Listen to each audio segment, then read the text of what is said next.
Well, hello and welcome to Friday night, the Jinx Shifters RaceKraft Simulations AOSC 11. Yes, season number 11 for the Australian Online Supercar Championship and race 207 in the series. If you haven't read it on social media, of course, it will be our last night running the AOSC. We won't be back next season. Maybe you'll see us come back in some sort of form in the future. So we're going to go out with a big bang tonight. And of course, it is the big enduro. 104 laps.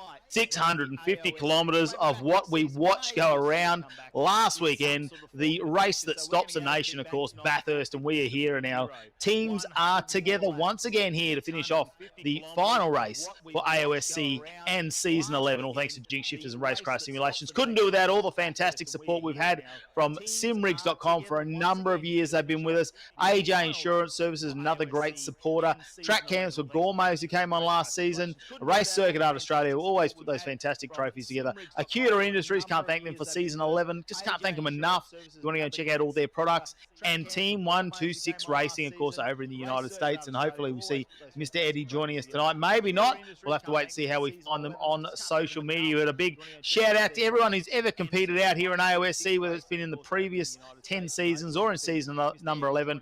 We thank you for being part of what has been a fantastic race series. Let's check out the track conditions tonight. It's 19 degrees out there at the moment, which is pretty good. 33% humidity. Slightly overcast with a slight breeze there, 5 kilometres an hour. Of course, we head around Bathurst tonight. 23 turns, 6.21 kilometres. It is a monster track to get around. Just over 2 minutes. We have seen some qualifying times in the high 202s, but we're probably going to see race times around the 204s, 205s. Previous winners here, starting at Season 6, we had Grigalt and Ford side by side. Preston Ratu in Season 7. El Nabi and Haber in Season 8. James Scott and Caruso in season number 9. And last year, well, it was Brian Borg and Corey Shepherd. Now, speaking of that, Mr. Shepherd has already taken home the championship in season number 11. He managed to bring that win home last week here on AOSC and put himself enough points in front that he will take home the season 11 championship after what has been a couple of seasons of being the bridesmaid, coming runner-up. He has had such a fantastic season, Corey Shepherd. And just putting through the numbers at the moment, it has been 7 wins in the last 4 rounds on the trot there since Road America. 4 wins in a row there to put himself out in front and have that commanding lead in the championship to bring it home. He is already 500 points in front. No one can catch up to him. Next in line is Jordan Ross, the Synergy Sim Racing entry. And then it goes back to Rick Kuznetsov, who's just overtaken his teammate Brian Borg for 3rd position. But they're not teamed up tonight. Brian Borg's with Corey Shepherd, which should give him an advantage. Maybe he'll grab that 3rd spot on the podium once again to finish out our last ever AOSC season. As you can see, we do have the single lap shootout tonight. So it is a single lap qualifier, only 1 car on track at a time per server, depending on where you are in there. And of course, we have our top 10 who we are going to broadcast out there. Our top 10 that were out there in practice. It's going to be a big one tonight. And of course, no surprise, at the top is Shepherd and Borg there. That's going to be a big one. And I would say Corey Shepherd's probably going to take the wheel for that one to see if he can put them on pole and bring this race home. But 650 kilometres, and it is a big one tonight. 104 laps. Track. Waiting for everyone to get out there. They're taking their time getting out there. We're going to have to see how we go there. At the moment, those sitting up the top is a 203.72 is Brad Ratto in the EXG Motorsports entry number 24. Wade Sheedy, you see on screen, goes to P2 at the moment with a 204.16. And it's Andrew Dyson in 3rd, Greg Favell in 4th. Blake Delaney in 5th and Adam Blocker, as you can see there, in 6th. Jamie Dyke, the Fishy Motorsports, surprising to see them outside the 10 shootout because they've been very fast of late. So we'll have to wait and see how they go. Maybe not their strongest track here at Bathurst. It's quite tricky and it's hard to get around here, I can tell you. We'll go through the Shootout King Award, which we have been looking at, and we talk about the single lap shootout tonight. We have had 5 of them so far this season. We are moving on to our 6th and final one for the season. At the moment, though, looking on points, it's all Corey Shepherd. He's won 3 out of 5 and put himself up the top there on 12 points. So I don't think, well, you would expect him to be in the top 3 tonight. We'll have to see what that does for him. The Team 126 Racing Shootout King Award tonight.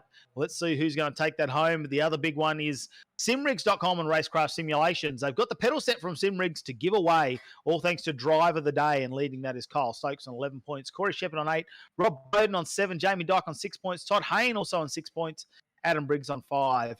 So who will take home this fantastic simrigs.com pedal set? We'll have to wait and find out tonight as we give away a few of the points. and see if Kyle Stokes maybe gets himself a new set there. They're pretty flash, actually.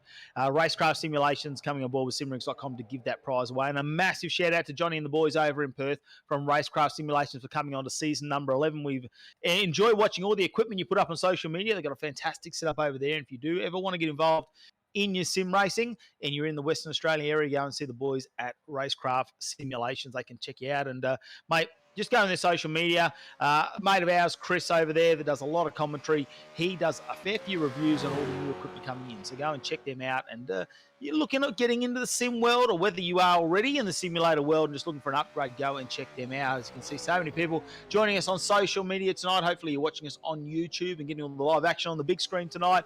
It's going to be absolutely massive. We're talking 4 hours of racing currently underway in qualifying, though. It's our single lap shootout. Luke Stevens from Team Mark Hot and Racing up on screens. We see him getting around. Just the 86 gets the start of his lap. Very tricky corner to get it there under brakes. Already carrying a bit of damage here, I'd say, from getting out on the warm-up lap. Of course, the out lap there. Hayden Harrison from Taipan Esports on your screen at the moment. And Harrison in the number 96 is teamed up tonight with Steve Jenkins in the number 2 car for Taipan Esports, the number 96. And, of course, he's also going to have Todd and Adam Hayne. The Hayne train's back together for the Taipan Esports car number 1. Let's see what the Hayne boys can do tonight. Just having a look to see if they actually got themselves into the shoot. Looks like Hayden Harrison might be there as our number 10. So we come on track and starting to go through our top 10 at the moment. I'll just have to confirm that with Nick Hausler, our director, and make sure that is right. Maybe out on track a bit early. But our number 96, Hayden Harrison, actually in 10th. P10 was after practice, so we'll have to see if there's a shootout for him. Of course, the outlap probably at the moment, judging by the times, that is just going to be an outlap for them. Carl, so outlap for 96, about to get underway, obviously, with our top 10 shootout. Remembering that it doesn't mean you are going to finish in the top 10 just because you are in the top 10 after our first round of qualifying. It means that basically you can still end up anywhere in the field, but we're going to put on our broadcast the 10 fastest from the previous session that we had on iRacing. So it's all about to get underway. The outlap, as you can see, Hayden Harrison's going to take the wheel of this one as a head down what is a massive, pushing up to 300 kilometres an hour down Conrod Straight as they head towards the chase over the hill under the Fuso sign. Pushing. How fast can he get this one up? Brings it in nice into the chase too. Not pushing as hard as I would have expected him to see actually there. We'll have to wait. Just getting those tyres up temperature, trying to get the brakes in, bedded in. Let's see how we go. Can he get a good run onto Murray's corner as we get underway with our top 10 right now with Hayden Harrison? Nice drive out of there. Just grabs a little bit of curb there and starts pushing. We'll have to watch. The sector times will be one to watch here at the moment. We have seen people in the 22s, generally 22.2 in our first sector times to get around, but it's very tricky as we head down the mountain straight at the moment. They'll go over this crest really hard there not to try and get the wheel spin as you got full acceleration down. How late does he leave the braking? Pulls it up, drops back a couple of gears. Looking for the sector 1 time to come up. How does this look?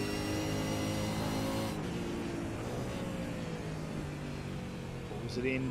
Just missed the wall there. Oh yeah, you can see the oversteer there. Has to pull the car up. Wall to wall. Using every little bit of the track here. Another twitch on the steering wheel. Clicks 4th gear as they head up over the top.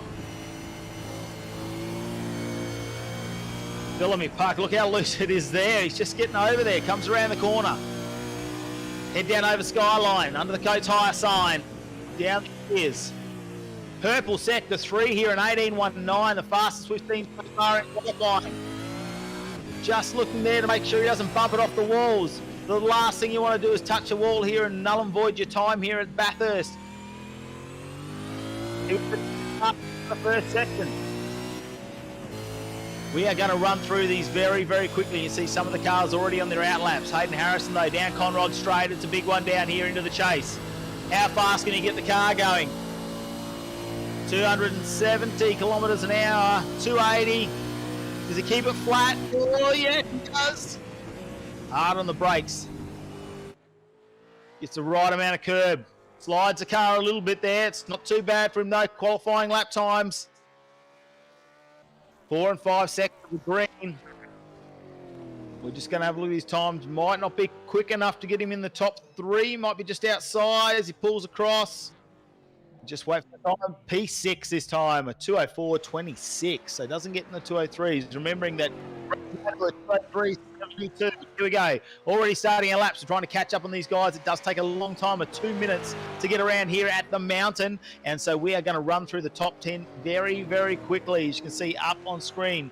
Ethan Warren now, the Trans-Tasman Racing number 22, and they have come out for the endurance races previously in AOSC11. And we will wait and see. Oh, so close to that wall. And that is exactly what can take you out of the top 10 at the moment, or out of anywhere in the qualifying, put you down in the back, is brushing a wall too hard. And iRacing says, no, that is going to put a strike against you, and then you don't record a time. As we see Purple Sector 2 and 3, this is on fire at the moment. An 18:06 improves on that 18:19 we just saw before from Hayden Harrison. He's got himself almost 2 tenths. As we head down, you can see the suspension doing all that work, tucked up right in the guard there as we pull around. We head down Conrod Straight, heading down towards the chase. Let's have a look now and see how fast we can go. 260 kilometres an hour. Can we push him up? That we saw about 281, 282 last. Goes down hard, gets on the brakes nicely, gives those braking marks beautifully as he hits it through the chase.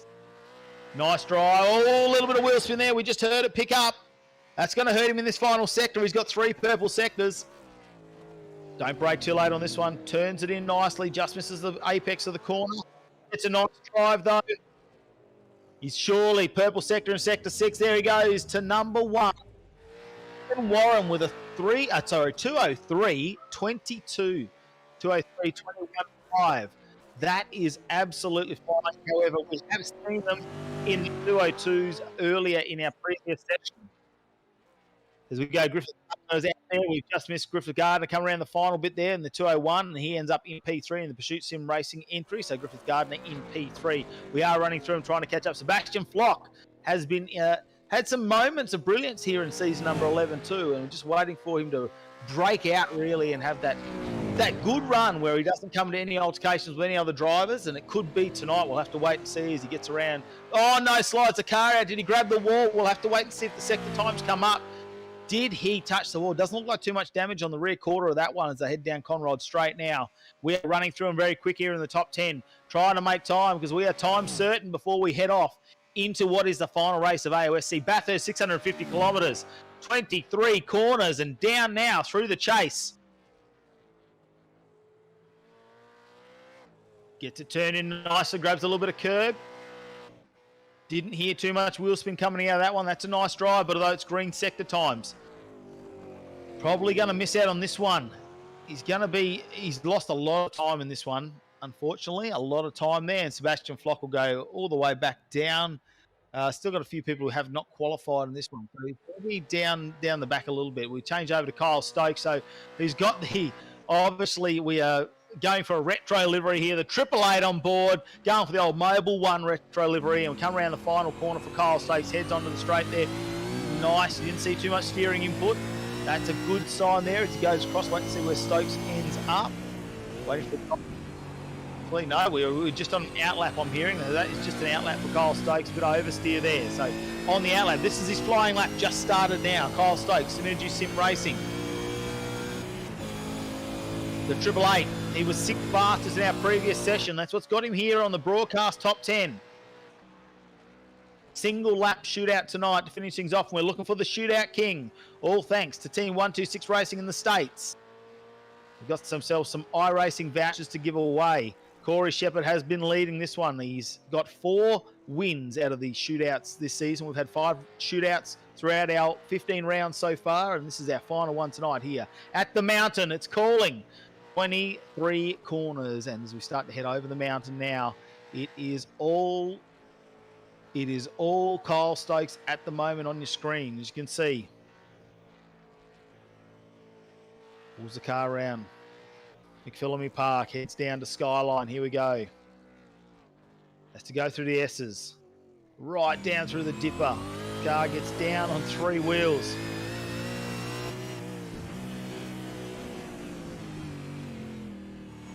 car in. Oh, so close to the wall. A bit of steering input there. Comes out of Forest Elbow. Nice run down Conrod Straight. Only green sector times though. You really need to get a couple of purples if you're going to try and challenge for that #1 spot. Ethan Warren up there with that 2:03.215. No one's got within half a second of him so far. We've still got 5 cars to run in this single lap shootout, the top 10. 5 cars can still make it above him. What a big difference there. Warren with a commanding time of 2:03.21. How will Kyle Stokes go? No purple sectors. We think he's off probably by about 3/10. Have a look this time as he goes around, goes back to P6 there. Just pushes Greg Favell down. So the 888 in position number 6 for 2:04.20. So almost 1 second off of Warren's time as we move on to Jake Burton now in the number 51 up on our screen. And I love this. He's obviously been down to the mountain last weekend. He's all G'd up because in the Philomene Park Tier 1 exposure side is the team he's racing for tonight. So I obviously had all week to do some training there and some practice on the sim. And of course, nothing makes you go faster than the sirens and lights behind. You can see you got the livery on tonight. Jake Burton gets around through the chase down to Murray's Corner. Didn't hear too much wheel spin then.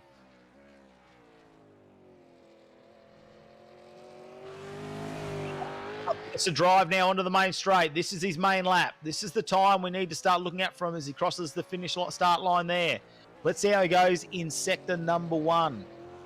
Looking to get him down to a 22.26 is the fastest time in sector 1, a 22.26. Let's see how he goes. He heads around. Jake Burton on your screen. 5th fastest in our previous session.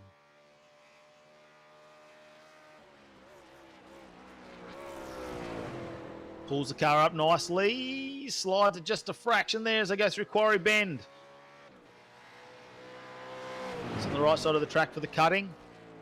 Runs it out wide. Just slides it. You hear the tyres start to turn. Revs come up.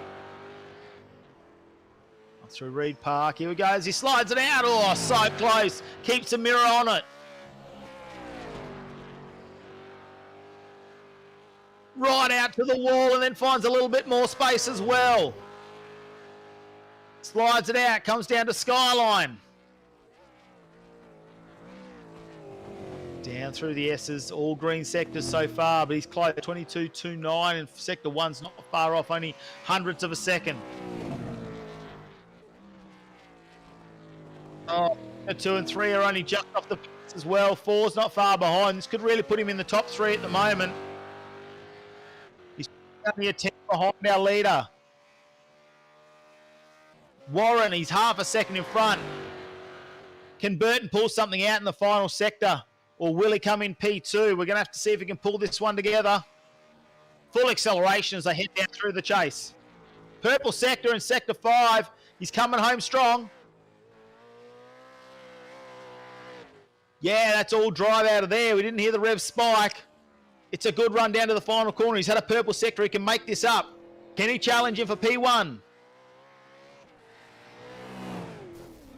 Finishes it off with an exciting crash and bash across the line and ends up with a 2:03.48, a 2:03.48, and comes in P2 as Jordan Ross now starting his qualifying lap, and I'm assuming he's teamed up with Tom Freer tonight, but Jordan Ross has been super strong. He's second in the championship and looking to come home with a great result tonight and try and firm that up, what it would be to go out of AOSC in P2 for the championship for Ross, who's had some impressive finishes throughout this season.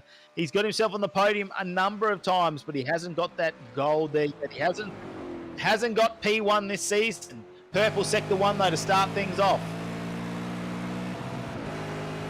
Jordan Ross pushing there, using every little bit of track as they head up through the cutting. This is where you can see it. You can see, oh, has to correct the steering. Oversteers it up through there. Tyres just holding on. How fast does he push it around here? Comes on through McPhillamy Park now. Just feathering that throttle. Uses as much track as he can over there. Coming over through Skyline.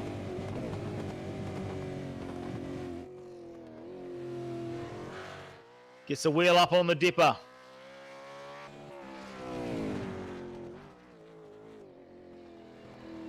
Forest elbows, he turns it in. Can he keep it? Oh no, contact with the wall. Will that take his time away? We'll have to wait and see. Contact like that in iRacing can null and void your lap. He will be absolutely devastated pushing it that hard. He had the purple sector in sector 1 and he was only hundreds off in the next sectors.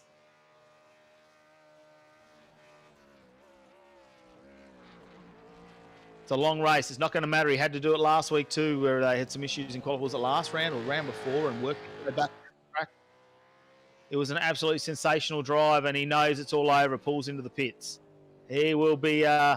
We know he's got a 3 or 4 cans of good racing ratio, so we'll have to see what he does now. Does he get a couple of quick ones in for his stint? Don't get me wrong. Strategy tonight could be the winner. With 104 laps, it's all going to come down to that. So sometimes you just need to get the strategy right, and he is teamed up, obviously, in Synergy Sim Racing with Tom Freer, the man who loves his strategy. Don't forget, we've got 3 driver swaps tonight, 2 fast repairs, which is not a lot, and the maximum laps the driver can do is 68. So 68 laps there. That means that you can get away 36 laps minimum is what they do have to do, and it's not far away as Rick Kuznetsov. Now, what a young talent this man is. He's come runner-up to his teammate a couple of times this season, Mr. Corey Shepherd, but he is new in the series for AOSC, and the talent that he shows is phenomenal, just getting better and better every race. He's looking to break through and get himself a win. Could it be tonight? We'll have to see. I would assume he's teamed up with Sebastian Tixier once again, the 08, and the RaceKraft Simulations on the side as well for the guys and girls from Premier Racing Team. See how he goes through the section. Have a listen.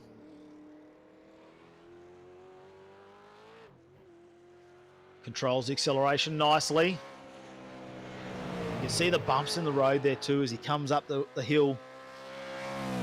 Really easy for all. Right out wide. Grabs a bit of curb, slides the car out. Does a nice job to make sure that stays off the wall. Just touches the inside curb up over Skyline now. How much curb does he grab in the S's? That's another thing. Can't grab too much there. It'll bounce you off too onto the walls, and then you know you're going to get a null and void lap. Down here to Forest Elbow. Turns the car in nicely. Gets it down the gears. Misses the wall. So close as he came out of there. We just saw Jordan Ross make contact there for a second, and now Kuznetsov makes his way through. He's not there in the time zone when it comes to making P1. Can he make it up in the final sector? Pushing hard. Down to the chase. Turn. Came in very deep, didn't he? Thought maybe he was going to miss that under brakes. Down to Murray's corner, the final one. He's been late under brakes the last couple of corners, pushing super hard in this qualifying session. What time do we get? It's all greens. He's not going to go to P1. P4, 283.76. Brad Ratu, what a great opening session from him. Did not make the top 10, but he is in 3rd position at the moment after the shootout in the EXG Motorsports entry, and we still have ourselves 2 cars left to go. So 2 cars left to go in this one. Kobe Jones, the team Jinx Shifters. Oh, Kobe Jones, he's joined up in the with Ken Latter actually in the Simrigs DPR entry. So the 554, good to see Kobe Jones is going to take this one in the Mustang for the qualifying lap as he gets that underway. Great to see, though. He's still got the support of Jinx Shifters, Kobe Jones, especially with our Jinx Shifters RaceKraft Simulations here. Looks like we might have some netcode happening. I'm just waiting. I think that a bit of netcode there because I'm not seeing any time. No, we're back. We're back. We'll just have to wait to see what happens there because it looks like maybe a little bit of netcode on. And yeah, we've lost him on the timing screen again. I thought maybe I've had some terrible internet over the last couple of seasons. I thought maybe it was my end watching the broadcast, but no, Kobe Jones looks like he has gone off the radar again. Connection issues, and that has jinxed our DPR team this year. It's devastating after being 2nd fastest in qualifying. The only person to beat him was Corey Shepherd in qualifying. back on.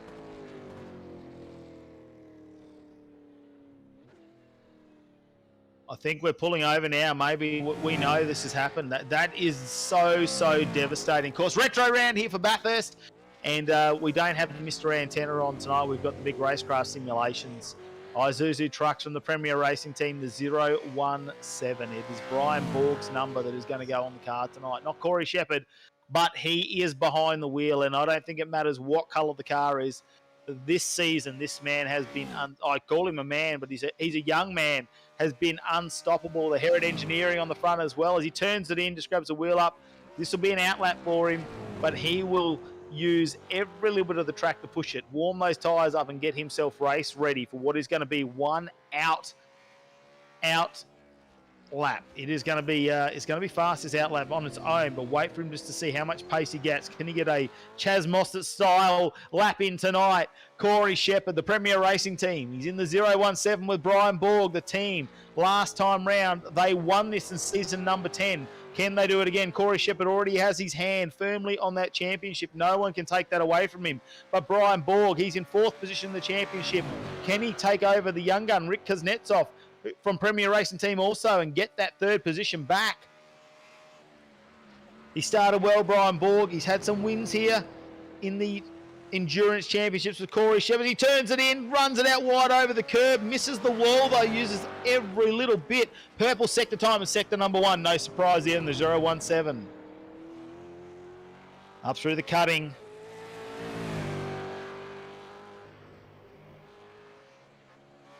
Just listening to see if we hear any wheel spin as he really unloads that inside left-hand corner.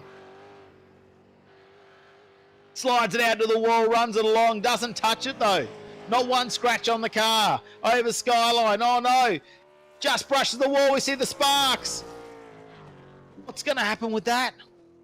Hopefully we see him stay in this one. They won't want to be starting off the rear of the grid with Jordan Ross, but he's really pushing hard in this one. Purple sector and sector number 4. He's got 2 purple sectors on my screen.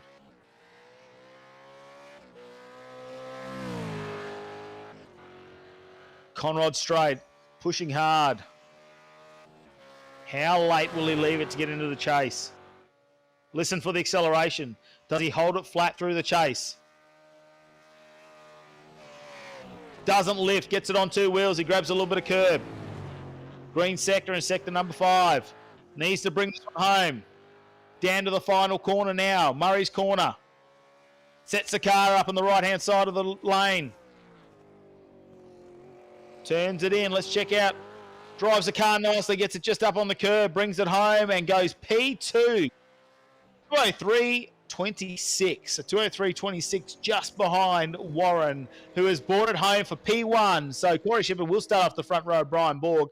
It doesn't mean everything when it comes to Bathurst. The only good thing is there is always a little bit of carnage when you head into turn 1 and 2, especially get up there to the quarry bend. It can be everything once all the cars come around. So nice for some nice clean air if you're on the couple of front rows of the grid there. We're going to wait to see if people are going to wait tonight to really get the battle on, if they're going to push straight into this one at Bathurst. Remembering 104 laps. It's not one in the first lap of the race. Of course, we expect that we will see safety cars here tonight. With 3.5 to 4 hours of racing, it is unlikely we will go without a safety car tonight. What I want to know is, can we get a virtual echidna? That is the biggest question. Will we get a virtual echidna tonight? Maybe we can throw some animals out there. We'll have to wait and see exactly what iRacing can bring to the mountain here tonight. As you can see, the crowd are rolling in here at Bathurst, and a big shout out to all of our sponsors who have been part of AOSC11. Of course, couldn't do without Jinx Shifters and RaceKraft Simulations, of course. And a huge shout out to Jinx Shifters, who have been supporting the AOSC for a number of years, and we have seen those shifters given away previously. They've got some great products there. Get on to all their social media sites to check them out. Jinx Shifters, brake bias adjusters, everything that you need. As you can see, the front row is locked out. Warren and Shepherd alongside each other. In the second row, Burton and Ratu. What a fantastic result from Brad Ratu, who did not make it into the top 10, but he's up there in 4th position. Kuznetsov and Gardner on the 3rd row. Wade Sheedy, Andrew Dyson now on row number 4. Kyle Stokes and Greg Favell on row number 5. Blake Delaney, Hayden Harrison in row number 6. We go on to row number 7 there. It's going to be Adam Blocker And Jamie Dyke there, the 50 Motorsport. Watch for Dyke to come through the pack there because he's been super impressive of late. Alex Court, the After Dark Sim Racing entry. Spoke with those guys a little bit earlier in the season. Can't wait to see them alongside Jamie McKnight in row number 8. Thomas Hinds and Matthew Munday in row 9. Kokoschki and Maloney in row 10. Kobe Jones, who didn't have the qualifying single lap shootout he wanted, alongside Jordan Ross, another one who missed out there. Grabbed the wall way too hard and unfortunately pushed him down. Sebastian Flock and Todd Hayne. Now, the Hayne boys did not make it out to do a qualifying time. So the Hayne train starting back out in row number 12. Harry Dodds and Aaron Gilbert will be in row 13. Row 14 is going to be Matthew Doust and Robbie Johnson. Row 15, Quinn Armstrong and Daniel Walsh. Row 16, Luke Stevens, Andrew Dyson, also back. And then we're going to see Shannon Mortlock and Matt Miller in... the rest of these guys actually have not qualified with us. And, of course, we will have our safety car, the AMG Mercedes safety car will be ready to go. All thanks to Acuta Industries tonight will be the final time we see it out. How many times will we see the safety car and who will bring home the big trophy from Bathurst? We know who's got the championship. He's driving the 017. He's not starting the race either. He's resting the arms. He's going to get himself prepared for a big night. Brady Myers is going to be kicking off things too with the Trans-Tasman Challenge. So a lot of our co-drivers have stepped in. We did not see them when it came to the qualifying session. They have chosen to start the race with our co-drivers. A lot of them will have to wait and see how it goes at Power Slide Motorsports. Alex Van der Sand. The Americans are here tonight to race the Supercar Series. The lights go out and we're underway. Cars lined up around the corner. We could see some carnage back there and people starting to make the way. It looks like good starts from everybody too. As we see, is that a Fishy Motorsports car trying to make his way through the pack already, the number 80. And Jamie Dyke is at the wheel of that one. I did say watch out for Mr. Dyke. The Fishy Motorsports car have been impressive of lately. And a big move down the inside. Burton looking to see if he can... We head down to what is a treacherous part of here in the first couple of laps. The tyres are cold, the brakes are not warmed up, and he gets the move done on Brian Borg. Nice, slots it down the inside. Borg doesn't put up too much of a challenge on this one, and I don't think he should at this point of the race. Settle in, get the first lap run and done, because the carnage is happening right behind. Look at him go too wide. I think Thomas Hinds looks like he's going back down the pack. Maybe we've got a little bit of an incident there with Mr. Hinds. We'll have to wait and see. Sheedy, though, leading this little pack. And, of course, we can see Wade Sheedy. He's in position number 5, and they are lined up behind him. So the top 4 just moving away at the moment, but Sheedy leaving this pack as they go around. Starting to break away. It's been nice. Burton, a little bit of a gap. Marcus really gets down the inside of the curve there, and every bit of suspension travel up on wheels, and we're in the first lap. Tyres are not even up to temperature there. Brad Rattu in the EXG Motorsport right on the back of Brian Borg. There's a little bit of a brake lock up from Borg there. You can just see that little puff of smoke. And we line them up for Sheedy. 5. Freeman 6. Stokes 7. 8 is Ravel. Riley Bison and the Bison and Dyson. Position number 9. The Bison and Dyson. I do like that. Bison and Dyson. They'll have the smoker going tonight. Phoenix Smoker, of course. Here we go. You can see our leaders. Oh, boy. Rattu should take advantage of that one. He's up in front on the screens. We'll have to wait and see how that one pans out. Gets it done. Borg very, very loose. And obviously the setup in the car, they're not quite comfortable for him to start things off. We see another puff of dust there with the brake lock up. Just working his way. As we check out a bit of a replay of Thomas Hinds, what happened earlier in the race. Looks like heading down to the Quarry Bend. Of course, they come up over this little rise here. Who's there? That's Matthew Munday on the inside. Turns it in. Monday's got his nose in there, didn't see him, and Hinds is out in the wall, and that's the Jinx Shifters Mustang with carrying a little bit of damage. He's so lucky. So lucky that did not create another incident there. That is a treacherous place to be on the track if you want to put yourself in any sort of risk. Very, very treacherous as we see the line up here, and they're starting to sort themselves out now. A bit more single file there, and we'll have to wait and see how the race unfolds and where they end up. Alex Van der Sand there in position number 13, and then Todd Hayne, Jake Maloney is who we are locked into at the moment in the Trans-Tasman race entry in the number 38. Head back to a replay here. Jamie McKnight is. We'll have to wait and see Jamie Dyke alongside. See Sheedy already in the pits. Dyke down the inside. Pulls it up. Jamie McKnight. Oh, makes contact there with the... I'm just going to see the number 96, I think that was. So Steve Jenkins, yeah, Steve Jenkins in the number 2 Taipan Esports car. That is unfortunate for them.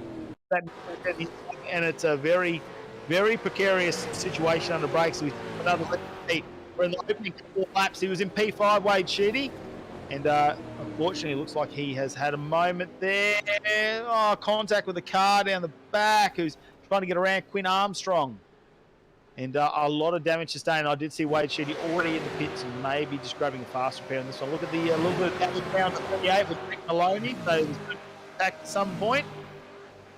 That tyre just exposed and out in the breeze at the moment. Will be upsetting a little bit of the air on the background. Thomas Hinds looks like he's redone himself and got back into this race. I'm just trying to see if that is Hinds in the background. I can just see the Jinx Shifters car. Bit of contact there from Matthew Brunt, I do believe, there on Alex Vandersand. Dive down the inside now. Is it going to be Henry King? Can he get the job done? The number 3.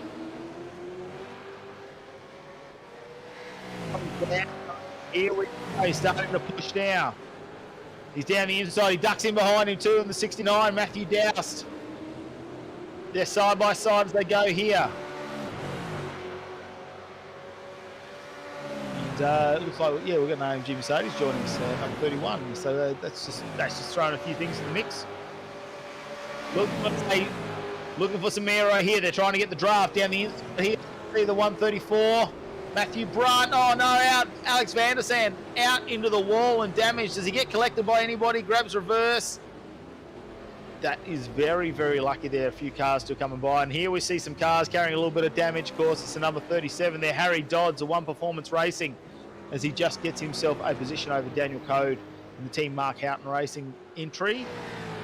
And the blink up there on screen. So Harry Dodds, yeah, looking like he's missing a bonnet. So he could be in for a little bit of a repair very, very shortly. Remember, only 2 fast repairs tonight, which doesn't give you a lot to play with. 2 fast repairs. You need to be very careful and see what you can do with that one. Just having a look up the screens. Kyle Stokes doing a nice top up 4 position as well. So Kyle Stokes getting that one done. We head down here on screen though. Ken Latter at the moment is back in the alcohol to DPR entry. Up 10 positions, remembering that they started way down the back at the start. So they were down in 21st position. Behind them, Tom Freer as well, teamed up with Jordan Ross tonight in the 143. And it looks like they're actually working together to get themselves through these pack of cars. So that if they're smart, they probably team that up and maybe try and make their way through a number of cars and see exactly what happens. Kobe James Ping, it's 2000. Yes, unfortunately, he was having some issues there, so we'll have to wait and see. Of course, our final night of racing for AOSC for season 11 and for the foreseeable future, but I'm sure we'll see it in some way, shape, or form in the future. But everybody has joined us. All the names who have been around in the last few seasons, and a couple have rejoined us for what is going to be the final race of AOSC. And thank you to everyone on social media who's made such kind comments there. For the man in the background controlling our broadcast tonight, Nick Hausler, who puts together all these packages and makes sure we can get on here and get this racing run and done for you and spread it all over social media, of course, on YouTube. Just checking back in with our position number 3 and 4. You can see Brian Borg there did not have the start. He wanted off the start. Corey Shepard put that in P2 on the grid. Got overtaken in the first couple of corners from Jake Burton. He ran him down the inside going into Quarry Bend and got that done. And then a take from Brian Borg. Greg Ratty just shuts the door on him then. Brian Borg trying to attack as they head up the mountain now. Up over McPhillamy. How do they go across the mountain? It's going to be very tight across there now. You can see these two, Latter and Freer, working, pushing each other, catching up to Ryle Bilson in the Bilson and Dyson entry. Waiting for Dyson to get back in. Remembering, normally Andrew Dyson has the Simrigs DPR entry colours on as well, and also running the Phoenix Smokers entry. Just pushing every little bit of the track here for Latter. I don't think Tom Freer is going to try to push past at this point unless he starts to hold him up, because probably a good choice. Oh, wall there for Bilson. That gives the old Ching nice run though. You can see Latter has to try and steer around it, and Freer gets a nice run as we head down Conrod Straight. Big run. In front of them as well, it's all happening. Coleman and Dyke. Looks like Dyke might have got the move done as well down the inside. And it looks like Tom Freer going to pull that one up. Oh, and the brakes. I thought maybe we were going to see Bilson in the back of Latter. Doesn't make it happen though. Pulls that car up nicely. Another look down here as we head back further. Alex Court now under attack from Robbie Johnston. Of course, the After Dark Sim Racing crew manages to pull it through the chase nicely. Just gets a nice turn through there and manages to open up a little bit of a gap and give himself a bit of breathing space. You can see a little bit of smoke there. Car in front maybe as it's going around. Just trying to see who that is in the background. Car number 8. And that is Dave Coleman. He's had a moment there in the Fisher Motorsports car. Was actually in the running there.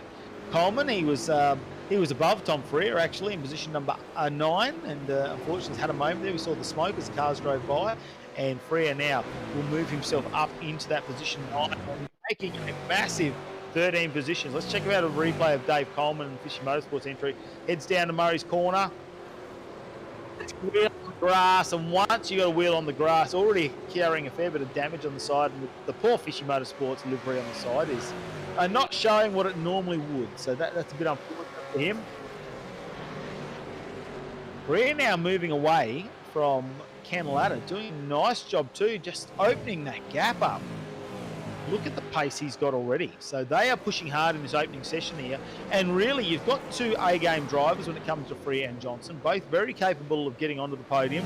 Remembering Tom Freer coming off a bit of a run. He came 3rd last week at Snetterton after 150 kilometres. Had a fantastic race there.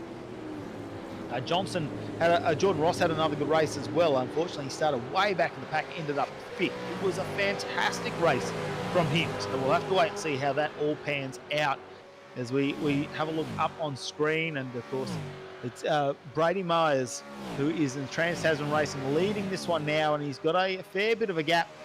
Well, he's got no gap to Burton, actually. They're going to be fighting out for position number 1, and we saw Burton quite quick in qualifying, of course, coming off a Tier 1 exposure site up there in Bathurst, as the team name says. So he's going to be the virus tonight. He's going to annoy some people in front of him. Here we go, a bit of a dive now on the inside. Jake Maloney gets the move done nicely on Dave Coleman, who's looks a little bit ginger coming into that corner after last time, where we got the wheels off and that car spun out. And it's going to give a chance now for Todd Hayne in the Taipan Esports entry to try and get a run. That car really pushing down on the front left of the car, looking really low to the ground, like maybe it's carrying some damage or a soft shock set up in that one. He's not going to get the position up, but Hayne is going to have the run down here as they head up over the crest and down into Quarry Bend. Definitely going to have this one covered off, I would say, as it looks like Todd Hayne in the Hayne train tonight teamed up with his brother Adam. Didn't seem to make the time in qualifying, so I put him way down the pack in position number 24, but they are 11 positions up, and another one of our big movers in the pack. Tom Freer still the biggest one, 13 positions so far. That is a massive gain for them when it comes to the championship racing. Here we go. Looks like Wilson's going to have to watch out. The Wilson and Dyson crew. Now he's got Jake Maloney all over the back of him.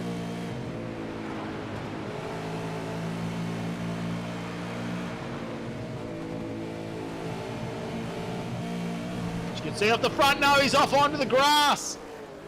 Off onto the grass. They're pushing really hard, and it can happen for Jake Maloney when you're following the car in front. You just miss your brake mark a little bit. Does a nice job, though, not to cause too many issues there. Does a really nice job not to cause too many issues there. So we'll have to wait and see. Has another go here. Can he get it done?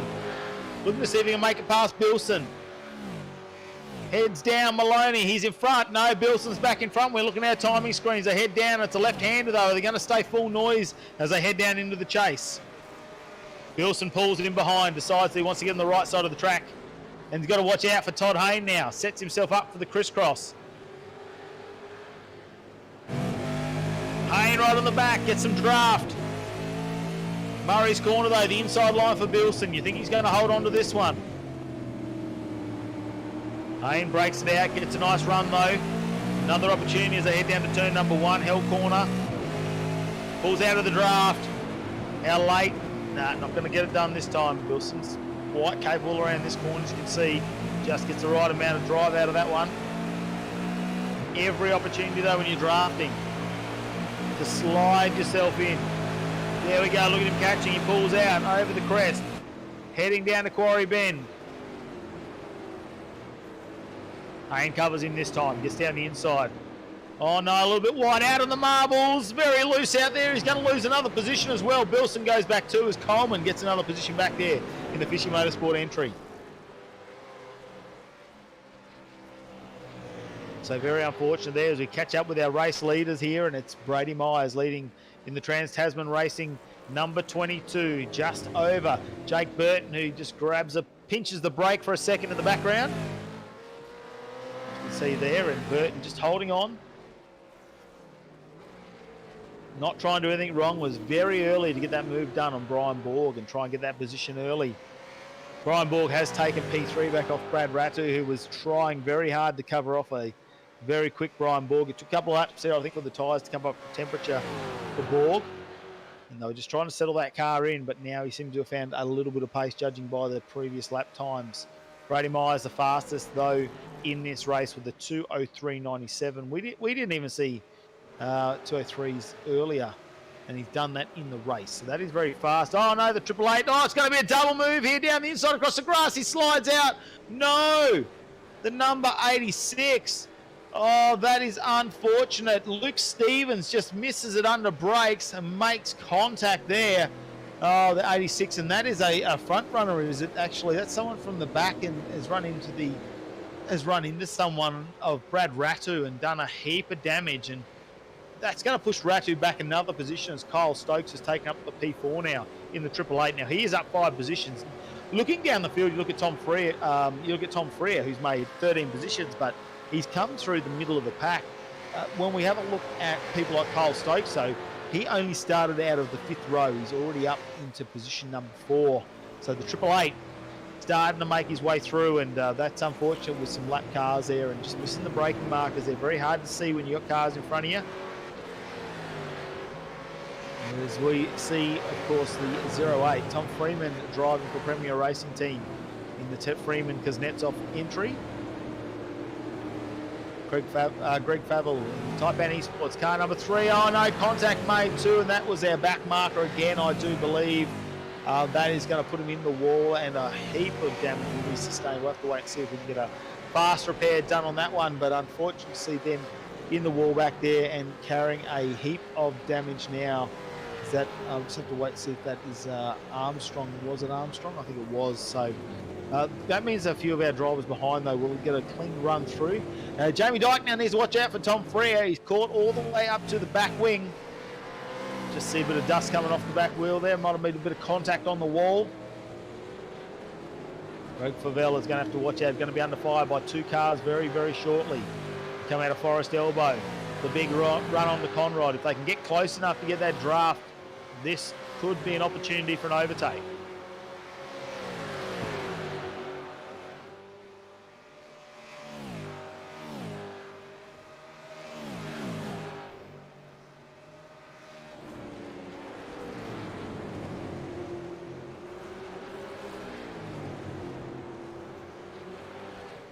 Not close enough to take advantage of the draft. In the meantime, our lead has changed. Jake Burton has taken over in the police car. He's winning the pursuit. I'm pretty sure the police car's meant to catch up to the car in front, try and pull him over, not actually overtake and win the race. But, you know, we're all up for it. Let's check out a bit of a replay of how this one happened. This is 1 and 2 in our race at the moment. Myers' lead was P1, start off the front row of the grid. Burton, though, big dive as they head down into the chase. That's a big risky manoeuvre on the dirty side. He's on the outside now. And Myers there, very comfortably slots in behind, decides not to challenge him any further on that one. He was right out on the marbles there too, Burton. Car at full acceleration, 270 kilometres an hour, and did not get out of it from the inside on the dirty side of the track.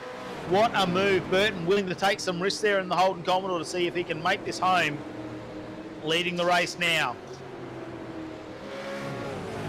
We head back, and Jamie Dyke has lost his position to Tom Freer. The Synergy Sim Racing entry has made it up to P8 already, 14 positions, and putting that car in a really nice spot for Jordan Ross to step back into. And like I say, very evenly matched when it comes to the driving. It's 2 A drivers, really, when you look at the statistics between these two. And you know Tom Freer very handy when it comes to the calculator and setting up in the strategy. Especially when you've got 104 laps to do. Strategy can change depending on the safety car that I'm sure we'll see tonight. I am hearing that iRacing have not had time in the update to put in the echidna So we will not see an echidna across the track tonight for our safety car. But who knows? Any damage could happen tonight. We'll have to wait and see. Just go. What a history that we've got here throughout AOSC, and of course, one of the big champions of AOSC in the past has been James Scott with 38 victories across all of his seasons racing, and an absolute champion 3 seasons in a row, season 8, 9 and 10. He took home the gold, and he was followed up the last couple of seasons by Corey Shepherd, who was the bridesmaid, but tonight he will officially receive his championship trophy, but he's already secured that one, and he's with Brian Borg tonight, who's in P number 3 after not getting quite the start he wanted, starting off the front row. And joining me in the commentary chat tonight, of course, running in late but loving it, could not miss the final night, is Daniel Leet. Welcome along. G'day, Matt. G'day, Nick. Welcome. Well, glad to be back. Sorry, a little bit late on my part here, but mate, very much looking forward to another fantastic way to finish the season, and a very special one after the announcement earlier today. I know a bit of a move here. Is he going to lose another position here? Brad Ratu. Is he going to go back another one? Will Freeman get him? He holds on. He's been defensive, carrying that fair bit of damage on that car too.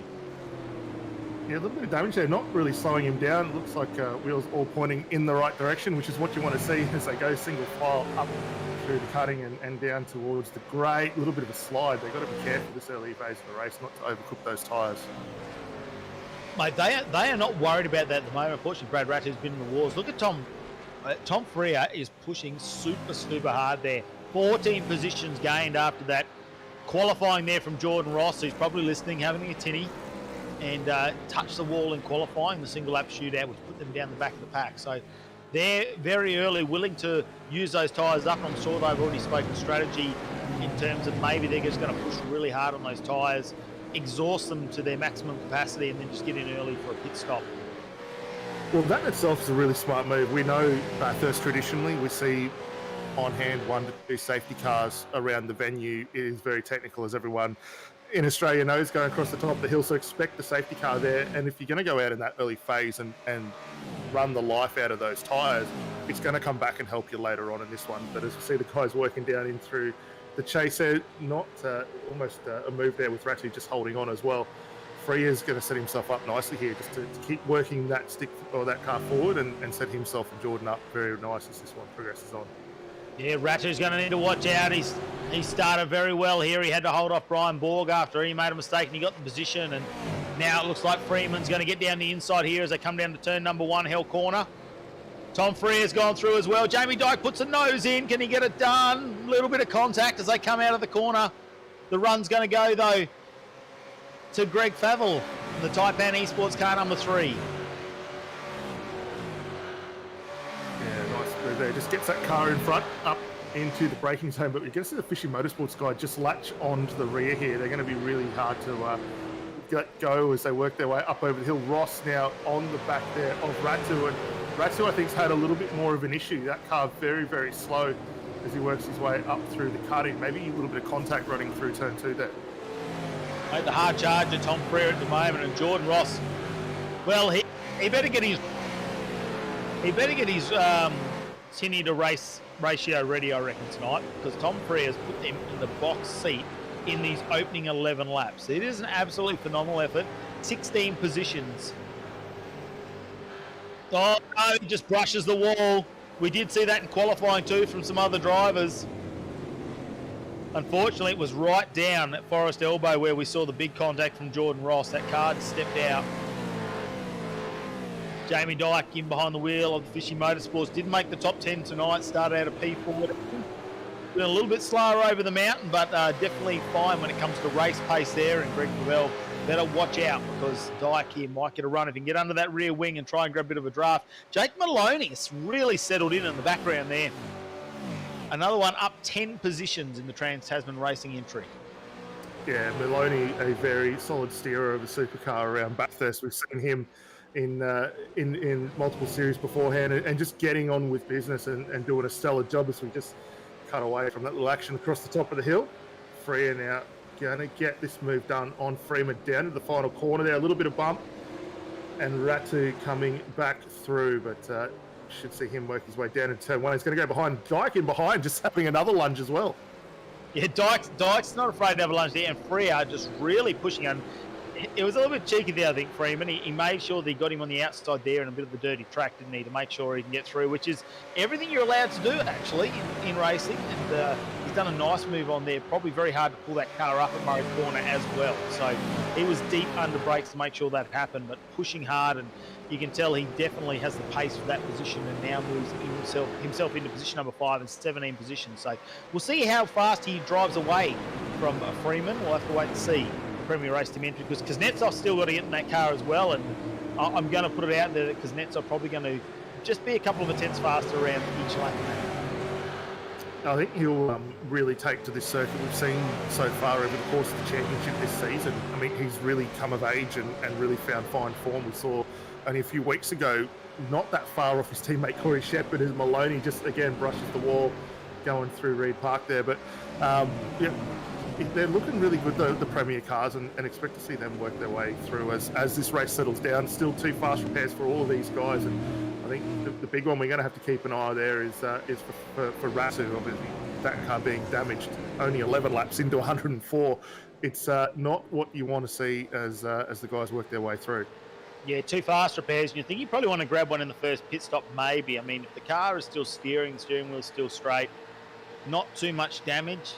2 fast repairs sounds like a lot, but it's 104 laps, and it's just Bathurst. That's really where it is. Dyke gets a run down though, down the inside, gets that move done, and he'll go up to position number 7 now. That's 7 positions gained for the 50 Motorsport entry, and gets it over Ratu, and maybe that is just hurting his aero a little bit with that damage on the car. Look, there's definitely going to be a little bit of straight line deficiency in there, but as we've seen time and time again, the way that iRacing, have modelled these vehicles, you can give them a lot of pounding and they don't really fall off like you traditionally see. And at the moment, they're just holding station. As we have a look a little bit further back, the 554 there, that's ladder down the inside, just getting a move done, and he gains 1 more spot over Greg Favaldo. Yeah, and here we go. Alex Court's under a bit of pressure at the moment. Pulls the car up. So a bit of a slide out behind him. Matthew Dowson, CME Racing entry. He's got to watch out though. Henry King is another one starting to make a couple of positions. We just saw a bit of a glimpse across the top through McPhillamy Park a little bit earlier, and in the skyline that was side by side, obviously with David Kimmel behind. So they're starting to push hard in the Jinx Shifters entry, of course, for the final race of AOSC. If you've just joined us on the broadcast, you haven't seen the social media release. Final race tonight for AOSC, not just for season 11, but final race for AOSC, and we're going to come out with a big party here at Bathurst. We are only 13 laps in of 104 as they go side by side, and King will lose that position again. Douse will get that back in the crisscross. Gives Alex Corder a bit of an opportunity here, just a bit of breathing space. He's not really getting away, or maybe a little bit of contact made there. King is sliding this car all over the place at the moment, all thanks to Jinx Shifters. Yeah, a very opportunistic move there into 2. Unfortunately, just ran it a little hot on entry, and we saw as the crisscross was able to be redone there. He has fallen a little bit away over the top of the hill, but that, we see it time and time again. Doesn't really mean too much there. The car, though, looks very, very nice as they dive off the top of Skyline, using a lot of curb getting down in through the S's there, and he really just minimises the gap on the run in through the dipper. A slight snatch of the brakes there as a head up towards the elbow, but that car looking very composed at this point of the race. They are starting to settle in now as we have a look in the background there too. Is that we still got Jamie? We got Jamie McKnight there in the background, who unfortunately had a little bit of an incident earlier and put him back a number of positions, but just starting to settle back in and get back into this race. Steve Jenkins in the Taipan Esports entry, the number 96, another one involved in an incident early on. Put him back in the pack a little bit.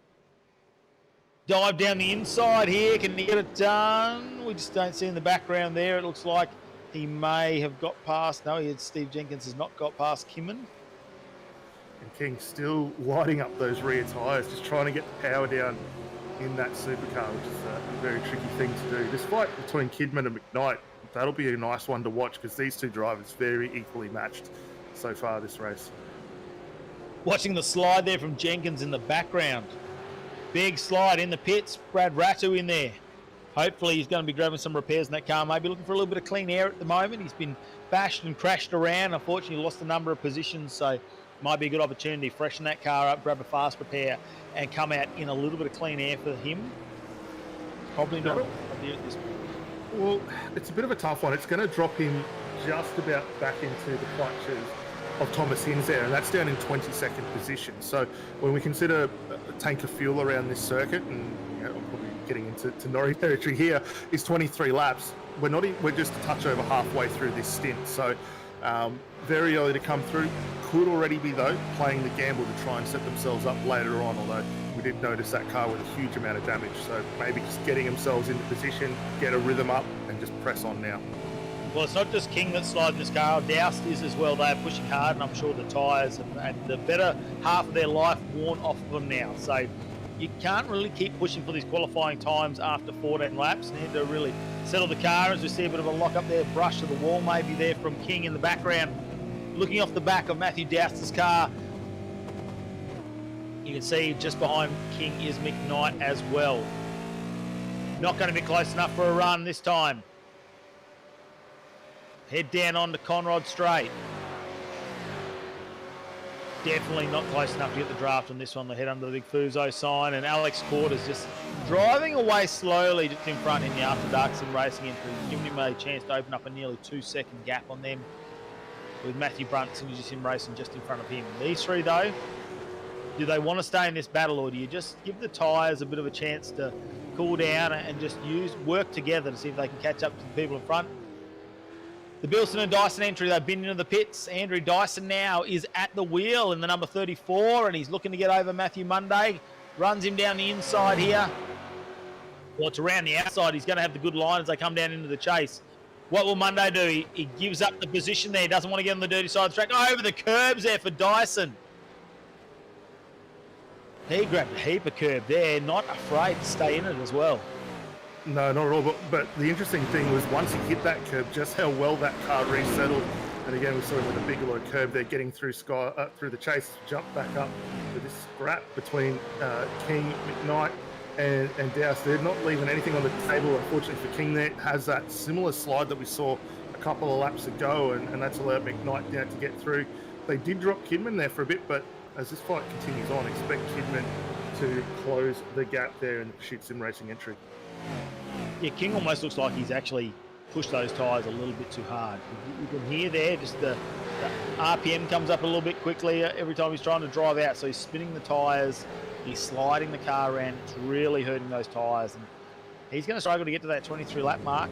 I think those tyres are going to go off. We're probably going to see those times diminish, which will hurt him. He might come in a little bit before that. Maybe he'll make lap 18 or 19. He grabs a bit more of that wall. There's not going to be much left of it. It's going to be a 4-inch thick concrete wall that's probably going to go down to about a 2-inch by the end of this race if he keeps that up. Yeah, it's definitely going to be well used. But back onto that point about the cars and the tyre life here, the guys still do have a little bit of adjustment availability to them as far as roll bars go. And I know from earlier testing throughout the week, with these cars, you can get away with a relatively low front roll bar to try and keep that grip into it, but it all comes down to how much play you've still got left in the rear there, and while that keeps sliding around, it's going to hurt them a lot, as Doust just having a look back on the inside of McKnight there doesn't get that move sealed. McKnight still holding now on to 15th, and actually King's going to have another moment there. He's let Kidman through down into 17th. We've had another change to the lead. Brady Myers is taken back in the Trans-Tasman Racing over Jake Burton, and we've actually opened up almost a 2-second lead over him. So our lead has changed again with Brady Myers back in front, Jake Burton 2. Ryan Borg still fair. He's almost back 13, 14 seconds from our leader at the moment. 14 seconds for Borg. Back to P3. Then it goes Kyle Stokes in position number 4, Tom Freer 5, Freeman in 6th, Dyke in 7th, Maloney in 8th, Ladder in 9th, and in 10th place, Greg Favell. In the Taipan Esports entry, our top 10 at the moment, Myers and Burton still challenging for that number 1 position, and they have got the fight on at the front. A nice lead. They'll be hoping there's no safety car, because they have got themselves a little bit of a buffer at the moment. Well, they do, and the longer they can have that out there, they'll be able to maintain their own pace. At the moment, we're only seeing Myers, the last time by was the only car in a 2:04 lap. Everyone else back to the 5s or 6s. So still making hay while the sun shines in that entry, and they're going to rue it if we get a safety car at this point, because that's starting to come into the window where the Trans-Tasman car looks very, very strong now. You had a moment there where Burton was pushing really hard and he just decided to fall back behind him.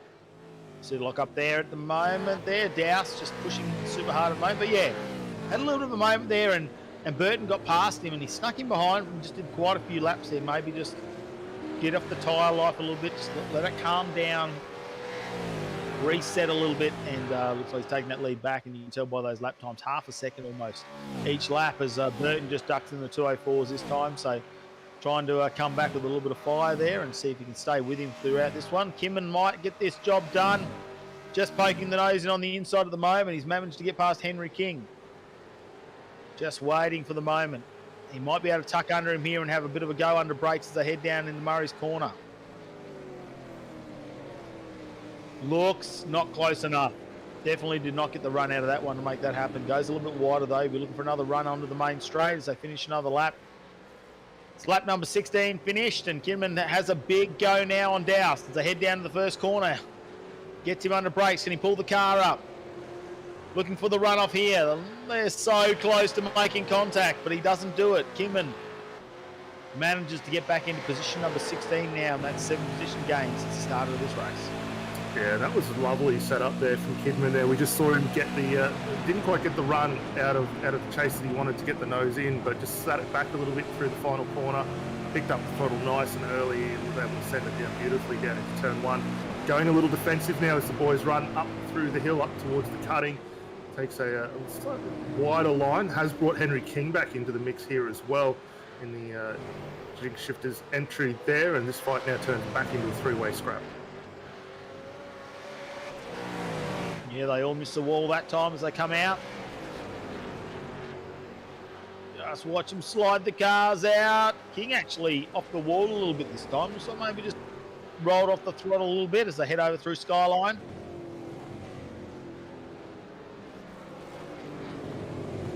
Back down the hill though, it's able to close that distance back in again. The car looks really good getting off the mountain. It's going up over the top of the hill and around through Skyline, but it seems to struggle a fair bit with it. You watch him cut down through that final corner. It drives off beautifully, and he's going to get a nice draft as the guys head down Conrod for the 18th time here. We'll wait to see whether there's going to be a bit of a move down into the chase, but this will give him a little opportunity just to reset and think about those next options. King has a look down the inside under brakes. I don't think he's close enough.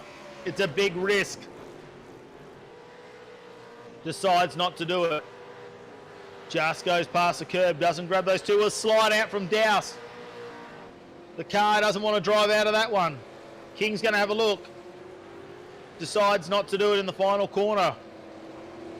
Kinman gets the perfect advantage out of this one. Drives away with a little bit of a gap. That slight slide coming out of the chase there from Douse brings King back into the fight now for position number 17. And again, another slide off one, and that's really just released the shackles a bit on Kidman there. He's going to start to drive away as King now right under the rear wing of the Commodore. We'll see him go for a run down into 2 again, goes wide, sets it up. Let's see whether he's able to get this one pulled up on the anchors. We've already seen 2 attempts where he's run it a little bit hot, but gets the car held in beautifully there and gains another position back, moves himself now up into 17th. Yeah, Douse did a nice job there just to slide it back in without contact. Having a look up our board though, Tom Freer is caught up to Kyle. Contact with the brake lock up from Douse. King as well. King did a hell of a job to keep that off the wall there. That was not much in it. Yeah, Tom Freer is all over the back of Kyle Stokes at the moment now for position number 4. So there was quite a large gap there for a while. That was out to 7 or 8 seconds, probably 4 or 5 laps ago, and they have managed to catch that up. So that is a great little battle there for Tom Freer to be on Stokes already, and remembering they came all the way out of position number 22, and he is in position 5 now and almost going to get position number 4. Yeah, pressing on really, really well there, and we won't see any issues there from the 2 Synergy cars. They will just reset their positions and keep working together to try and extend that gap. Freeman is back into contention along with Jamie Doak. Those two not that far off the back of that little group either.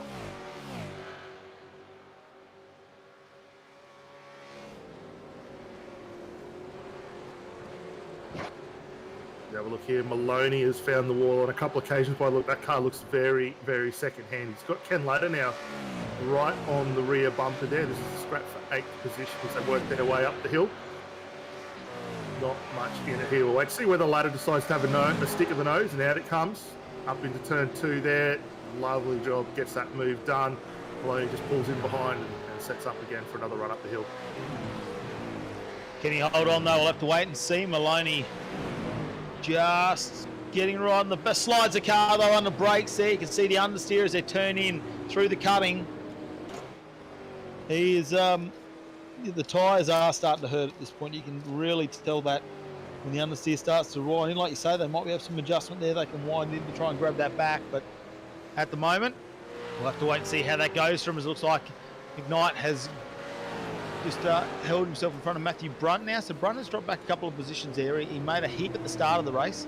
Just lost a couple now.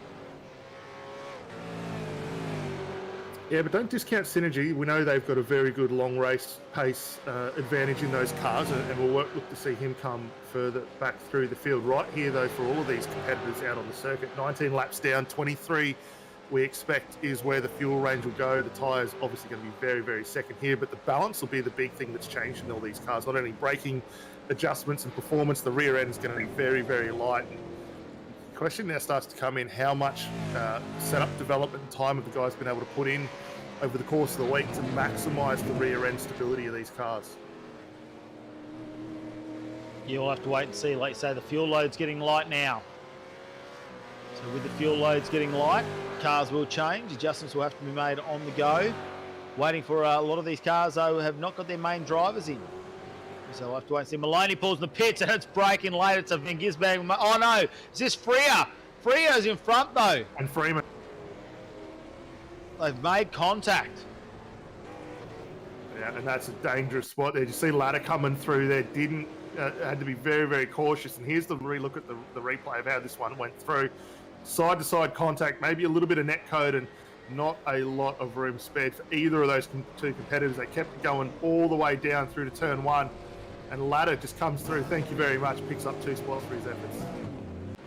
Yeah, well, that's a big advantage for everyone who's a bit further down. And Freer there, all that hard work now back to P10, and will rejoin the race. Still behind Freeman there, who are really stashing it out. With that amount of damage, though, we'll have to see as they come across the mountain whether that's going to affect Freer, or we're probably in that window now, 20 laps into the race, where you could take that pit stop and it probably wouldn't hurt you too much. Probably a good chance there maybe for Freer to get out of the car, and I'm sure there's a little bit of red mist going at the moment. And when you get a bit of red mist, sometimes we're in that window. Good chance to get Jordan Ross in. He'll be eager to get back behind the wheel of the 143. Absolutely, and the other thing now is how much damage have both of those cars sustained from that, because it was a pretty tough lick into the wall for both of them there, and depending on whether it's caught the wheels in the wrong spot, steering coming across the top of the hill, they're going to be very, very ordinary for these guys potentially, and we might see not only the pit stop from both of them, it could also utilise one of those 2 all-important fast repairs that the guys have got tonight. So they're still not too far apart, those guys, 5 seconds. So Tom Freer there, probably a bit of a disadvantage there, but the cars in front have made their way through. And you can see racing is back on, and it's all over the back of Matthew Doust is Brad Ratu. He's working his way back through the pack. He's had a couple of moments, been in the pits already, done one lap of pit lane. So we'll have to wait and see how that goes. Came in very early there after you saw some damage on the car and decided to get that fixed. But Radu has stayed in the car, the XG Motorsport entry, number 24, down 15 positions from where they started. 19, started off the second row, in position number 4. Very close, going to get a draft down here, down Conrod Straight. Look for him to step out under brakes. Does it nicely. Gets it done early as well. Going to get right up, holds on. Full noise as they go through. Oh, I thought we were going to see almost contact there from Doust, but he manages to pull that in behind. The splitter doesn't make contact with the rear bar of Radu. Very cheeky there from Radu, running right out to the edge on the run through the chase. Not a spot where you want to have those 2 cars going side by side. As we have a look a little further around the field, Val and Hayne just working their way through the 2 Type N Esports cars again, looking very, very good out on circuit. Just running in team orders, 1-2 at the moment for these guys. Effective 7th and 8th position on track. Look at the lead at the moment, though. Brady Myers has pulled this out to an almost 6-second lead over Burton, who was right on the back. So they have really looked up the time of this car. And they are flying at the moment. 2:04.68. And look at the gap. You cannot see Burton in the background through the chase.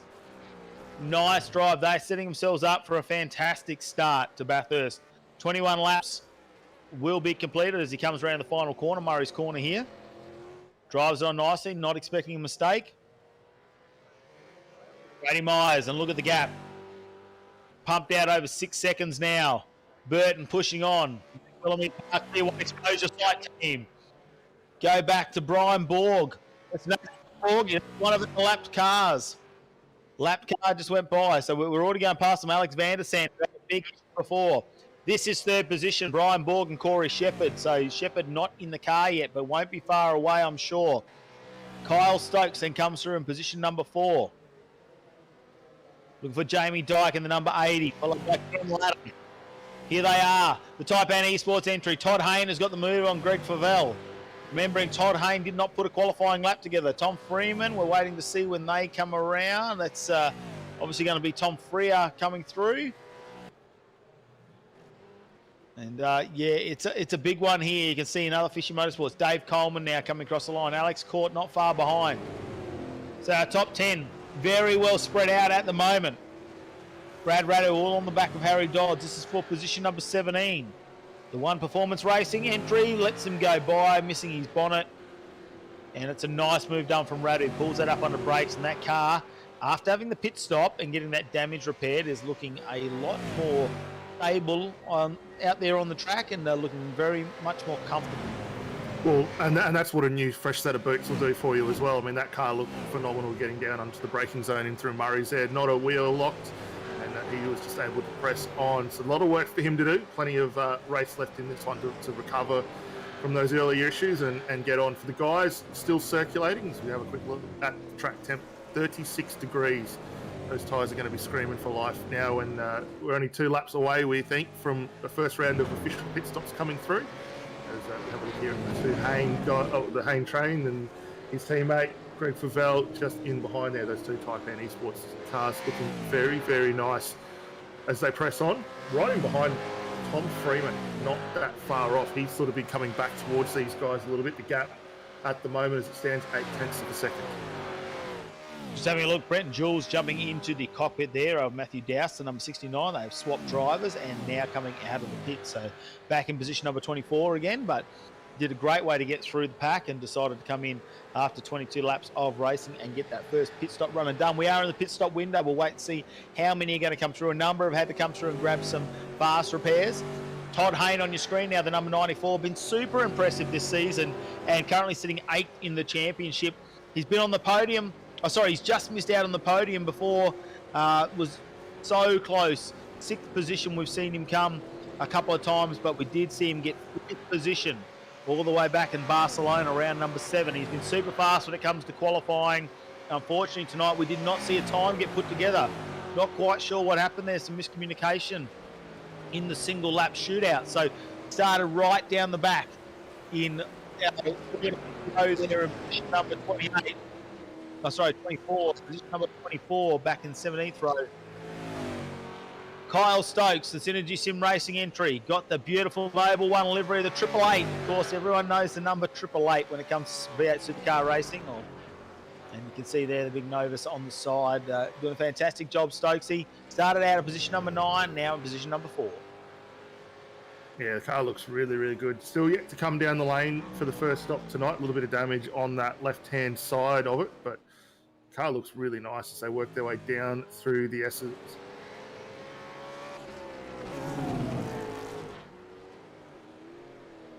A little bit of a moment there on the lock-up through the Forest Elbow. Almost a little bit of a slide, wasn't it? Yeah, he did really well just to catch that one up. Tyres will be blistering now. I'm not sure how Brady Myers has managed to keep the tyre. Sideways, up the background. Greg Favell loses a position. How did he hold on to that, Dan?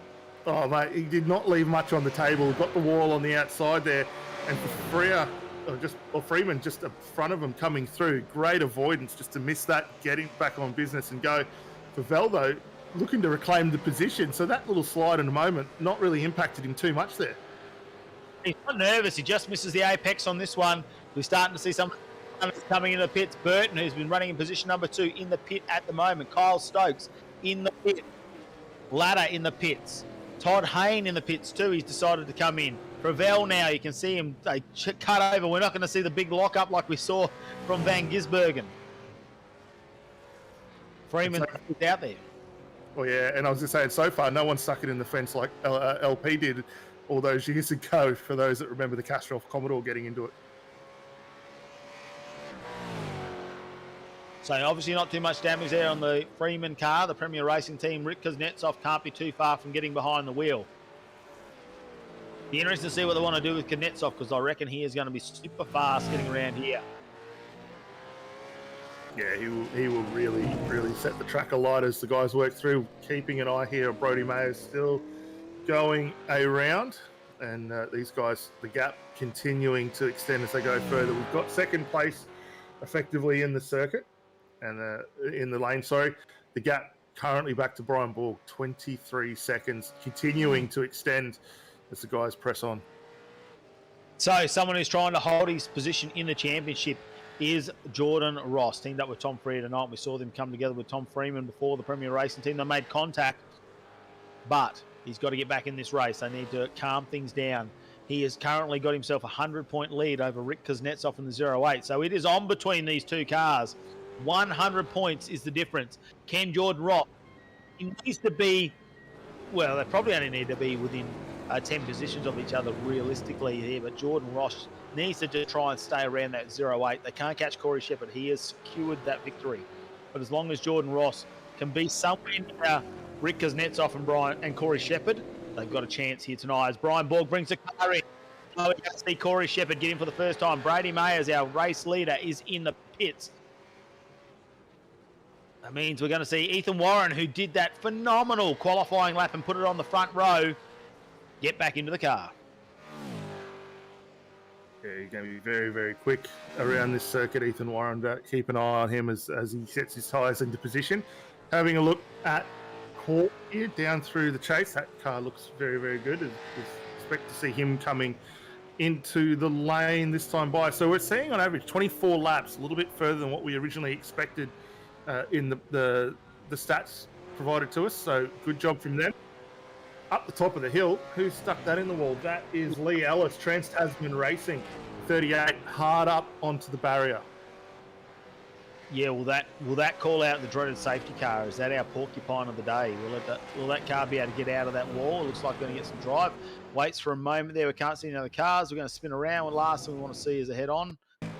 And it is a very second-hand looking vehicle here as we have a look at the replay. So he's already had a big moment up through the chase, and that was hard into the wall there. We've seen that so many times in supercar. And that's an engine done. That is race over, or almost race over for those guys you would expect. Oh, engine, yeah, they're going to have to go there to race control and maybe grab themselves a tow coming out of it.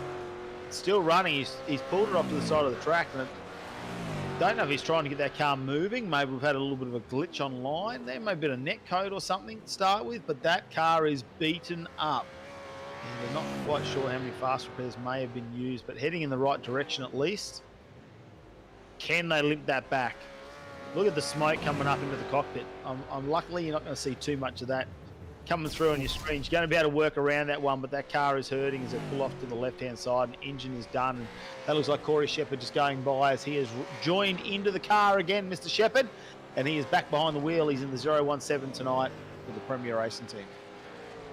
Yeah, they're not going to get that car home as it is stuck on the circuit. Looks like they have exited that car back into the lane there. So Shepherd back on board now, the 017.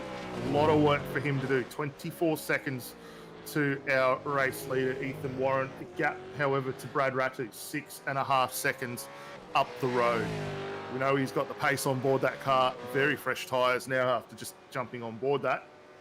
How quick do we reckon we're going to see that time difference come down for third place? Mate, Sector 2, Sector 4 is already full sectors when it comes to Corey Shepherd. First sector's already happening as Emily Jones now back behind the wheel of the McPhillamy Park Tier 1 Exposure Site team. And I'm assuming that means they've been up to the mountain this weekend. Well, look, you would expect so with, with a name like that, but looking pretty good out there at the moment. That car sitting in second position, 9.5 seconds behind Ethan Warren. It's a big gap there to catch up, 9.5 seconds, but comfortably in position number 2, remembering we are only on the first of our driver changes. Minimum 3 driver changes here tonight as well, and the minimum laps you have to do is 36 to get by. 68 laps maximum, and we are seeing a lot of our drivers have changed over around that 23, 24 lap mark. As you can see, Emily Jones has come in, co-driver there. Burton has done 23 laps in that car previously, so done a quite nice stint there. So I expect to see 2 full stints if we don't see a safety car brought out. We will see 2 full stints from at least one of the drivers to bring this one home, and that's when you see at least 3 driver changes. A lot easier when it comes to the virtual world than it is having to actually undo the belts. Make sure you get the drink bottle back in, the radio comms, the cool suit, all those sorts of things. No one's going to yank out your insert. So a lot easier to do when it comes into the sim world. Yeah, definitely. There's a little bit of hip and shoulder here back into turn 1. Who's that? That's Sebastian Flock. And I think it might have been Christian Smart getting into it. Kokoschki. Actually, Kokoschki, you're correct. It was a Kokoschki. It's, yeah, obviously the relative there, not letting him know what's going on there with that one. And now Aaron Gilbert now in the number 3, Henry King entry, his teammate. They look like they were all over the back of Kokoschki, and we'll have to wait and see exactly how this one unfolds. Kokoschki there covers this one off, no. Gilbert's going to have to do a fair bit of work, I think, to get this overtake manoeuvre done over the top of the mountain. Yeah, so far looking pretty good though as we watch the run out through the cutting. Gets the car nicely and settled. For Kokoschki, however, a little bit of a slide on exit hasn't hurt him too much now as they head up through Reed Park and down in towards the Great. Both of these two looking pretty good here as they now head towards the top of the mountain. It'll be interesting for Gilbert though. We saw early on just how much they use the tyres in this Jinx Shifters entry. Second stint's going to be all important to see, did they maybe make a bit of a tyre pressure adjustment? Have they gone a little differently on the bars for this second stint? Yeah, the back is looking pretty loose for Kokoschki. They have to try and rein that in, maybe make some adjustments on the fly. He's got some adjustment there. Lock up of the brake from the inside, but he misses the wall, doesn't slide the car out, pulls it up. Going to hurt him with the run onto Conrod State, though, as they come out of Forest Elbow.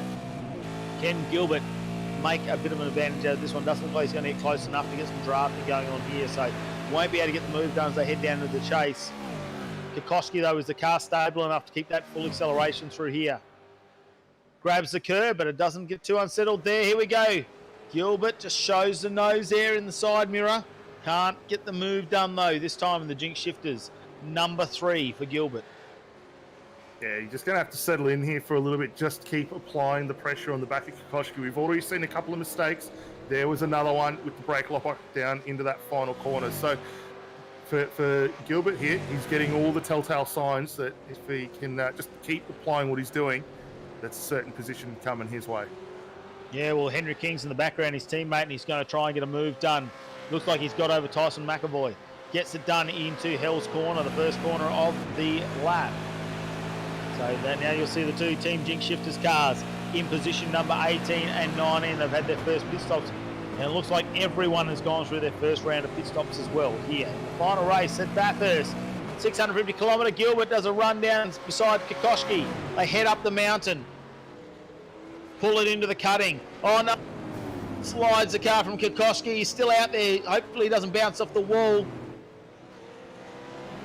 Gilbert manages to get on the racing line, gives him the drive. Kokoschki, probably a smart move there. You're on the loose side of the track. There's going to be some pebbles there and a bit of dirt. Can't apply all the acceleration down at that point, and a good move just to give that position up and get back on the racing line. Yeah, and this will now give him a little bit of an opportunity just to reset himself as we have a look here at Whiting and Hayne down in through the chase. Hayne just pulling back just a fraction there as they slide down into the braking zone. Takes a lot of curb on exit, which is going to set himself up nicely. Keep an eye also right in behind Rick Kuznetsov back on board the 08 and already gaining immensely on the guys in front of him. Last time by, Rick Kuznetsov, it was a 204.66. This time 204.69. And the guys around him, so Adam Hayne did 206.30 last lap. Michael Whiting, 2:06.59, so the pace definitely in favour there of Rick Kuznetsov. We were wondering how quick he was going to go, and this is a very good sign early on. Yeah, he's definitely got the lap times with Corey Shepherd and Ethan Warren. It's just going to be how he goes through traffic here at the moment, and it's going to be a real test of his patience now. He's had a good run recently where he's been more up the front of the pack and hasn't had to do all the work to get through everybody. Definitely does have the pace and the skills to make it happen, but as you start off, as you venture up the mountain, I suppose, through the cutting, Reed Park and over McPhillamy, there aren't too many opportunities there to take a risk when you've got two cars in front of you, I suppose. Especially when you've got so many laps up your sleeve. We're only 28th lap now of 104, so he's going to get a good opportunity here. I reckon look for the run coming out of Forest Elbow down the Conrad Straight into the chase. Be a nice safe move for him there. Well, interestingly, just watching the way Rick Kuznetsov just placing that car there, I mean, we saw him right on the rear bumper as the guys worked their way up through the cutting to begin the top of the mountain section there. He backed off just a little through the skyline. He's now right in contention again and a little too hot there with a bit of contact on the back of Hayne. He's going to need to redress that position. That was a bit of a feisty move. Yeah, and Hayne was all over the back there, obviously, of Whiting and hoping to get that move done. At this point, though, maybe it's a good move to just run down with Kuznetsov and let Kuznetsov make his way through. Hayne's going to push the point here and try and come down the inside. Shows his nose, not quite close enough there as they head down into the chase. They pull them all up under brace. You can see how much later Kuznetsov brakes there, doesn't he? That car pulls up really nicely, and that's where he's gaining this 2 seconds a lap, is actually in the corners in the braking. Well, and that's partly due to, well, I guess a lot due to the way the balance of these cars are set up. And traditionally, we've seen, especially this season, we saw it last season in Corey Shepherd's hands as well. Not a lot of lock brakes from those guys. So they've found something there that works well for them, continuing to use it on. As we have a look here at Smart and Barton, just having a scrap there down through the chase. For Christian Smart, not leaving anything on the table. He's going to throw the 027 down the inside here and get this move done and dusted, nicely pulled off as the guys now work their way across the line. And in the background there, you can see Sebastian Flox now got behind the wheel of the 717, teaming up. Trying to see what's happened, and Corey Shepherd, no surprise, back behind the wheel, running low 204s already and setting the fastest laps of this session, I suppose, after the first pit stop, after that first round. A 204.25 is where he is already down to. He's run a 204.06 previously, and he's all over the back of Brad Ratu in the XG Motorsports. Ratu staying in the car out there, and obviously they did a repair on that car on lap number 13. So these tyres are a little bit older.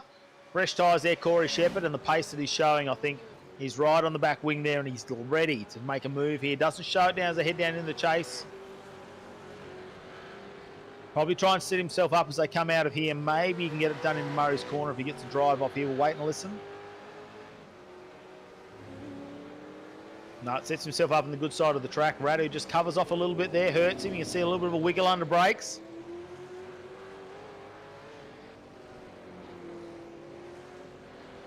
No, we're not going to see it down here either. Doesn't put the nose out, does he, Dan? I expected maybe we would have seen him show a little bit of a nose, just settling in behind Radu for a moment, just looking for his opportunistic moment. Could be here as they head down Mountain Straight. If you're a betting man, you would say down into turn 2 is going to be the prime opportunity to do it. He's already a little bit wide here. So settle in and fires it on down the inside there. Not too much resistance, if any, put up by Ratu there, and actually Ratu going to pay a little bit more of a price there running it wide. So he gets on. We did just hear over race control the positional change between the 08 and Hayne there, having to be switched around after that little bit of contact we saw 2 laps ago down into the elbow. But for Rick now, right on the back of him, looking to get back ahead and set off after Michael Whiting. And in his sights now, in the background, you can see Jordan Ross lurking, just starting to show there, with Kuznetsov stuck behind this with the redress, which is really good for Jordan Ross after that incident that the 2 co-drivers had in these cars just a few laps ago, which set them back about 6 positions. So Jordan Ross now, if he can try and use this to his advantage in the next lap or so, because Kuznetsov looking to make a move as soon as possible on Hayne. in the Taipan Esports and Michael White in the Fishing Motorsports entry. Hayne just grabbing a heap of curb there, runs the car out wide, but still pushing on. Because Netsov's car is just looking so balanced out there at the moment and settled. But Jordan Ross, that gap, I'm just having a look to see what that is. Currently, it looks like it's about 1.3 seconds back to Ross from Kuznetsov. And he needs to stay close to Kuznetsov and not let Corey Shepherd and Brian Borg get too far in front so he can hold on to that second position in the championship. Yeah, that again looked very, very close there for Kuznetsov. Just got the car pulled up nicely into the elbow there. The draft is going to be fantastic for him here as they work their way through. Look for him to slide one down the inside into the braking zone. And he tucks right in under the wing now. We've just fired down under the Fuso Bridge. Take that little bit of curb on the outside. Send it on down inside. Going to see whether he might have almost grabbed two there. Whiting just a little bit too far ahead there. Nice move from Rick to pull himself now up into that 8th position. Yeah, he definitely got the slingshot move there done, and you can see Jordan Ross now almost on the back of Hayne. He won't want to hang around too long and let Kuznetsov get a gap on him. Goes a little bit wide there for Ross in the background. He's not going to be close enough though on Whiting at the moment to have this go into Hell's corner. Have to wait and see how he goes down Mountain Straight. Might not quite be close enough, but just taking his time, working his way back through. You saw that little bit of a mistake he made earlier behind Adam Hayne where he made contact, and that cost him a little bit there. A couple of laps there where he had to make that redress and give that position back.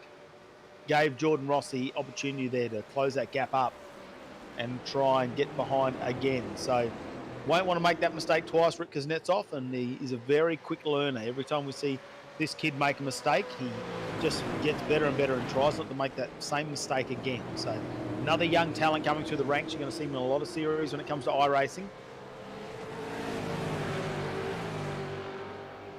Yeah, this fight is going to really heat up here soon. Keeping on there just on Jordan Ross, he's not that far off the back of this train as well. He's going to be right into contention as the guys get down through Conroy. We've just had the yellows thrown. So this is going to be our first safety car event for the race. This will really start to spice things up. We're on lap 31 here, partway through the second stint. Yep, the echidna's crossed the track somewhere. Yellow is out, and we will wait and see exactly what it does with the pit stops. Remembering we're midway through our second stint, really. Some cars didn't come into lap 24, but generally lap 22, lap 23 as our safety car now joins us out there, and that will see our leader, Ethan Warren, will definitely lose the 15-second gap that was there. It was over 14 seconds before, so big gap to lose. Pit's still closed at the moment, so pits are closed for all of our competitors. Corey Shepherd there will get this opportunity to close this down, and won't he be happy about this, because he's been working so hard, punishing those tyres to try and make this gap up. We can see by the lap times exactly what he's been doing, back-to-back low 204s, and now he's going to be seeing the rear wing of the cars in front of him where he needs to make those positions. He's in position number 3 at the moment, teamed up with Brian Borg this weekend. Emily Jones will be just in front, and Ethan Warren leading this race. To see what the GD the 3-1-2. We'll have to wait and see if there's a bit of if he gets a drive by there for Wade Sheedy, who's actually not in position number 2. It's actually one of the lap cars there. We are hearing though that, is that right, because Kuznetsov has actually gone on the pits when it's closed? Yeah, if that's the case, that will be a penalty coming his way.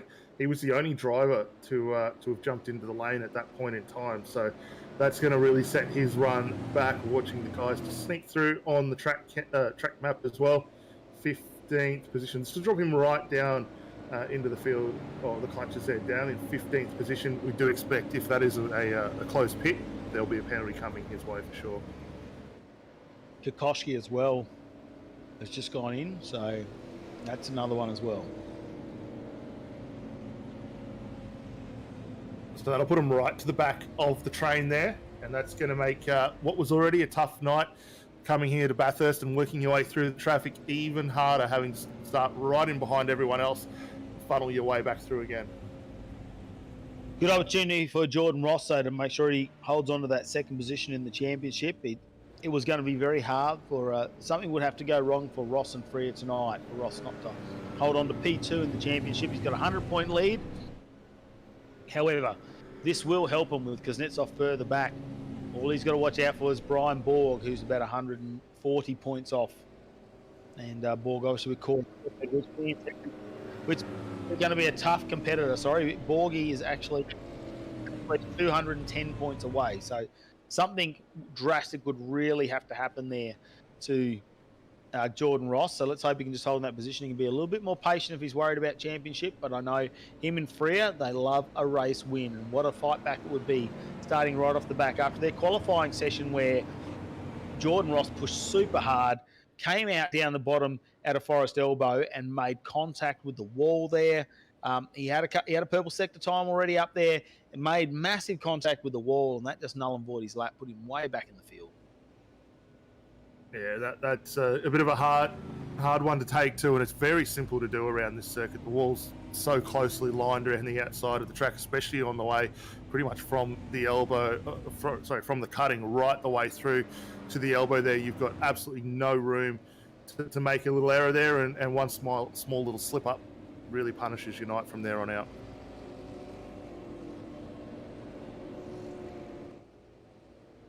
So it'd be interesting when we restart this race, because at the moment, if Wade stays there behind Ethan Warren, that is going to give him a nice advantage on this restart. So Warren's going to be able to drive away. No, Shepherd stayed out. Pits are open. So pits are open. Corey Shepherd has stayed out on this one, playing that early strategy game. Yeah, different strategy for a majority of the field there, and that's going to see how that plays out. So has the Fishing Motorsport cars. So obviously Jamie Dyke behind him has stayed out.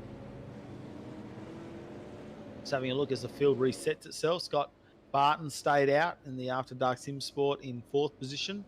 Aaron Gilbert, Team Jinx Shifters, stayed out in the number 3. Bilson stayed out, the Bilson-Dyson combo. Didn't we see Dyson back in that car there? They've actually done 2 pit stops from what I can see. I did see Dyson back out there before. He only came in for a few laps, I reckon, there. That's probably only 8 or 9 laps there. So Bilson back in. Hopefully he's not having internet issues again tonight. Kuznetsov, I don't know how this plays out, if he's going to get a penalty for coming in early when the pits were closed, how it will play out now that everyone else has gone to the pits. So Warren's come back out in position number 10, Emily Jones position 11, Johnson now in position 12, Jordan Ross in 13, Kobe Jones 14, Christian Smart 15, Hayden Harrison 16, Jacob Knight 17, Todd Hayne is back in the car. So Adam Hayne's jumped out. Very short stint there from Adam Hayne. Remembering minimum laps is 36, so 36 laps a minimum, and he has already got out. Yeah, but that gives you some strategies towards the back end of the event as well. We do know, as you're saying, 68 laps, is the maximum driver time. So if you have got one of the 2 guys a little bit quicker there, you're going to try and get them in as the back end of this race, just to have your sharpest tools on board and ready to go. And every endurance this season, they've been super strong as a Corey Shepherd and Brian Borg combination. They came 3rd at the Nürburgring round number 1. Red Bull Ring, they came 1st in the 650k there. The next endurance, they just missed out in 4th place at Suzuka. Then it's been all gold. I mean, Daytona Road, we saw the 300-kilometre race. Corey Shepherd took that one out, obviously single driver. Circuit of the Americas, they teamed up again, got the win. And then it's all been sprint races there for Corey Shepherd in the final part of the season, but they're back together. They've been super strong. Corey Shepherd, obviously the slightly faster of the 2, which we see Brian Borg, though, is a really strong second driver in that combination, and very well versed when it comes to putting the elbows out and making sure his defensive driving is there as well. So Brian Borg definitely keeps that car in position, but Corey Shepherd just with the raw pace. What a combination they've had from the RaceKraft Simulations Premier Racing Team entry. And, of course, the Mr. Antenna missing off the side of the car tonight. And unfortunately, in Season 12, we're not going to see the number 1 on the side for Corey Shepherd, because we're not going to have a Season 12. No, but he does get the very dignified honour there of claiming the final AOSC Supercars Championship. So take nothing away from him. That is a fantastic thing for him.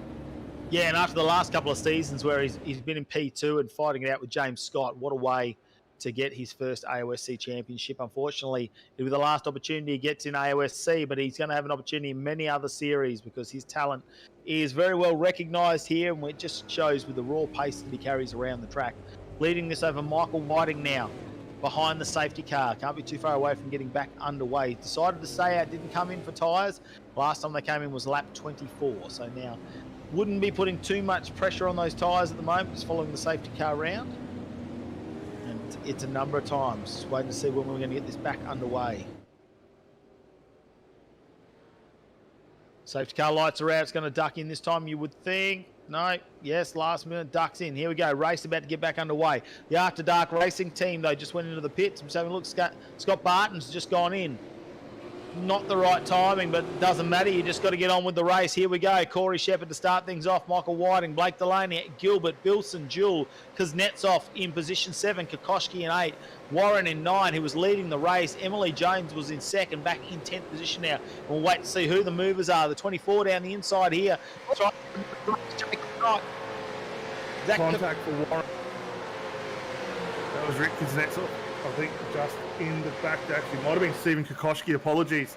In the back there as the guys work their way through. Jones might gain a spot here. Kuznetsov there already gets a move done there on Jewell. Jones is off. Going to drop a fistful of positions here as the 2 Synergy cars come through. The 554 gets into the mix there as well. So that drops Jones now back into 12th position.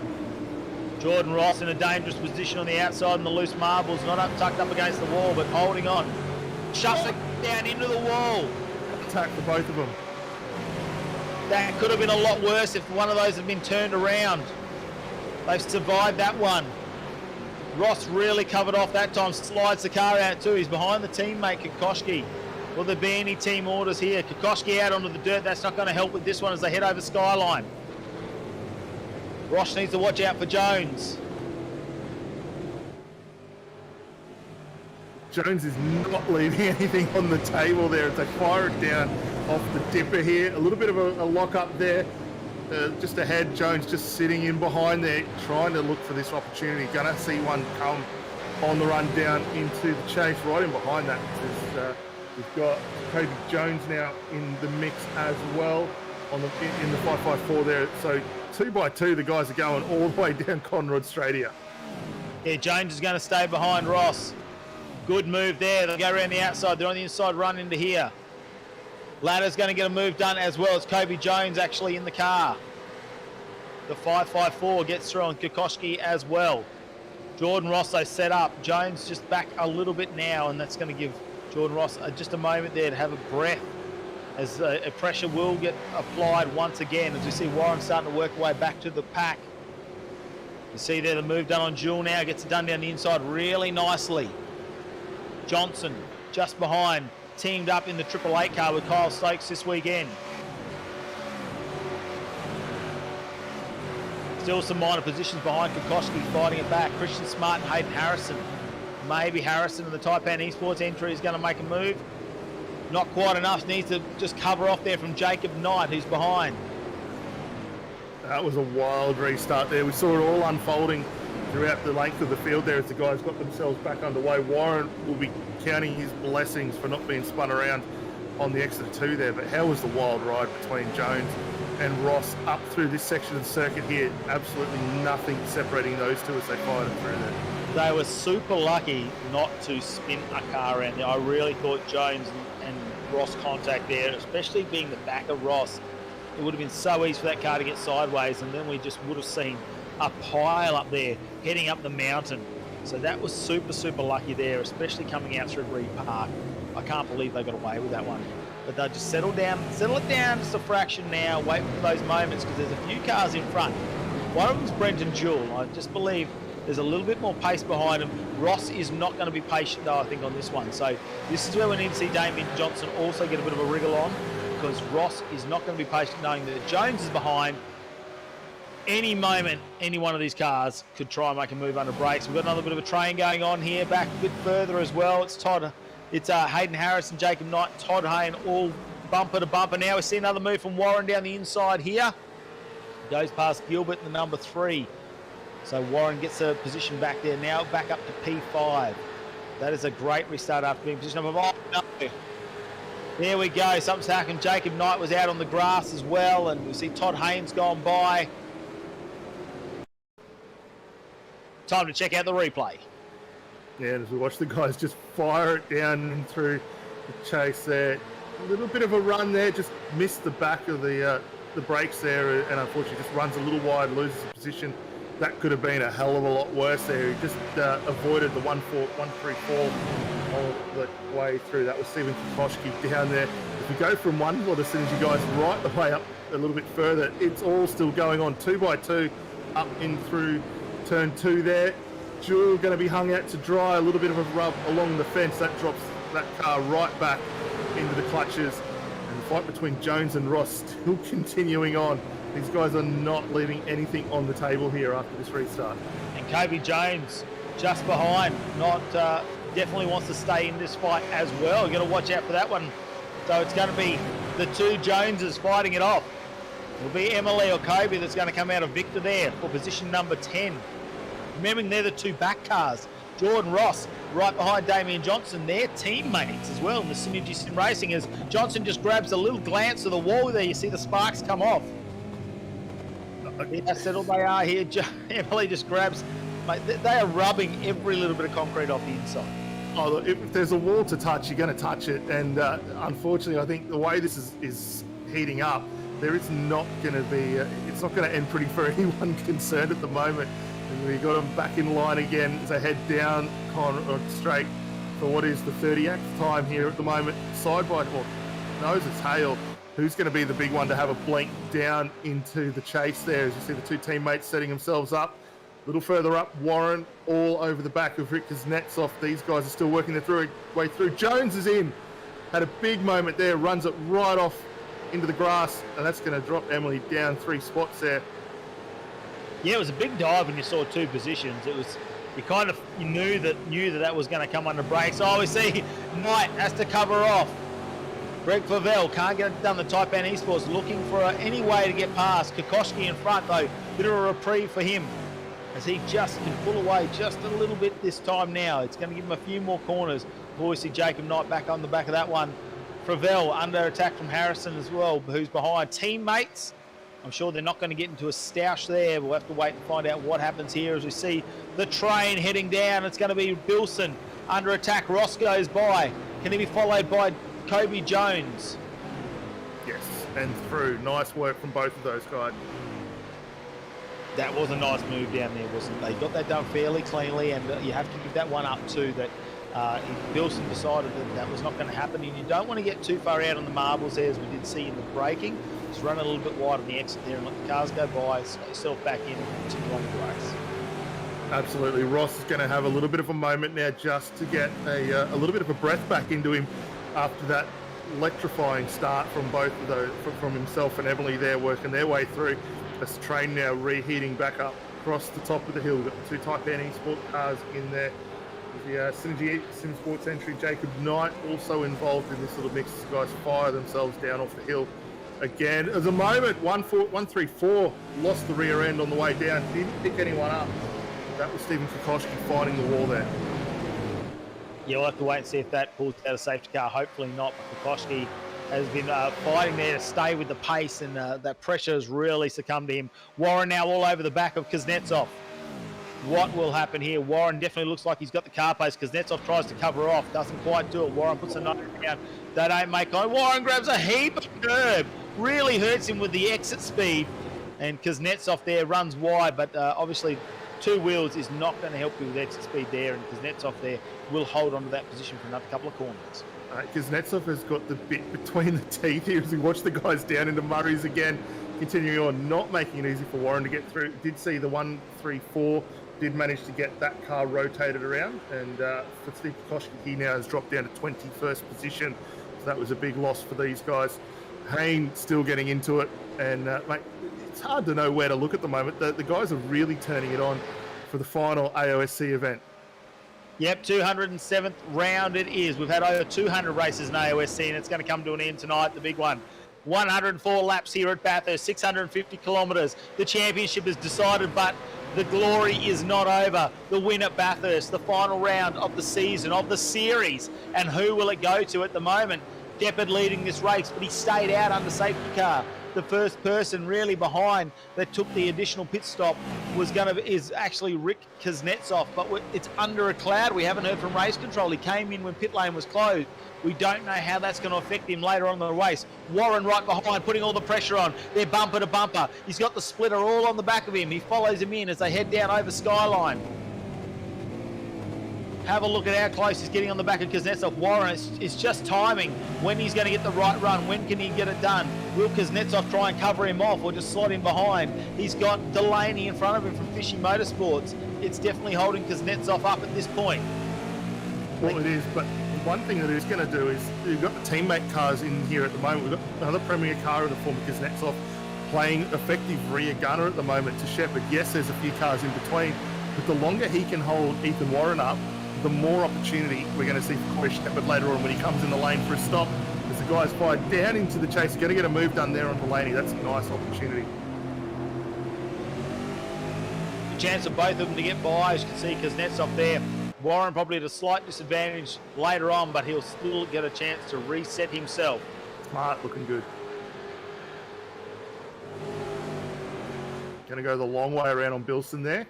Watch him make that move down into the final corner. Jones did manage to work her way through. She's got Damien Johnson now as the next car up. Let's go back to this fantastic battle between the young gun Ritz Kuznetsov and the elder statesman of supercar, Ethan Warren. They're not giving an inch between either of these two fantastic drivers.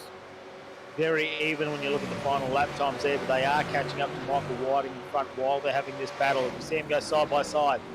Smart and Bilson. Oh, back here, Warren, a mistake, Kuznetsov. Warren ducks down the inside. He puts the nose in. Kuznetsov slots him behind, probably a good place to be. Doesn't want to get pushed out on the marbles there over the ripple strip, so he loses the position, and Warren now will push on in the Trans-Tasman Racing to see if he can catch up to Michael Whiting and get that move done very swiftly, so he's on the back of Corey Shepherd. Yeah, you got to say, a really big fan of the little slide job there, just on the exit. Just parked the car across the 027 in the wall in a very precarious position. McKnight not going to be too happy to see the car stuck in the tyre power sign there. This is going to drop these guys well down the pecking order. Currently sitting in 19th spot. Here's a look at the replay to see how it unfolded. It was on the run up into turn 2 there. The 34 involved in this one as well. And just runs a little bit wide, and then a little bit of a door being opened, and around 34 just catching that rear quarter. Just a slight booty bump there, I reckon. A little bit of a booty bump. The 7 gets around. Looks like he's got the car out of the wall, which is good news. Good news for everyone else, because we have not seen the yellow come out of this. Kokoschki on the replay now, as you can see, and already wearing a fair bit of damage from the previous time that he spun out. Similar spot here as they head up the mountain, around the cuttings. Ooh. He's actually run. That's probably dislodged him out of the wall, actually. It's probably a godsend for everyone who did not want the safety car. And I'm sure Corey Shepherd wanted the safety car, because they didn't come last safety car to get that extra pit stop in. No, not at all. That was a tricky spot there for both those guys to be in there. You've got to be a little bit cautious. The 3-4 coming in blind into that corner there. Would have been keeping an eye on the relatives. No doubt the team just keeping an eye on that one. But unfortunately for those guys, just making that contact at the critical moment there. Shepherd still pressing on out front. We can see too Jones and Warren working their way through down in 8th position. And keep an eye further down the field. Christensen and Dodds for 17th position. Just in front of that, you've got Dave Kidman, who stayed on board after that first round of pit stops as well. Yeah, trying to get the laps run and done early there for Kidman. I don't know, that's a bit of a strategy that they've got coming into this race. We'll have to wait and see how that one. Greg Cavell now all over the back of Brenton Jewell, just goes wide. We don't see what happens. Emily Jones now coming up on the back of Damien Johnson. Really closing it up. Oh, he slides it out. Johnson really with the pace coming up the mountain. It's a qualifying lap out to the wall. Jones and Warren nose to tail there. Jones sliding the car out. Trying to knock the side mirror off. Oh, something's happened to Warren. We're going back to a replay here of Warren, and just runs wide on the grass himself. So this was after he'd got through on Rick Kuznetsov. You would think that's almost a little bit of netcode, wouldn't you, or a failure of something after what we've seen the racing. that is either a momentary loss of concentration or it's got to be a failure of some sort.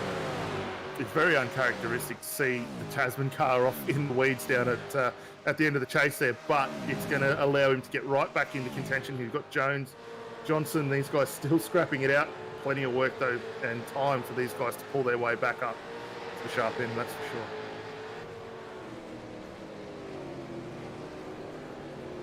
Johnson's doing a great job now just holding on to this position, but for how many laps can the 888 hold out in P7? Jordan Ross just making away at the moment, opening up that gap, catching up to the back of Kobe Jones in the Jinx Shifters entry. Kuznetsov back up to P3 and he's going to try and go. He's on the back of Michael Whiting. Watch him go now as they get the run.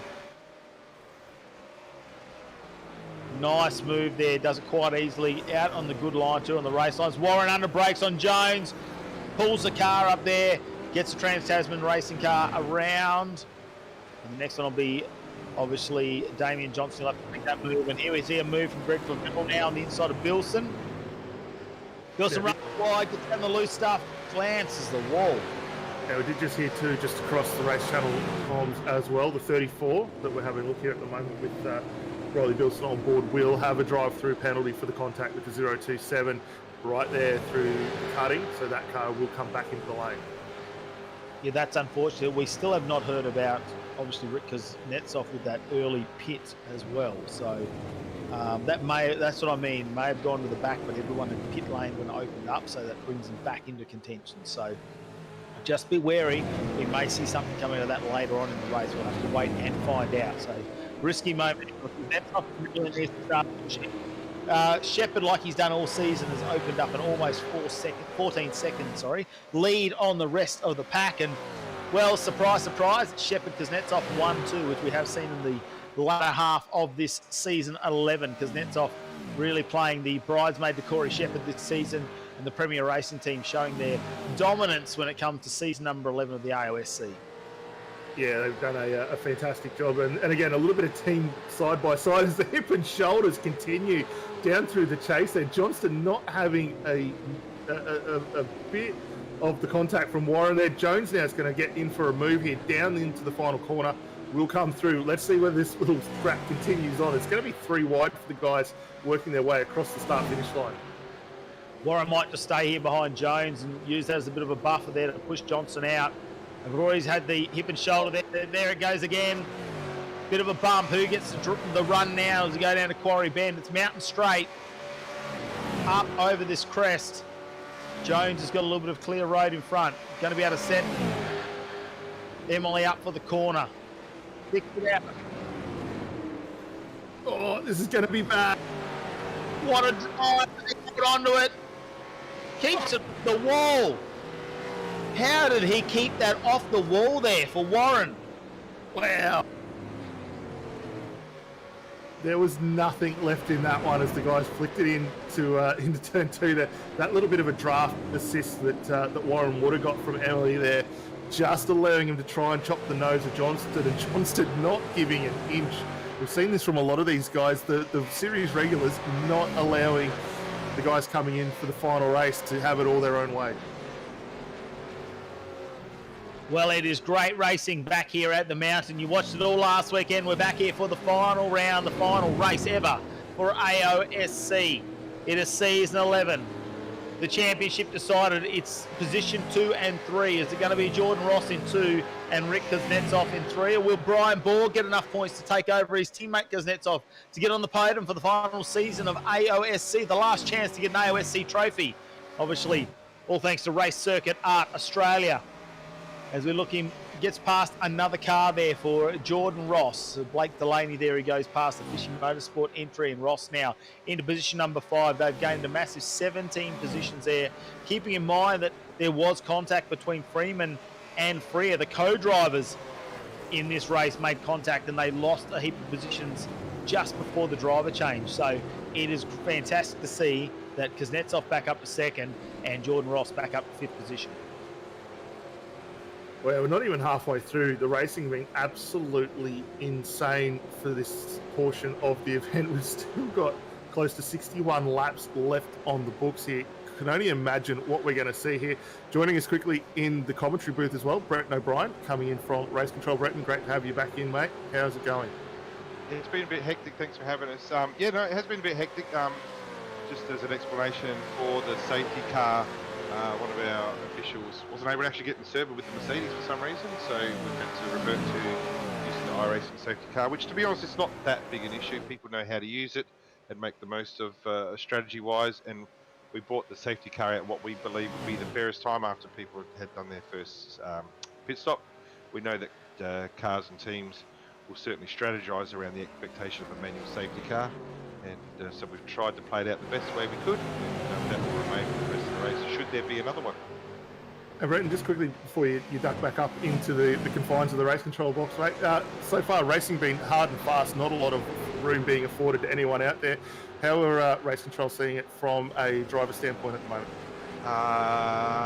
Poor. Yeah, poor. You know, I could say, paint a picture and say how good it is, but it has been poor. By saying that, the appropriate penalties have been issued.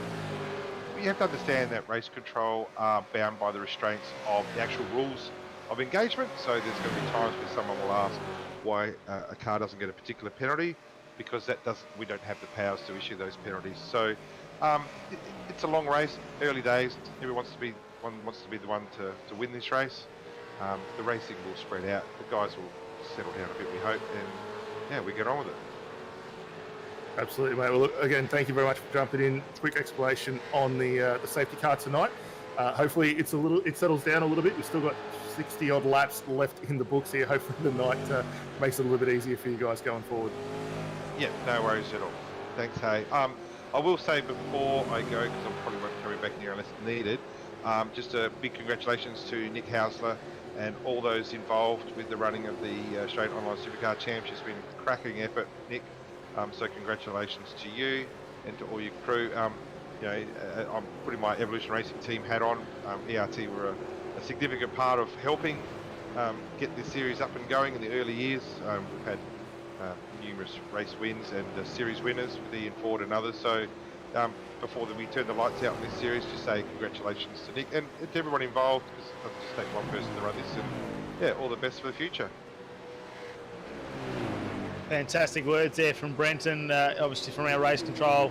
And yes, I think we duplicate what he said there, don't we, Dan, in the sense that Nick House has done a fantastic job keeping the series going, and there's so many people involved in maintaining its momentum, and it is a shame to bring it to an end, but of course life does go on and commitments do come first, sometimes with family, and mate, we just can't wait to see how this race unfolds tonight, because this series is going out on a high.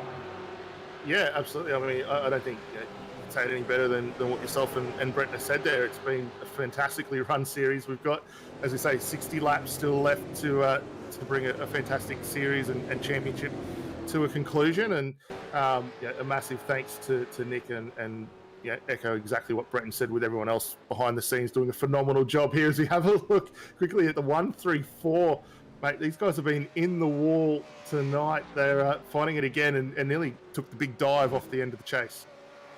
Also, as our race leader, Corey Shepherd, has come in the pits and doing a lap, remembering that they come in under the safety car. So he did not come in under the safety car, and coming in now is Kokoschki's still rolling in the pits here. I think he was looking for the big launch to get down here in a Conrod straight. If you just keep going, you can launch the car. So maybe we've got a little bit of a netcode error there for him as well. Gilbert now just gives up that position to Todd Hayne, the Taipan Esports number 94, just goes by, and Todd Hayne now getting a number of positions back up. It's the start of the race. Brian Borg gets back in behind the wheel of the number 017. His number race, the Premier Racing Team entry, and they are dropping back a number of positions here with this pit stop. Yeah, they're a little off sequence after the earlier stop there. We didn't see them come in when that first safety car was called, and they took the gamble, but I think this is going to really start to play into their strategy. Obviously, we expect potentially there may be another one if things go the way it's going. As Brett was saying, the racing has been hard and fierce here, and there's every chance that if it does go on the way it's going, we might see another little exchange as Jones now getting a move done. You don't often see that through the run up towards the grate, pulling that car now up into 5th position. But for Borgen, that they've had very good pace, and while we continue to see the race stay green, they've got every chance of setting themselves up nicely to finish it off. Yeah, we're going to have to wait till later in the race to see that alternate strategy come into play. Obviously, we could see another safety car as well. You just never know. So you need to wait out for that one and find out exactly what happens. We see Dyson now is back in the car, the Bilson Dyson team, and just getting moved done there on Scott Barton in the After Dark Sim Racing entry, and that will be for position number 20, as you can see on screen. So back out on track, Brian Borg, and back in position number 17, out of sequence stop, but clean air is the biggest thing I see out of this one. Is doesn't see too many cars in front, got cars behind them, but that's good. So for a number of laps now, we're going to see that clean air strategy and see where they come out. Of course, there will be a couple of cars I reckon that Borgie will catch up to fairly quickly, which may just slow his pace down a little bit, but they are going to have to come in for their pit stops too, remembering they're going to be not too far away. I would think we came in around lap 30, so we're probably going to see in the next 10 laps cars start to come in again. Yeah, this will be a really good time for the guys just to settle into a rhythm. We saw Borg being very quick earlier on in this one, and with the clear track that he's got ahead of him, we've got a couple of lap cars just ahead working their way down through the chase. He's got an opportunity now just to get himself into rhythm and press on nicely, so we'll keep an eye on that one. We have a look here. Kobe Jones now promoting himself up into second position. Rick Kuznetsov just ahead of these guys, working their way up in towards the karting. Jordan Ross, since getting past on Michael Whiting, has actually closed the gap down on second position here, and we could see Ross really come into being a solid factor as this one continues to stay green. Sliding the car out, Kobe Jones really pushing hard in the Simrings DPR entry. He's up 19 positions. Probably didn't expect this to happen so early in the race, remembering the last pit stop was lap 32.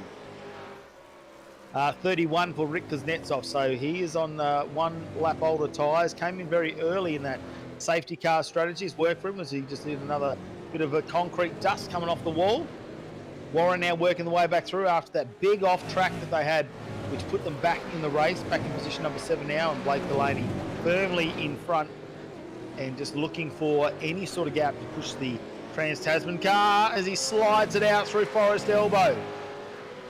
Not going to help him with the run on the Conrod straight, really could hurt him, but straight line speed has been rather good for the Trans-Tasman Racing number 22.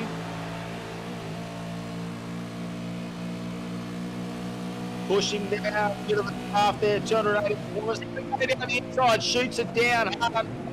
Not going to give up with Delaney. He's on the outside though. Oh, gets it off the grass.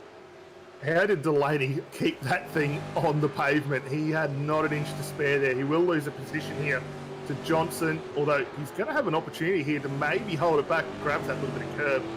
Johnson will work his way through. The one question I do have, and we'll have to keep an eye on it, Matt, is for Rick Kuznetsov. We saw him in that stellar battle at the restart there with Ethan Warren. How much has that taken out of his tyres? Because the gap to Kobe Jones starting to come back in favour of the second place runner. They're down to 1.8 seconds now. He's reeling him in slightly there, isn't he? We're looking at the last lap there, and we're talking 0.4 of a second now. We've got plenty of laps left in this race. Won't be too long before he is on the back of that. Maybe 4 or 5 laps, and if he gets a bit of drafting there, maybe that could be even sooner, as we see a little bit of a look here from Fravel on Jacob Knight, but Knight really covers that off. Plenty of front straight line speed there to hold on to that one there. Just looking in front, Aaron Gilbert maybe just pushing hard in the Team Jinx Shifters car as well, just in front. So at the moment it's McKnight just holding on to position number 11 in the 24 car, and I can see on our social media they're really cheering the number 24 on. Let's go, Nicholas Knight. So it's good to see the team here battling it out tonight, and Greg Fravel really holding the torch behind him there, keeping the heat on in the third entry of the Taipan Esports here this weekend. They are catching up to Aaron Gilbert though, ever so slightly, even though they've got this battle going on. Obviously Favel not putting too much pressure on there, otherwise we would see them start to lack a little bit of pace there and Gilbert pull away, but they're getting closer and closer, and this could become a 3-car battle very shortly where they're both trying to look for position number 10 to get themselves in the top 10. Gilbert just holding out that at the moment. They head on to Conrod Straight as fast as they go down there. Whiting now holding out Emily Jones. Jones closing that gap up from behind. Michael White in the Fishy Motorsports. Oh no, spins the wheels there on acceleration out of the chase. Jones now shoots it down the inside. Nice under brakes, grabs the curb, slides the car out and get that move done. Yeah, that was pretty well textbook move there, down into that final corner, going to hold on to that spot. Favel's looking good. I was just wondering for Gilbert, and we saw that early on in the 03, the tyres really went off that car early on. Was he starting to have some issues because he did fall back into the clutches there, and on cue, Gilbert now back in the lane to have another stop tonight.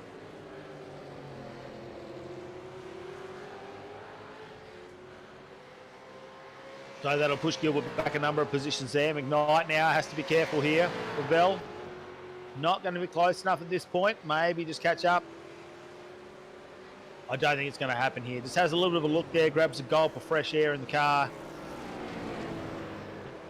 McKnight really has to stay behind there to get too effective that time. Yeah, Jacob looking really good here though. They are starting to close up a little bit more now that the car of Favel has come out of the lane there. Oh, sorry. So Gilbert going into the lane. The next car up, Hayne, is only 3 seconds up the road there. So Jacob's got plenty of time to close the gap down. And at the same time, Favel just holding station here. There's nothing separating these guys now. So they fire through. Gilbert down and away. That's dropped him down into 16th position. And actually now 17th position, and a long way off the cars that he was battling with. So Jones starting to close that gap down to Kuznetsov. It is under, well, it was under 1 second. It's hovering around that 1 second mark. And at the same time, Jordan Ross not quite on the pace of Jones, but definitely a little bit faster than Kuznetsov. So sort of in between there, just chipping away at that gap as you see Jones go under 1 second now. Just grabbed 0.2 of a second very quickly there in Kuznetsov. So just trying to have a look at where they are on the track, whether that's why that's caught up. They're just coming down to the final corner, Murray's corner. And they get around there and down to just under 0.8 of a second now for our leaders between 1 and 2.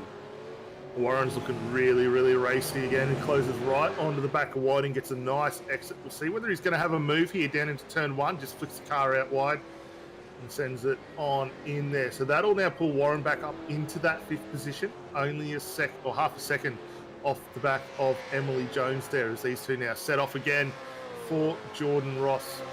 But Whiting not making it easy for him. He's not going to give it up without a fight. We might see him try and send one back down into turn 2 here. Yeah, I just thought about that. Warren didn't really get the run-off, had the shallow corner there, and I thought Whiting might have put a bit more of a fight to that one. Doesn't push it too hard as he slides it out there for Warren now. He's going to be on the back of Jones. Can he catch up and we see that battle reignite? That's a fantastic battle we can see in a few laps. Remembering, though, we're coming back towards that window. It was around lap 30 where everyone had the pit stop last time, 31, 32 for most of the drivers. It was still under safety car, so we've probably only done 15 or 16 laps at race pace, really putting the pressure on the tyres. Fuel load starting to lighten up now. We're getting to the back of the stint. We're probably going to see another 6 or 7 laps. Cars are going to start coming back into the lane around the mid-50s, I'd say. Around 54 to 57 is where we're going to start to see everyone pitting in this race who have not come in for that next pit stop, who are taking that strategy. So we could see that come into play. Will they get a chance to catch it, or will be the co-drivers to go back in and continue this battle? Yeah, look, I wouldn't mind betting we're going to see the guys maybe just extend it a little further as well. We saw 25 laps on the opening stint before everyone started to really filter through the lane and knock those stints out. So it might even push this closer to almost the mid, close to late 58, maybe 60 if the guys were able to save a little bit of juice under the lane there. Having a look now at Rick Kuznetsov back 1st and 2nd on the track, just getting a glimpse of Jordan Ross there in 3rd position. And it's 0.7 of a second now between our leading 2 cars. Nothing separating. Kobe Jones looking very, very good in the DPR Sim Rigs entry. And the pace of this car since getting through on the restart has been absolutely superb. He hasn't used the tyres up, but just maintained lovely pace to get right back on. And last time, it was identical time for both cars, 2:04.72 as the guys work their way around. That's a hard pace to maintain, isn't it? Those 2:04s at the moment with track conditions, that is a phenomenal pace. Blistering as they go out there. Jordan Ross, let's see what he does. He's just fallen off a little bit in the last lap at 2:05.23. Now, he was well in the 2:04.40s before, so just lost a little bit there. Maybe a slight mistake that we haven't seen on screen. But Jordan Ross can see them in front. Sometimes, though, as the tyre life starts to go away and the fuel load lightens up, you just very easy to make a slight little mistake. McKnight runs it down the inside here and pushes Favell out wide. Favell gets out in the loose, just by the car. So McKnight gets that position back on Greg Favell.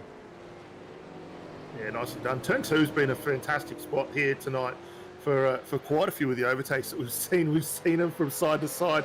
We've seen a couple of big slides there, most notably probably Ethan Warren.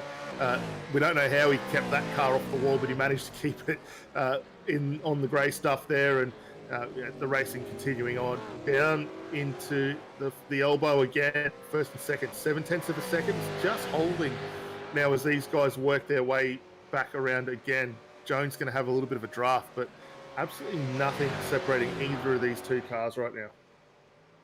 And it's a real comeback story there for Kobe Jones. He was fast when it came to qualifying. We did see him actually go second fastest in pre-qualifying. So he was in the top 10 shootout here tonight.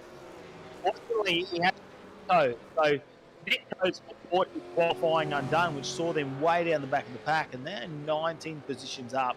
And they are on the same pit stop strategy as Rick's Netsov. So they both came in because Netsov on lap 31, Jones on lap 32. So this is going to be a great little battle to see how they go. Back here, McKnight covers off here on this one with the hot Favell. Yeah, Knight doing a really, really strong job there. He just wanted the car a little bit over in the brake zone. He's got to be cautious there not to get the contact, as he has a little bit of a bobble on the one into Murray's. But these two have been at each other's throat the entirety of this stint. Absolutely nothing separating them as we continue on again. And for Knight here, he might find himself a little bit more vulnerable again at the end of 2. Yeah, this one's going to go on, I reckon, for a number of laps. I mean, I hope we don't see the driver changes here, because we're going to keep coming back to this battle, which at the moment is for position number 8. So, I mean, just really knowing where to position the car there for Knight. He is putting it in all the right spots, not giving up too much track position there, but just covering a little bit of the track you see. Not quite on the apex, but doesn't seem to lose too much exit speed there on that one there, as Favell now ducks it down the Taipan Esports, tucks it right in under the rear wing as we head up the mountain. What can they do? They go through Reed Park. Slots it in nicely. He opens up a gap there, doesn't he, Knight? He just seems to have a little bit more pace over the top of the mountain here. Yeah, the car looks really good there. It's a little, maybe just a little narrower after a couple of glances on the wall there. You can see the scrape marks down the left and the right sides there. So he's got a little bit more room to play with, but as you say, it looks really, really good.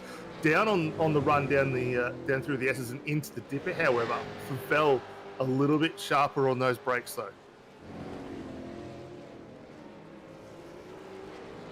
Christensen just behind Kinman at the moment. Now, Kinman hasn't been out of the car yet, so that means that is a 51 lap stint so far.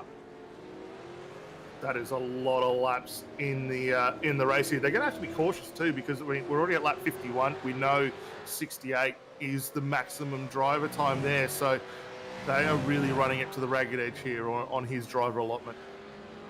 There you go. Favell's got him. Knight back in position. He's lost a little bit of ground too, so I'm not quite sure. Maybe something has happened there.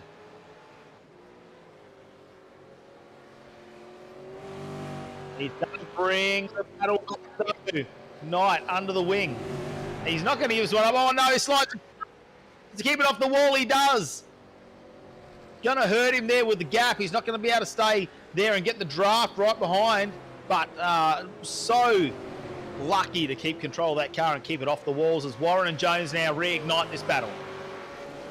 Yeah, and at the same time, these two are getting into it. They're also making time there on Jordan Ross as well. So we're going to see that little scrap turn into 3 cars in the not too distant future.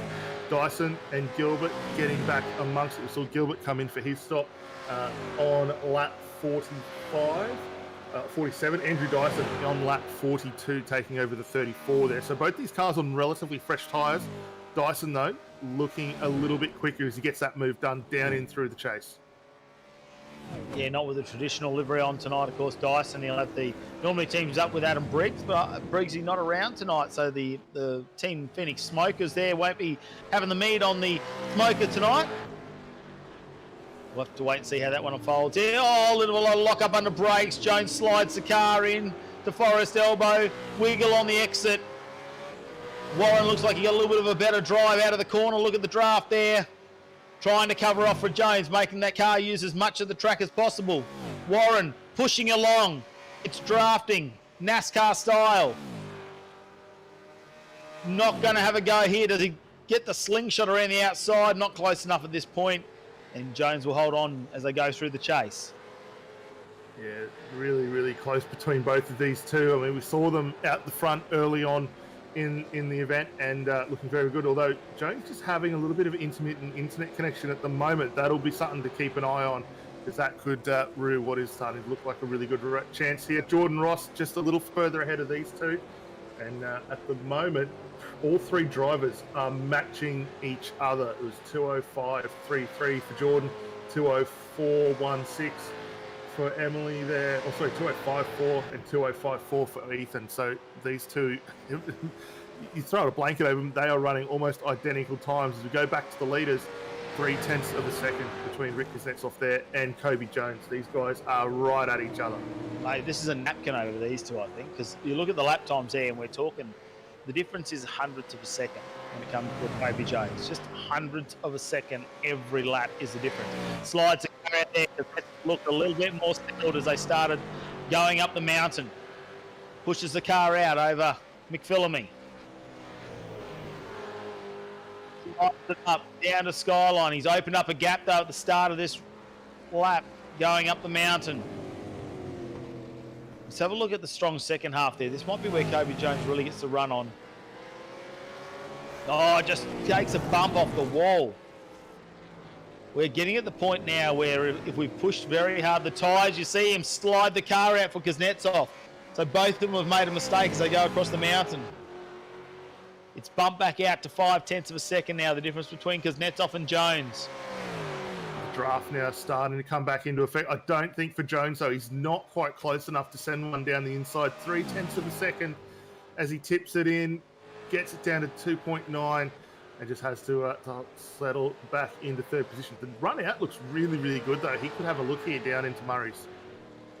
He just needs a strong start to the lap, really, as they go up through the cutting and repark. That seems to be where Kuznetsov is dominating a bit more in this one. Just hear him, just the tyres light up a little bit there as he drives out of Murray's corner. Look at this gap closing down, still on 0.3 of a second. It's right in front of him, looking at the rear of Kuznetsov. A nice drive there for Jones, though. Just drives the car out a little bit wider, keeps it a bit stable. Kuznetsov just gets that wheel over. As soon as they go, they are flying down here to Quarry Bend.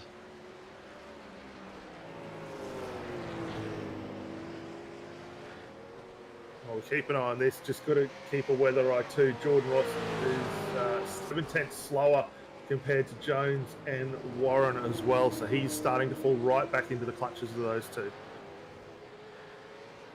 He's not going to want to get in that battle, and that could be a sign there maybe. He has pushed those tyres to where past where he is comfortable at the moment. We are coming to the end of this stint. There can't be too many more laps in this one. I said mid-50s is where we're going to be. We are on lap number 54 at the moment. So when we start to see some of the front runners come in to grab tyres and fuel, we'll have to wait and see. What can Jones do on the second half of this lap? That seems to be where he's the strongest. He pushed it last time and got a nudge from the wall. Looks a lot better this time. We're looking at the back of Rick Kuznetsov, who's leading this race on lap 54 of 104, the final race for AOSC. The final race for season number 11. Kuznetsov hoping he can get 100 points on top of Jordan Ross to get himself up into a second position. What a way it would be if we saw Premier Racing Team come home 1, 2, 3 in the championship. I don't think it would be done. I think Jordan Ross is going to spoil that and hold on to P2 if he can keep this up. 100 points is a big gap. That is a lot of positions you need to be different to give that position up. But Brian Borgen, here we go, into the pits. So we see Kuznetsov go in a little bit of a moment. We've got the 027 and the 34 back together again. We saw these two find themselves into the wall in this particular spot of the track, just backing out of that one. Now, interestingly, I did notice, and I was just going to mention that as well, Jones on the run in through the chase that time. He saw him with the draft and the run. He backed out of it. Was he playing the fuel saving strategy? Maybe going to try and eke out another lap or two here. Possibly not a bad point in this race to probably allow yourself to have a slightly different strategy, isn't it? Just to give yourself the flexibility to move it around, because it's really the back half of the race where that will come into play, where you can take that final pit stop, and if you can just knock a fraction of a second out of that pit stop time, you don't need to take as much fuel to bring it home. That could be the difference between position 2 or position 1, as we see Dyson slides it down the inside of, I'm going to say, is Jenkins in the car at the moment. Steve Jenkins in the number 96 has taken the wheel. They've been through the pits. Freeman and Freya get back in. So they've already had this battle, haven't they? The co-drivers between Jordan Ross and Rick Kuznetsov have already made contact. It was huge contact down the main straight. They are now back in the car, and they are coming out of the pits together. Yeah, we'll watch for the fireworks to continue on. We're under halfway, or just over, sorry, halfway through this race. 50 laps left in the books for these guys here. And this is going to be certainly one to keep an eye on. Lap 32, let's remember, was the last time we saw all of these cars in. So we're about 3 laps away from where we expect to see them come in. As we have a look at this, right, 227 and the 34. Dyson, Smart, not much between either of these two. We've already seen one of these cars find its way into the fence earlier on. Yeah, Dyson just trying to claw back a few positions here. He hasn't been at every one of the final few rounds. Actually 6th in the championship at the moment, but we did not see him last round. He's had a few podiums here this season, including a win in round number 2 at Chicago.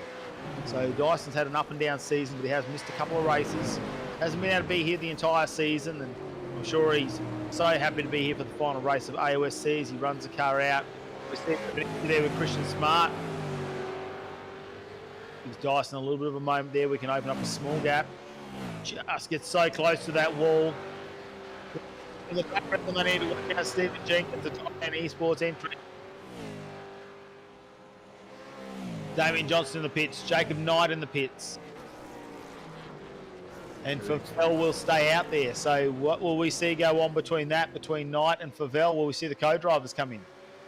Well, it's a bit telling. You're seeing a lot of these guys just run these tanks to the absolute ragged edge to try and just squeeze as much time on circuit as you can, as Emily just has a big slide on the run out of the cutting there. Similarly for Jordan Ross getting a move done there on Christensen. Christensen with the lights ablaze. He was not too impressed with the little slide job that he got into turn 1 there. But the scrap for second is still heading up. And I've got to say, just looking at the lap times at the moment, Kobe Jones, last time, 2:04.61. His best lap, this car's best lap out there in first place, 2:04.45. So considering they came in lap 32, they are finding phenomenal pace in the Jinx Shifters entry there.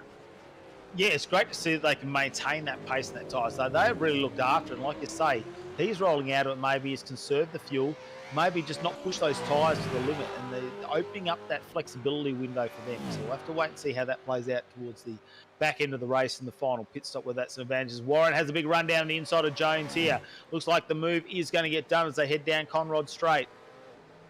Slots it in before the chase. Jones in behind, going to fight back.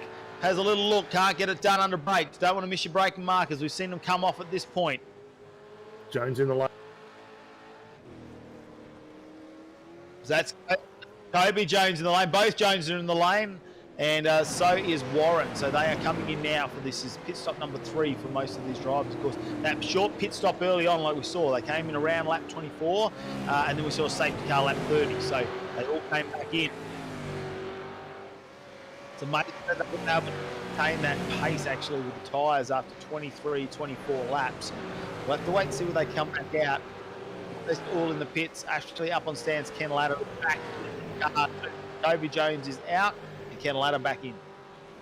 Yeah, Dots is in the lane there, so we expect Brian Borg now to take the lead of this race. He came in lap 44. Again, that car well out of sequence at the moment, setting themselves up for the final run here to pull all the stops out as he cycles through to the lead of the race. We'll keep an eye on the gap as this one goes through. Dave Kidman, again, still continuing on. That car's probably only got about a lap and a bit of fuel left in it, and they are almost right to the limit there on drive time for Dave Kidman. Think about this for Brian Borg. He did a full stint. Corey Shepherd with a short stint that time. And so this means Brian Borg would have done the minimum amount of laps that he would complete. He will have done the minimum amount of laps. He's currently going around at a 2:05 there for Brian Borg. Now, at 2:05.8, mind you, we have seen a lot of the guys here at the front runners doing those high 2:04s, the mid 2:04s. Thinking that Corey Shepherd, well, he just does them back to back to back. Remembering their best lap of the race is a 2:03.71. And that was with Corey Shepherd behind the wheel. So Corey Shepherd, I assume, will be back in for the last 50 laps of this race. Yeah, and he will be one to keep an eye on, especially if you throw in a safety car at some point, which will obviously really spice things up. They are looking very, very good. And we've seen so far throughout the course of the past few seasons, Premier be very good, especially in these endurance events. Keep the elbows out and get it through. We don't want to see another repeat of Silverstone a few years ago, unfortunately, where for Brian Borg there, they ran one lap extra and it brought their campaign a lap short or a win.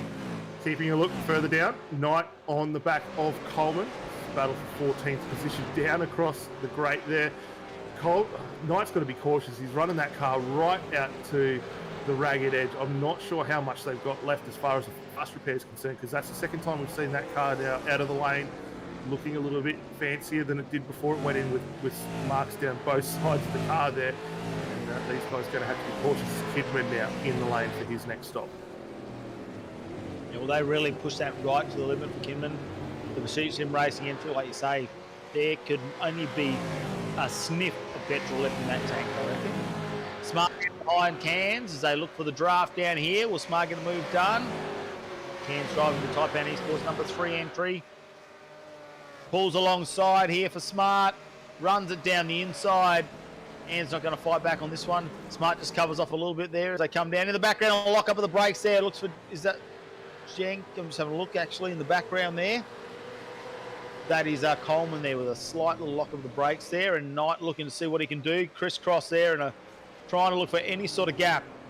Warren back out there, and it was actually Jake Burton behind, and as we see Tom Freer just get overtaken by Brady Myers as they go into the turn number 2 there.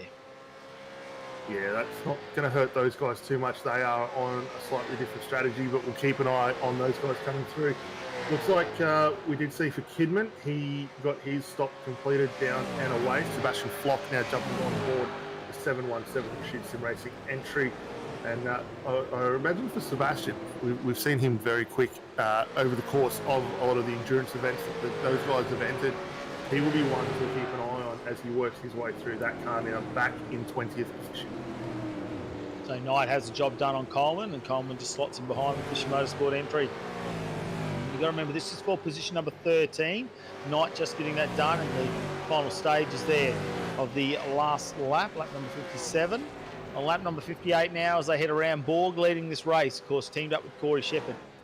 We do believe Borg has done enough laps to get this car home. He can do the driver swap whenever he wants. They'll push this out to the final drop of fuel, and as much as those tyres will take, he will come in. He will give the steering over to Corey Shepherd, our championship winner for season number 11.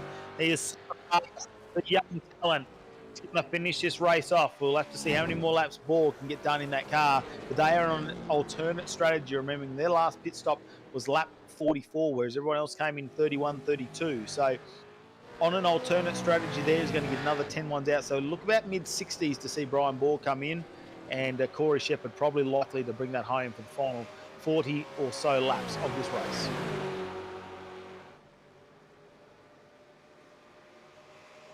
Gilbert now in the number 3 there, just watching out for Tyson McAvoy in the One Performance Racing behind. Steve Jenkins just in front, the Type N Esports. You see him just come up on screen. The 96 slides car a little bit there as they head down through the chase. Come down to the final corner. That's McAvoy's not going to be close enough to test Gilbert there on this corner and really push him to take that position. Slots him behind, and they'll have to duel this out for another lap and see if they can get themselves in a good position. But the two Team Jinx Shifter races, only one position apart there. As you can see, Thomas Hinds there in the second of the cars, just behind. Back another couple of positions there, in position number 17 at the moment. Gilbert's going to have to be cautious here. He's got McAvoy just starting to close into range of having a lun down into 2 there. We saw the lights flash on the exit of turn 1. These guys worked their way up the hill for another time there, but for Gilbert here, he's got to be cautious on the tyres. We've already seen this car really use up its rubber early on in the race and in a stint, and it really makes it hard, and we're already seeing that slightly again there. He has a big slide on the run out of turn 2. Yeah, they're sliding the cars all over the place, and that's very interesting considering there. I'm just having a look up there. Tyres aren't that old on these. They've only really just come in for those pit stops, so we'll have to wait and see. Andrew Dyson also on an alternate pit stop strategy. They came in 42, so you think he would be hurting a little bit more, but mate, he is absolutely flying at 204.92 last time round for Andrew Dyson. So they're starting to run some numbers there. Brian Borg down to a 205.05. Ken Latter a 204.87. So the alcohol to DPR entry, they've found the setup in that car because both drivers doing a fantastic job. Yeah, definitely. And I think, you know, as we continue to watch this one unfold, they're going to just play themselves in nicely as it keeps going on. 3 wide down Conrod straight here with Gilbert right in the middle as we watch these guys funnel their way through. We're going to see McAvoy getting through as well. Jenkins unfortunately drops 2 positions back into 17th or 16th position, but that was a smart play from him just to let those 2 sidestep their way through. And Burton and Myers getting through on Freeman there. That's a big one. We saw the battle earlier on between the teammates, and for Myers and Burton, those guys now working their way through. Well, the excitement hasn't started in that little battle yet because they've just got through a 203.70 there for Jake Burton. 203.70 fastest lap of the race, and that is sub qualifying time actually. That is sub what we saw in the qualifying time. Jake Burton currently in position number 4, and Brady Myers ain't going to make it easy to get through, but this is what I'm watching. Tom Freeman, it is only down to 1.5 seconds back to Tom Freer. They came together just before the driver swap in the first stint. So will we see the red mist when Tom Freer gets there? Will we see a bit of push and shove? Will we see them banging doors? It's going to be excitement plus. It's coming your way very shortly. Tom Freer, not too far away from that happening as we check out a bit of a replay here on screen. All over the back of Hinds. Is it? No, McAvoy on Gilbert? Yeah, McAvoy on Gilbert here, up into 2. McAvoy with a big... That's a hard lick into the tyres there. Oh! And who was that in the background? Yeah, Hinds that unfortunately came around nowhere to go that time, and there's a fair bit of damage on that car, so I hope he hasn't made too much. Here we go, Borg now into the pits, lap 61, so he's coming a little bit earlier than I probably expected him to, but not looking at the pace in the 205s. They need to get that car back down the 204s, and of course the man to do that is Corey Shepherd. And he'll run a 204 on an outlap, mate. That will not phase him at all, as we see a slide out there from one of the After Dark racing cars there. I'm not quite sure who he's driving. Looks like Alex Court might be back in that one.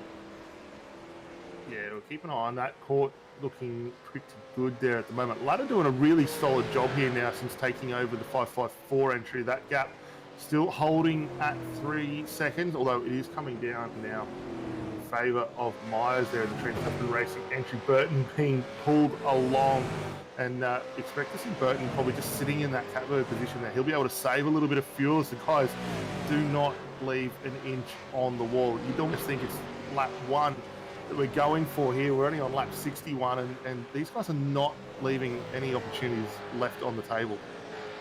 Well, Burton before a 203, you know, the fastest lap of the race so far. Well, Myers has done a 203.80 as well. Ladder's been a 204.45. That might have been Kobe Jones actually driving it at that stage. Now, we haven't even, I'm just having a look to see where we come out when it comes to Corey Shepherd, see where he's been. He's been a 203.71. So if Myers, Burton and Shepherd are down to the last 10 laps, they've all run 203, 70 to 80s. That is going to be a showdown, a sprint race to the finish that we want to see. So will we see a safety car at the opportunistic moment? We'll have to wait and find out. Ken Latta leading this race at the moment, doing a nice job there.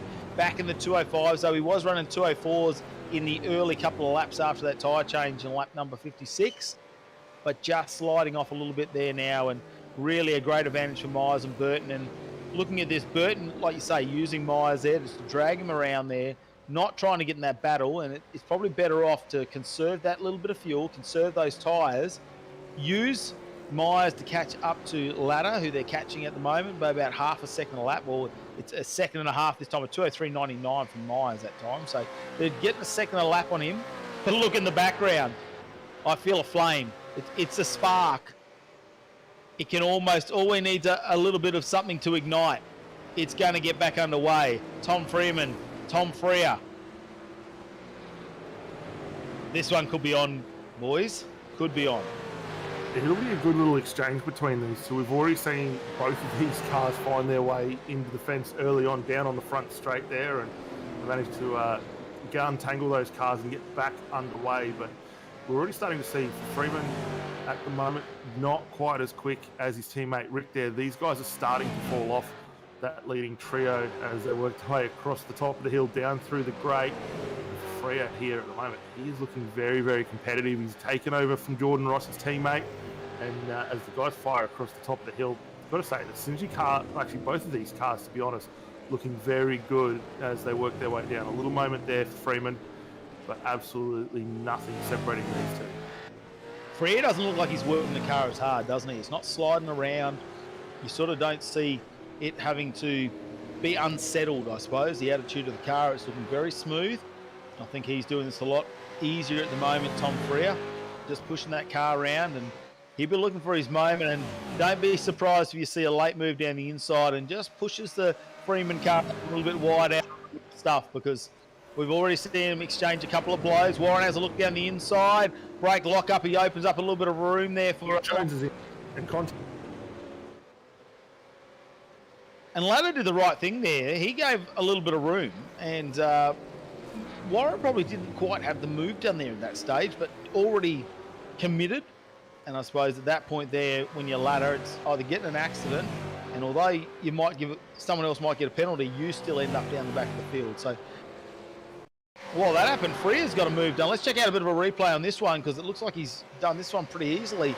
Getting down Conrod straight here, Freer just gets out of in the draft, pulls out. Freeman's not going to battle this one out, is he? Freer just lets him go a little bit wide, but nice drive there, and that is looking superb on track, that Synergy Sim Racing car. Yeah, looking really, really handy for both of these guys as they press on, and no harm, no foul in that one. Myers already managing to get a little bit of a run up the field. In the green room, we might pull him in one half of the Haynes train. Todd Haynes is waiting to jump in, so we'll bring him in and get a chat with the boys and see how they're going. Todd, mate, welcome into the commentary booth. Yourself, one half of the Haynes train, car 54, 94, sorry. You guys looking very, very good out there tonight.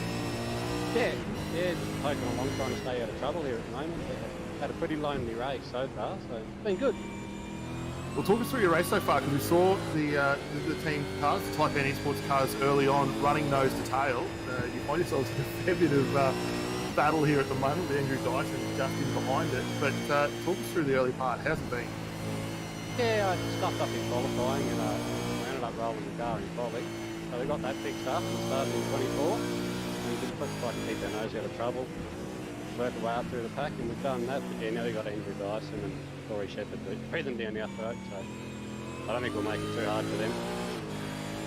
Well, Matty and I have both been singing the praises of both yourself and your brother throughout the course of the season. You guys have really come on song, and Matt, I know you've got a couple of questions you're going to want to throw through as we give you a lovely hospital pass there, mate. But yeah, let's hear from Matty on what he's got for you.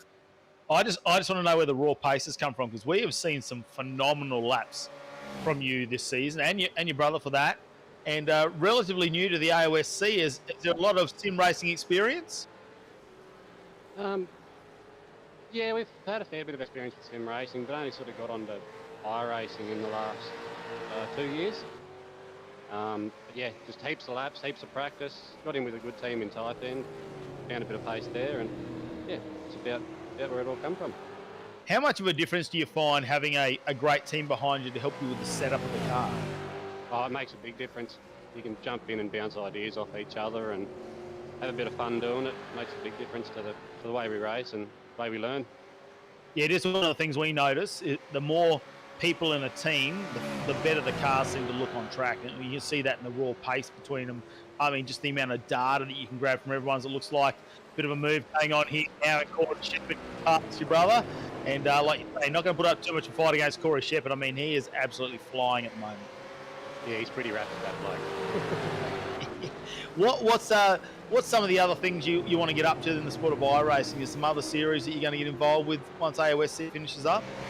Yeah, we'll jump in on Scott's bandwagon, I suppose, and maybe a bit of GT racing and do a bit of fun racing. Nothing too serious. Got to spend so much time with the V8 quick, so you don't want to get too used to anything else. Yeah, it is a difficult car to get around, isn't it? And it is so difficult coming out of a GT3 car to get into one of these things. And what is one of the things you most love about racing the supercar? Is it the challenge? It is, yeah. Yeah, it puts on good racing too. You're more prone to make mistakes, and whoever you're racing is more prone to make mistakes, and let you get a run on someone, or someone stuffs up on the brakes. Yeah, it makes for good racing. Mate, we hope tonight that something happens here. Maybe we can get a bit of strategy playing out, because you came awfully close to a podium this season, and that was back in round number 7. Maybe tonight we've still got 40 laps to go, 39 laps to go. Maybe tonight's your night. Hopefully, we've got a few tricks up our sleeves, so we'll see if we can pull one of them out and see where we end up. Look, mate, is there anyone you need to thank? I see you got Blacktown Mazda on the side of the car as well, so run through your sponsor. Yeah, new sponsor in Blacktown Mazda and Blacktown Havel and Great Wall. Too Easy Finance, Simrigs, SimSpec Engineering, Card FX, Sideways Photography, and Rabbit New Zealand. Mate, look, fantastic showing in season number 11. You guys have done the Taipan Esports team very proud, like all your drivers have, and it's been fantastic having you as part of AOSC in its history. Yeah, thank yous, and thank yous for everything you've done and all the people that put it together. It's been good fun. Well, there you go. Todd Hayne just joining us here in the commentary box. And look, they're out on track at the moment, and the Hayne train are in position number 10, and they are battling it out. And Corey Shepherd's just taken their position, and also the position of Andrew Dyson. But just having a look at the lap times there, Dan, just before 2:03.48 for Corey Shepherd, fastest lap of the race. Yeah, mate, he is on another level at the moment. He is cutting through the field like a hot knife through butter at the moment as he gets on with business, and already found himself nearly a second advantage over Andrew Dyson. And we know Dyson has been very quick in these cars over the course of the past few seasons, and that's no mean feat there, but there's something about the 017 tonight. It looks very comfortable to drive. Shepherd and Borg have both been able to wring its neck around the circuit, and if this plays into their hand, we know they're off strategy, they can find themselves the one probably to catch for the rest of the field. No, how he gets so much raw pace from Corey Shepherd. What we might do is, I think the best thing we can do is, as we come out of Forest Hill, head on the Corridor Straight, we might just jump on board with Corey Shepherd for a lap, find out where he's just making those little differences to make those tenths of a second.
Well, you can just see Corey Shepherd gets across. There's a fair bit going on with the wheel, but Dan, just off air, we were commenting that car just seems so, it just absorbs, the shocks are set up so well, it just absorbs the weight transfer of the car. Yeah, it looked really, really nicely though. Like the ride control over the curbs looked fantastic as we saw it dropping down off the top of the hill there. And I think the big tell was the big compression you get when you hit down through the dipper there. The car just took it, didn't really unsettle itself, it didn't light the tyres up in excitement. There's no weird movement, which is very common to see in these cars there. So the guys have found something that works exceptionally well. And as we watch Shepherd on board this thing, he is flying back around the circuit. 204.16. He's right on pace with both Myers and Burton there. And these guys are looking very, very handy.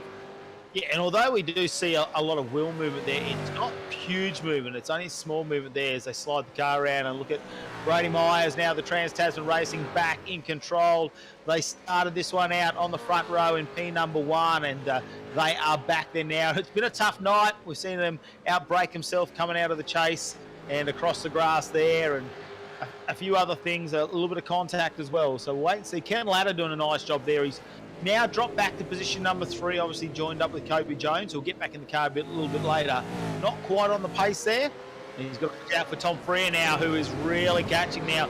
I said it before, Freer and Jordan Ross, 2A drivers, very similar when it comes to speeds, very well experienced when it comes to strategy as well. They'll be looking at clean air as they bring this car home, because they will definitely want to beat the Premier Racing team. Yeah, absolutely. And I think for Freer, we saw him last time out. We came to Bathurst. He had a slightly different co-driver in the car, and this is our chance to have a quick dig at Norrie while he's not here. But unfortunately, that car did make its way into the fence there. And Freer now, he's doing a stellar job, not hitting anything, just finding the marks, flying on with distance. We did see, once he got past Freeman, however, that car has really settled into a nice rhythm. There's a nice little, they just glance the wall at the top of the skyline there before they tip down. The car looks really, really good. Very similar to what we saw from Corey Shepherd on that onboard. We're seeing that here with Freer and Ross. And we saw Ross earlier on. He got the elbows out as he progressed along. We're going to see Freer do the exact same thing here. He's all over the back of ladder now as the guys head down towards turn 2 and start the run back up the mountain again. Yeah, Freer won't want to stay too long. We know he's not one to worry about staying behind the car just for the sake of a little bit of fuel or something. He likes to get that position done and set himself in a nice rhythm, I suppose, out there on track, because Freeman is now closing that gap down. The lap time's just a little bit on Freeman's advantage, I suppose.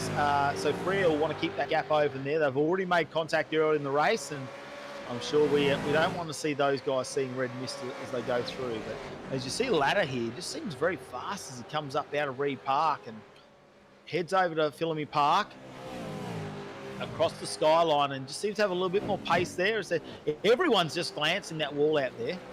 It's, the damage doesn't quite show up, but it stays on the cars, doesn't stay on the wall so much. So I see quite a few cars glance at that one, including Corey Shepherd. We'll have to wait and see that. I see Wade Sheedy's got on. How's the 312 car look, mate? Sheedy? Car looks mint tonight, mate.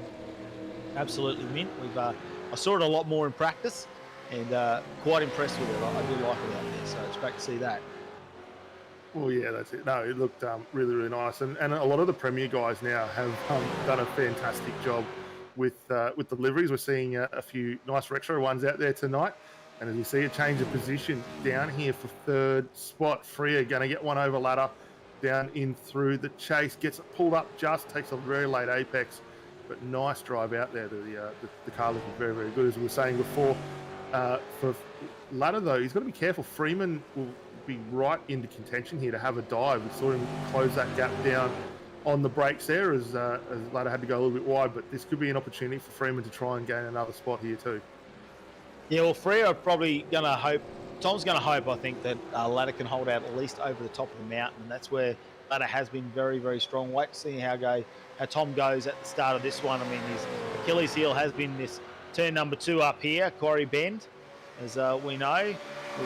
Definitely got a better setup in the car, though, I think, with the Synergy Sim Racing guys there, and looking a lot more comfortable. We've seen the I suppose the success that he's had this year, although Tom Frere hasn't been to every round, he has been on the podium 4 times, and a couple of times that has been in the endurance racing. So we saw him back in Suzuka and Circuit of the Americas there with Jordan Ross with some success, 3rd and 2nd.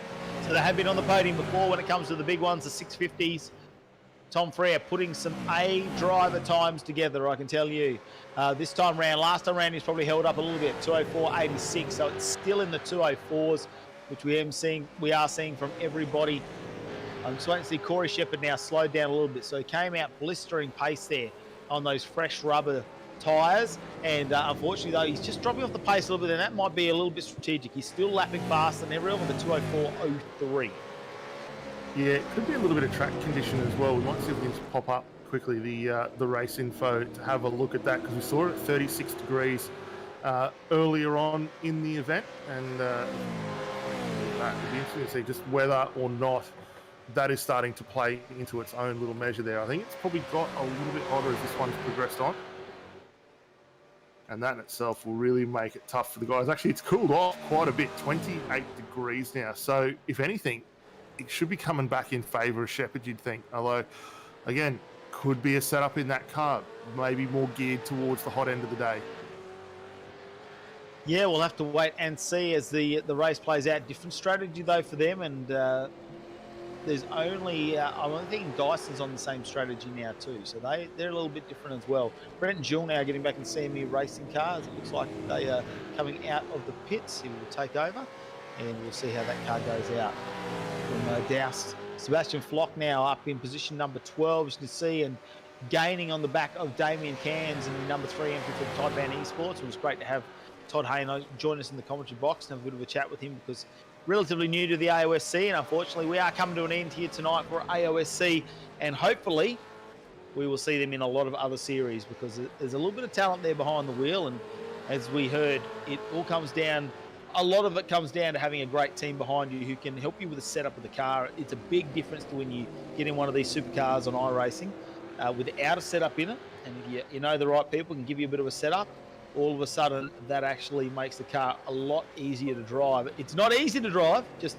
easier to drive. So we'll have to wait and see how that goes. Good to see that we've got a few retro liveries out. You see Wade Sheedy's car up on screen at the moment, the 312, and it's Sebastian Tixier actually driving this one. I thought last time he was with Rick Kuznetsov, but of course the RaceKraft Simulations on the side of it. And really got that old Castrol look about it. It is great to see Wade Sheedy getting around there. Sebastian Tixier, of course, one of our internationals joining us here in the race. And, we need to thank him for joining as well. It's been great to have him as part of the series, as well as our Americans. Van der Sand's out there this weekend. And, of course, we haven't seen Jeffrey Eddy actually join us tonight, which is a bit of a shame. It would be good to see Eddie from Team 126 Racing. Of course, they are spreading the love over in the American states there, sharing us around in AOSC, and great to have them be part of this as well. As Sebastian Flock right on the back of Damien Cairns now. What can he do as they come over the mountain through McPhillamy? Skyline it is. Sheedy just in front. Of course, Sheedy is a lap car, so do not worry about it. It's Sebastian Tixier actually at the wheel. They are going to be a lap down on these two. As we glance the wall again there, a bit more damage on the side of Cairns' car. Just trying to rub those liveries off. And keep an eye on this. Joining us in the box, better late than never, young Norrie. Matthew Norris coming in to join us as well, mate. How's it going? It's been an absence of sorrow while I haven't been here, but it's brilliant to be back for the final one, the absolute last ever, full stop on AOSC. Well, then, Norrie, it's great to have you back. You can go now, mate. We'll get on with it. Mate, we've missed you for a few weeks there, and you've been obviously busy in your personal life. But how about the racing tonight? We have seen some phenomenal battles already, and we've still got 33 laps to go. Yes, I've been away on doing other stuff, but the downloads to get back into the session tonight took a while, and it's been absolutely insane. I've been watching on the YouTube while Dan's been giving me a grilling, and you've had a great battle up front there. How do you think this is going to look? You're the strategy man. You know Tom. Yeah, you love getting stuff, Norrie. How's the Corey Shepherd, Brian Borg a strategy slightly off from everyone? We're only talking, 5 or 6 laps. How do you think that's going to play an advantage to them or a disadvantage? Well, we know Corey's got the speed. He's always had the speed, and this season it's just been Corey's season.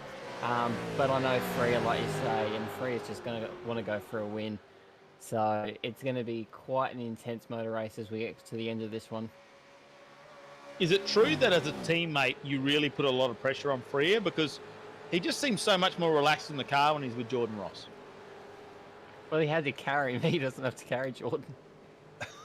So you're saying he doesn't need that outright pace for Jordan. He can just do what he needs to do. He doesn't need to make an extra second a lap.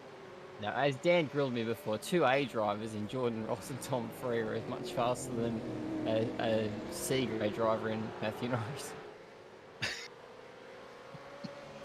Oh, mate, we've had a great couple of seasons, haven't we, Norris? It's really been enjoyable to work with you and Dan, actually, over the last couple of seasons, and it is a bit of a shame AOSC will be coming to an end. It'll be nice to get the Friday nights back, I'm sure, but well, look, I am going to miss you guys. I'm going to miss all the people who watch us out there, and obviously some of the racers who I've made some fantastic friends with, and we get a bit of banter going on social media, but I will miss the times that we've spent together, Norrie. Obviously grilling you about your performances, and there's a reason why I haven't taken part in these races, because I don't need the grilling.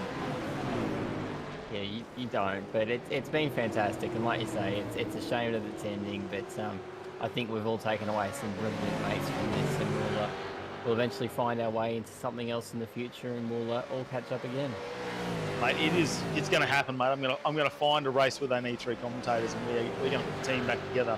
At the moment, though, you can see this battle here, and Freya's not really driving away from Ken Latter. Actually, I thought Freya was running 204s earlier. Now he's out in a bit of clean air. He's back to those 205s. And do you think that's maybe used up a little bit of that tyre trying to get that move done?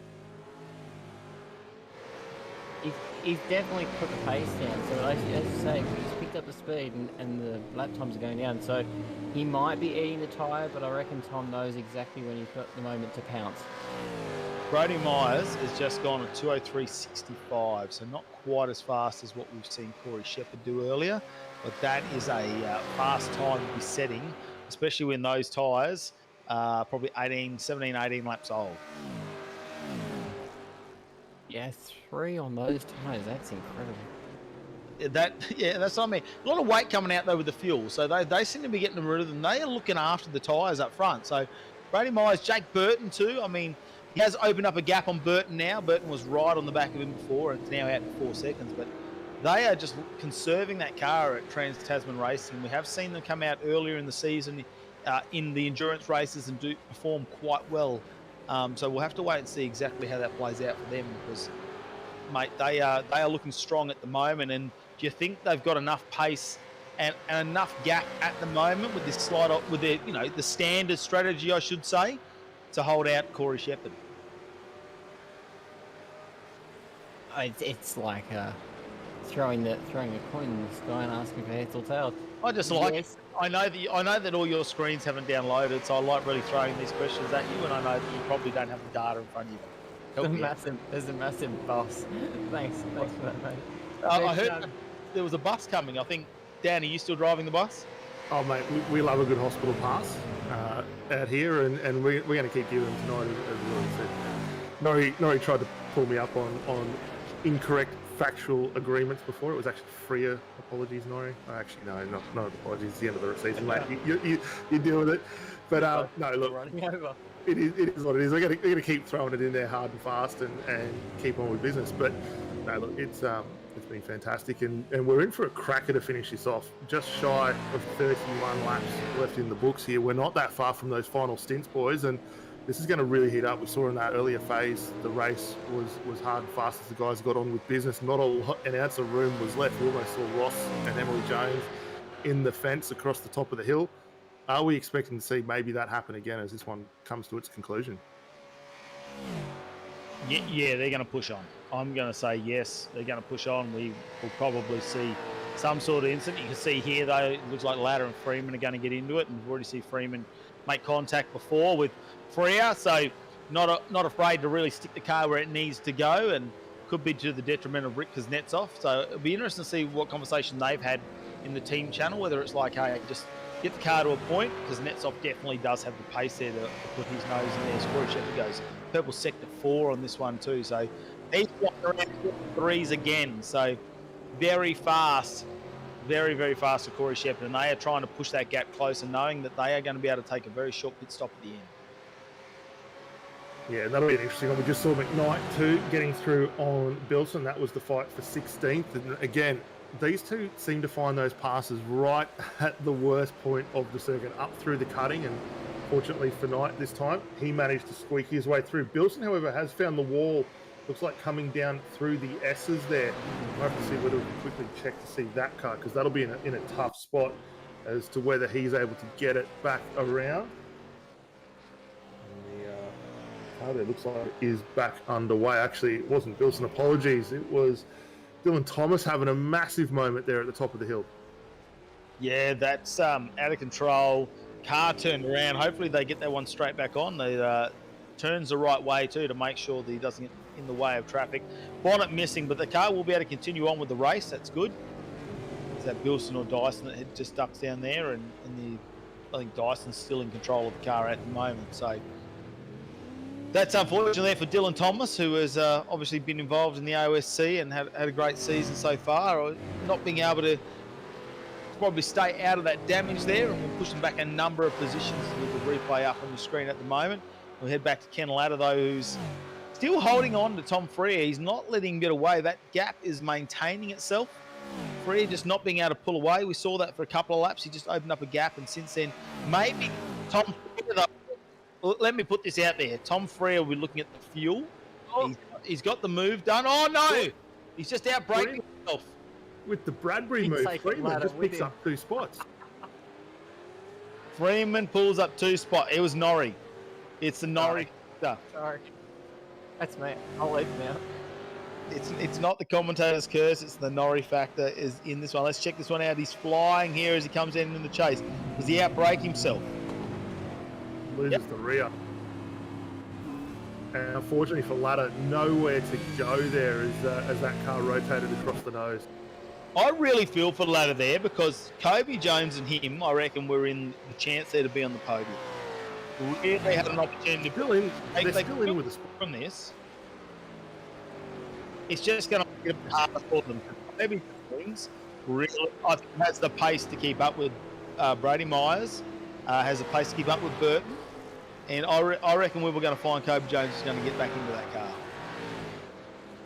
Jones will be really quick there. They probably missed a trick with coming into the lane, but they are going to be out of sequence. The last stop for these guys was lap 56. You come in now, you're still about 5 laps shy of where you need to be, and you can't make it home on 30 laps, like with 30 laps still left in the books there. So you've got to play the splash and dash game. They're kind of in that rock and a hard place. Do you bring it in, get the repair, do a driver swap and go, or run it through? And I think for these guys, they've probably played the right strategy there. Yeah, bring it home strong. Got to make sure you got plenty of fuel so you can really push it. Well, if they get a safety car, they've only got 4 or so laps to make a difference after a pit stop, so you may as well take it. True. But it's always that gamble. What if that safety car doesn't eventuate? But and then you're further down the line. But has iRacing put an echidna in?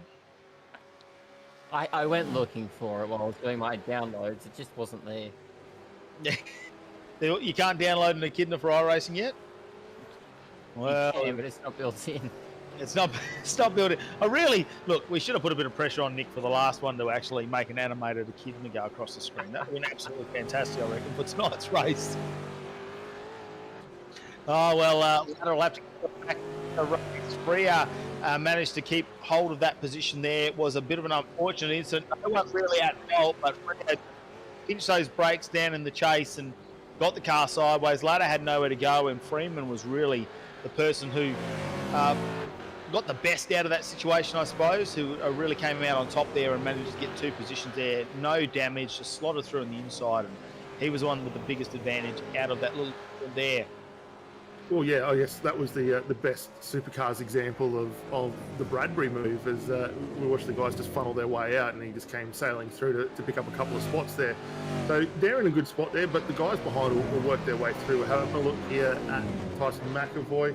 That car looking a little bit second-hand at the moment. Damage down both flanks of the Commodore there, and actually a little bit of bodywork pushed in on the nose for good measure. They're still putting in some decent pace at the moment, although last time by, so that was where they had the big one. It was a 208.47 for them. Comparatively, Riley Bilson teamed up with Dyson at the moment. Those guys did a 205.94. So, though you'd expect maybe they'll be in the lane just to try and get that one settled, although they might give it just a lap there again, right on the cusp of where you come through with the fuel. We have a look at Shepherd floating the car nicely down through the dipper there. And again, as we were saying before, Matt, that car looks superb getting down out of that area, and especially through the compression. 30 seconds left for these guys to work their way back into it. Last stop on lap 60. 4 laps advantage over the guys coming in here. So they can probably play this one a little bit further into their strategy window. Well, what I want to know is who is responding to each other, because Brady Myers just does a 203.76. Shepherd does a 203.85. Now, is Myers' team looking at the times Corey Shepherd's doing and they're trying to maintain that pace? Or is Shepherd's team looking at Myers and they're trying to do that pace? Like who is the person that is actually controlling that pace at the moment? Because they know that's where the battle is going to be at the end. The pit stops are going to play out. Shepherd's going to be in a charge, and it's going to come down to those that can run the 203s from the time they get on there to the time they finish this race. I'll tell you who blinks first. The guy who comes in on lap 81. You think? 81? Absolutely. You can get it home? You reckon get it home there at full pace, or you reckon it's going to be a little bit of saving? 81, you can get home full tilt. Well, Captain Obvious spoken. But tyres. And if you've got a bit in the bank, you save the tyres, especially if you're Brady Myers out in front. You've got. We're going to Then you go later. Track temperatures start to come down a bit though, which will favour tyre degradation. It'll help the tyres, but it'll send the fuel rate up. You're going to burn more in a cooler track. We've seen that before when I think it was Shepherd in a previous race waited too long to go into a fresh set of tyres and didn't get the full effect.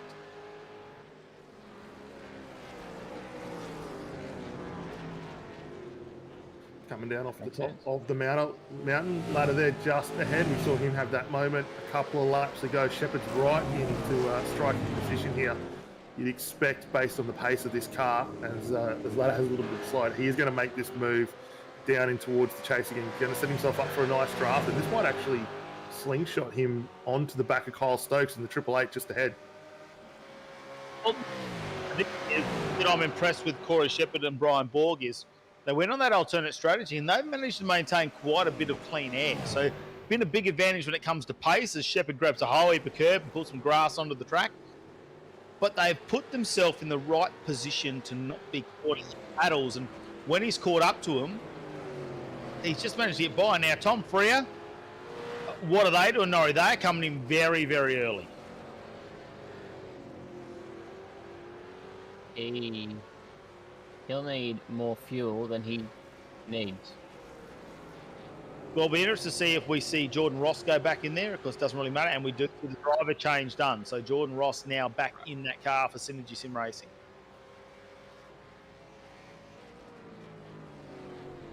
Wait and see how long they are stationary for, because I reckon they're going to fill this to the end. And They have to. cross their fingers, they see a safety car. They have to fill it. They have to hold their breath for a safety car. But Jordan Ross and Tom Freer both know how to fuel save. So if there is the eventuality of a safety car, there'll be a lot of clutching it, and they could, win the Bathurst race if they try. They only need to conserve 2 laps of fuel, guys. That's something that's potentially an option for them. Well, we'll wait and see. Jordan Ross now is coming out there, and they were up in the pit stop there, 44.25 seconds up in the air, and we've seen longer. We have seen longer, so full tank. We'll have to wait and see. Hopefully, mate, look, I think the best thing for the spectators here to finish off AOSC would be not to see a safety car. That would be the best thing ever, and let this play out, because now we've got someone who needs to save fuel to make it home without going in. We've got someone on an alternate strategy who's super fast, and we've got the traditional bookmark strategy there with the safety car who is also ultra fast. So, mate, we've got all three strategies playing out, and they're all going to converge right at the end of this race. And that's what makes this so phenomenal to see. I mean, we're already 2 and nearly 3 hours into this event here. We've still got up to 4 hours on the clock, but the way that the strategies are being phased through is phenomenal to think that they're going to come right to the head after we've seen the way they've battled on. So it's going to be a good one. Freeman now in the lane. He's going to drop himself down from 3rd position here to take his final stop. That means because he's in, but also another one who's going to have to play the fuel saving strategy. Yep. Can't make it from here. There we go. So everyone in after about lap 81. We believe full tilt, full pace, pushing hard. They can come home after lap 81. Now we're starting to see people pushing to the high 70s. So that means they're going to be pushing like 26, 27 laps out there. And with a bit of fuel conservation or a safety car, that could pop out. There's it out there for Stokes. Puts the back end out in the 888. Got that starting to close that gap up now, getting back into this race after that little bit of contact there with Freya earlier. I'll be interested to see whether those guys maybe were struggling with a little bit of damage as well. While they're in there with the driver change. Kyle Stokes up 5 positions at the moment in P number 4 from Synergy Sim Racing. The old Mobile 1 on the side. The livery, the retro livery. He's just had to let Corey Shepherd go past from Premier Racing Team a couple of laps ago. He's already opened up a 2-second gap. Myers has had a phenomenal stint this time by. We saw him work his way through. He didn't have it easy. Had a couple of moments there coming back through the field. He's opened up a 9.5 second advantage at the moment over Jake Burton, and that's not a mean feat between those guys. So they are looking very, very competitive. But he's really and they use all for us they can do. Did he hit the wall? Well, if it bounces you back straight, as long as you're not speeding in pit lane. Now, Norrie, at what point does Myers stay out there? Would you say lap 81 is it, where you maintain position on track, which you need to, you can be super defensive? 81 gets you full tilt to 104. But now he's gone 1 lap longer than his nearest competitor in Jake Burton. Why not? And now they're putting Emily Jones in the car. So now Emily Jones in the car. Brady can keep going, or he can box now. It's up to him. Choice is his. Leader has the call. Here we go, and that's probably going to decide what Corey Shepherd's going to do as well, and Brian Borg, because at the same time they can come back in and get on this same strategy. Now they're up in position number 2. And the trouble here for Burton, for Maestro, as he comes down off the hill, he has got quite a few cars just parked in front of him as well. That was an awkward jump down through the dipper there, and there was nothing left on it. So he's got McAvoy just ahead. The next car up the road for him, Blake Delaney, Riley Bilson, and Brad Ratu. So he's got to be cautious here. He's got to play this perfectly in time where he gets these spots through. The first one, not too bad. This is what a team spotter working with you is that a factor? And that is a big factor when it comes to taking the pit stop. Is it going to be this lap? He's looking ahead. There's cars in front. Does he want to risk that? He's already had a moment here where he's gone off the track. You come in, maybe a little bit of fuel consumption. It's only 1 lap. We expect it to come in. Here we go, under brakes, and he pulls in. How does he go? How much grass does he go across? He's not going to do what Burton did. Keeps it on the bitumen. He's not far from it. No, not far from it. Didn't collect the fence though. He didn't collect the fence. No. Burton's actually hurt himself a little bit here. So Corey Shepherd, we would assume, is going to take over the lead of this race and be. But what is he going to do in response to where he's been? So this Just is over 81. times there. I mean, Corey Shepherd's last lap at 204.29 to a 203.98. So Ethan Warren's going to get back in the wheel of the Trans-Tasman Racing 22 as well to finish this one off. Kobe Jones, I would say, is going to take over from the ladder. So it's going to be a bit of a race there. Corey Shepherd now is the effective leader of this race. And I'm going to, all bets are that he will be staying in that seat for the final stint. That's a pretty safe bet, that one.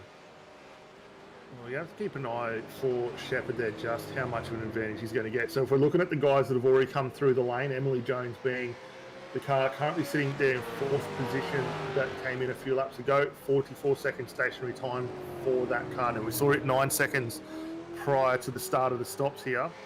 This could play in very nicely for Shepherd though now. He's got the trouble that we saw for Warrior. He's got traffic at the wrong spot on the circuit as the guys work their way into the ditch. And it's the 03. Henry King behind the wheel of this one after taking over from Gilbert. Yeah, pushing the Team Jinx Shifters car. Mustang gets out of the way now, but it doesn't really set Corey Shepherd up for a great run as they come off Skyline. Here he goes, pushes it down. The S's, grabs a dipper.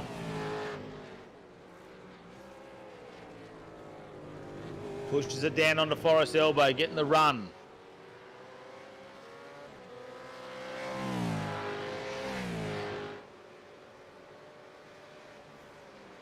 We see a bit of a draft going on now. Kobe Jones back out there on the outlap there and pulls in behind Michael Whiting, the Fishy Motorsports entry. Whiting has not come in for that 4th pit stop, so we will see a bit of a sequence there, but probably pushing fresh rubber. Heavy load of fuel. We're wanting to get this move done. It won't matter though. Whiting won't be too far away from taking that pit. You think they'd take advantage of that one on lap 81? Or is in? Whiting obviously doing a number of laps already. Was that a bit of a bobble there from Shepherd coming in? No, I don't think it was too bad. He got it in there pretty all right there, but we've got to keep an eye on the guys behind. So for Jones, who came and took over the wheel of the 51 from Jake Burton there, they actually had a net gain over the Trans-Tasman team. They gained or picked up an advantage of about 4, near enough to a couple of tenths of a second as they worked their way through. So they're in a good stead coming through. We've got to keep an eye though. Shepherd, 45 seconds was the stop for the guys, and he was working with a 30-second advantage. Ethan Warren, though, purple sector times is sector 2 and sector 6 on the outlap and has gone to P1, has got the position back. So he has got back out in front. So, and look, they're still going. So if they've passed already, that means Emily Jones has gone by. Yep. Shepherd's got a lot of work to do. Block is in the pit lane behind him. Having a look here, up to 38 seconds. So Jordan Ross, Kuznetsov has gone past. Shepherd's dropped. He's got a net gain there of like 3 seconds. Well, he will have picked up a bit. He's going to be a little bit lighter on fuel, but he's now got a couple of laps extra in the tank. So we know Emily's already got 2-second disadvantage. Ross came in on lap 77 and 5 laps shorter. So we expect Ross probably to come in the lane here. So he's going to at least bump himself up another position. The interesting thing for me will be what happens when he gets on the back of Rick, because we've seen these two work their way throughout the course of the season. We think back to the last event. They ran nose to tail, or pretty close to nose to tail for most of the run there. Are we going to see a changing of the guard with Kuznetsov getting one up over his teammate? Yeah, that's right. I mean, Corey's already got the championship, doesn't he, Norrie? He does. I reckon they do it. One final time, they do it.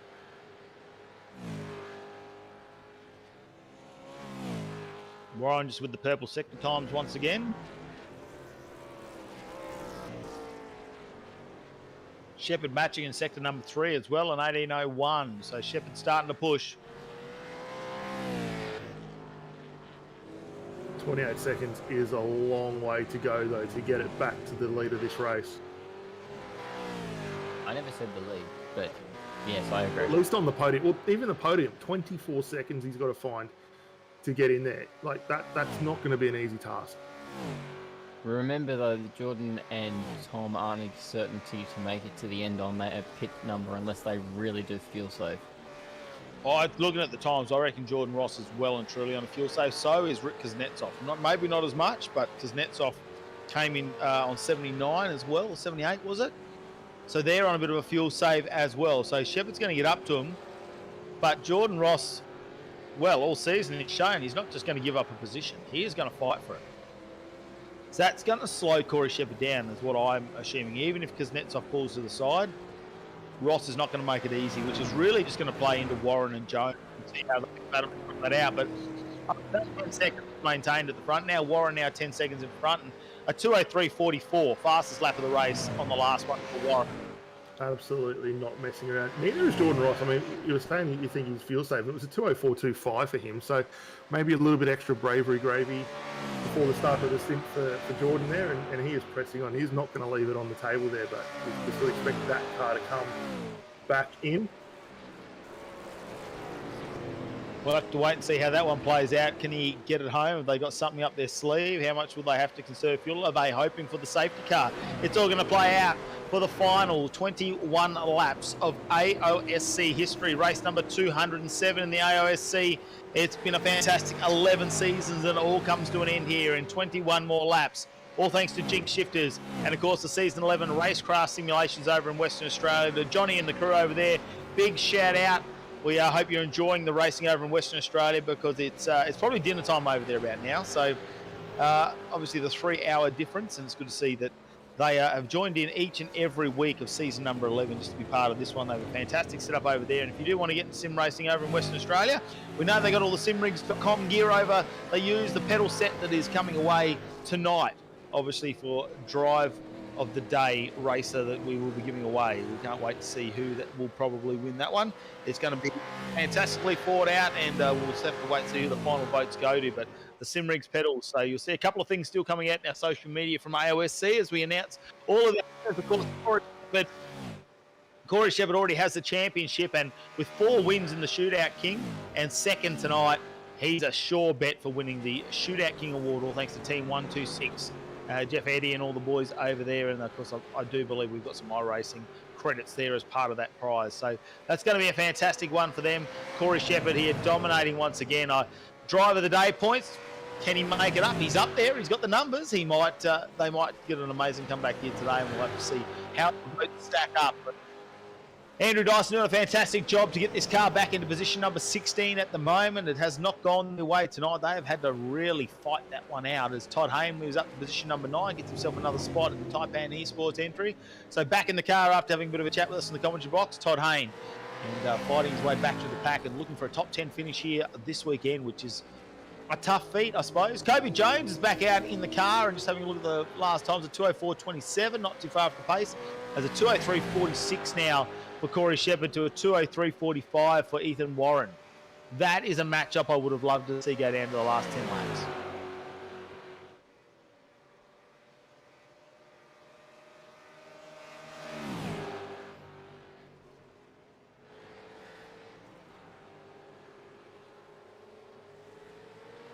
Greg Favell now just gives the position up to Andrew Dyson, who jumps down the inside there as they go into the chase.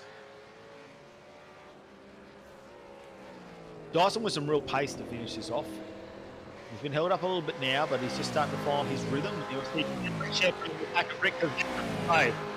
Will the RaceKraft team have some team orders here? Will Kuznetsov make this easy for Corey Shepherd, or final race of the season?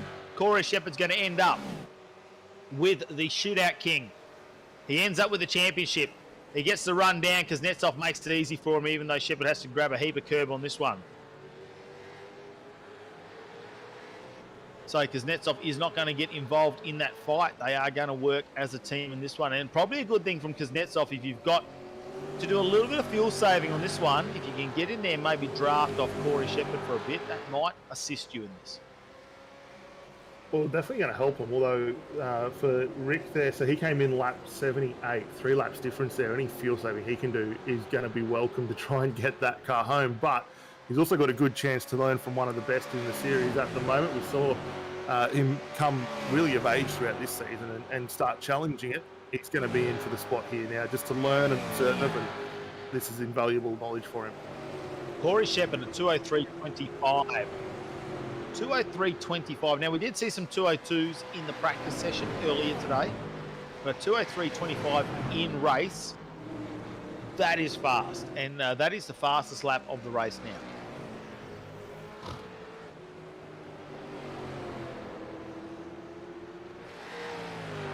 Here we go. Kuznetsov, what has, maybe Kuznetsov's been able to save a little bit of fuel in the opening stint. Maybe this was a little bit, knowing where the the team watching and knowing where the drivers are. He gets back in there, conserves fuel for the last 6 or 7 laps, just enough to get him home. Now he can team up with Corey Shepherd and really push home for try to push for the 1-2 finish. Look, it's a good opportunity for the guys to attempt it. It's a massive embarking for them to be able to do that, though, especially when we consider the fuel differential they've got. He is in a good spot here, though, just to save that fuel, but it's a tall ask. I've got to say, though, Warren leaving nothing on the table. He has continued to extend the gap over second place Emily Jones there. That now out to 12.5 seconds, and he is trying to return serve and claim the lap back there, but getting on with business. Ross just starting to fall away now. We know he's trying to save a little bit of fuel, although in Jordan Ross terms, not saving that much fuel. 204.11 for him last time by. He is just starting to fall out of touch with these guys now.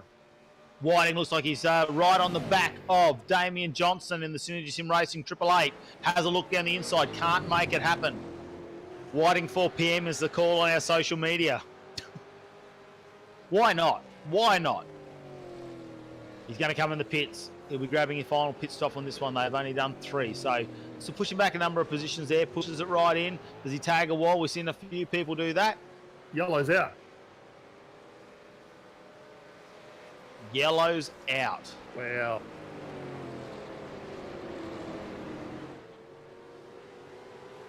This is going to change the complexity of this one here. We saw the strategies really getting into it here. That gap for Warren, gone. If they're tight on fuel, you'd have to bring it in the lane. This gives you a top 10 line astern, action aplenty.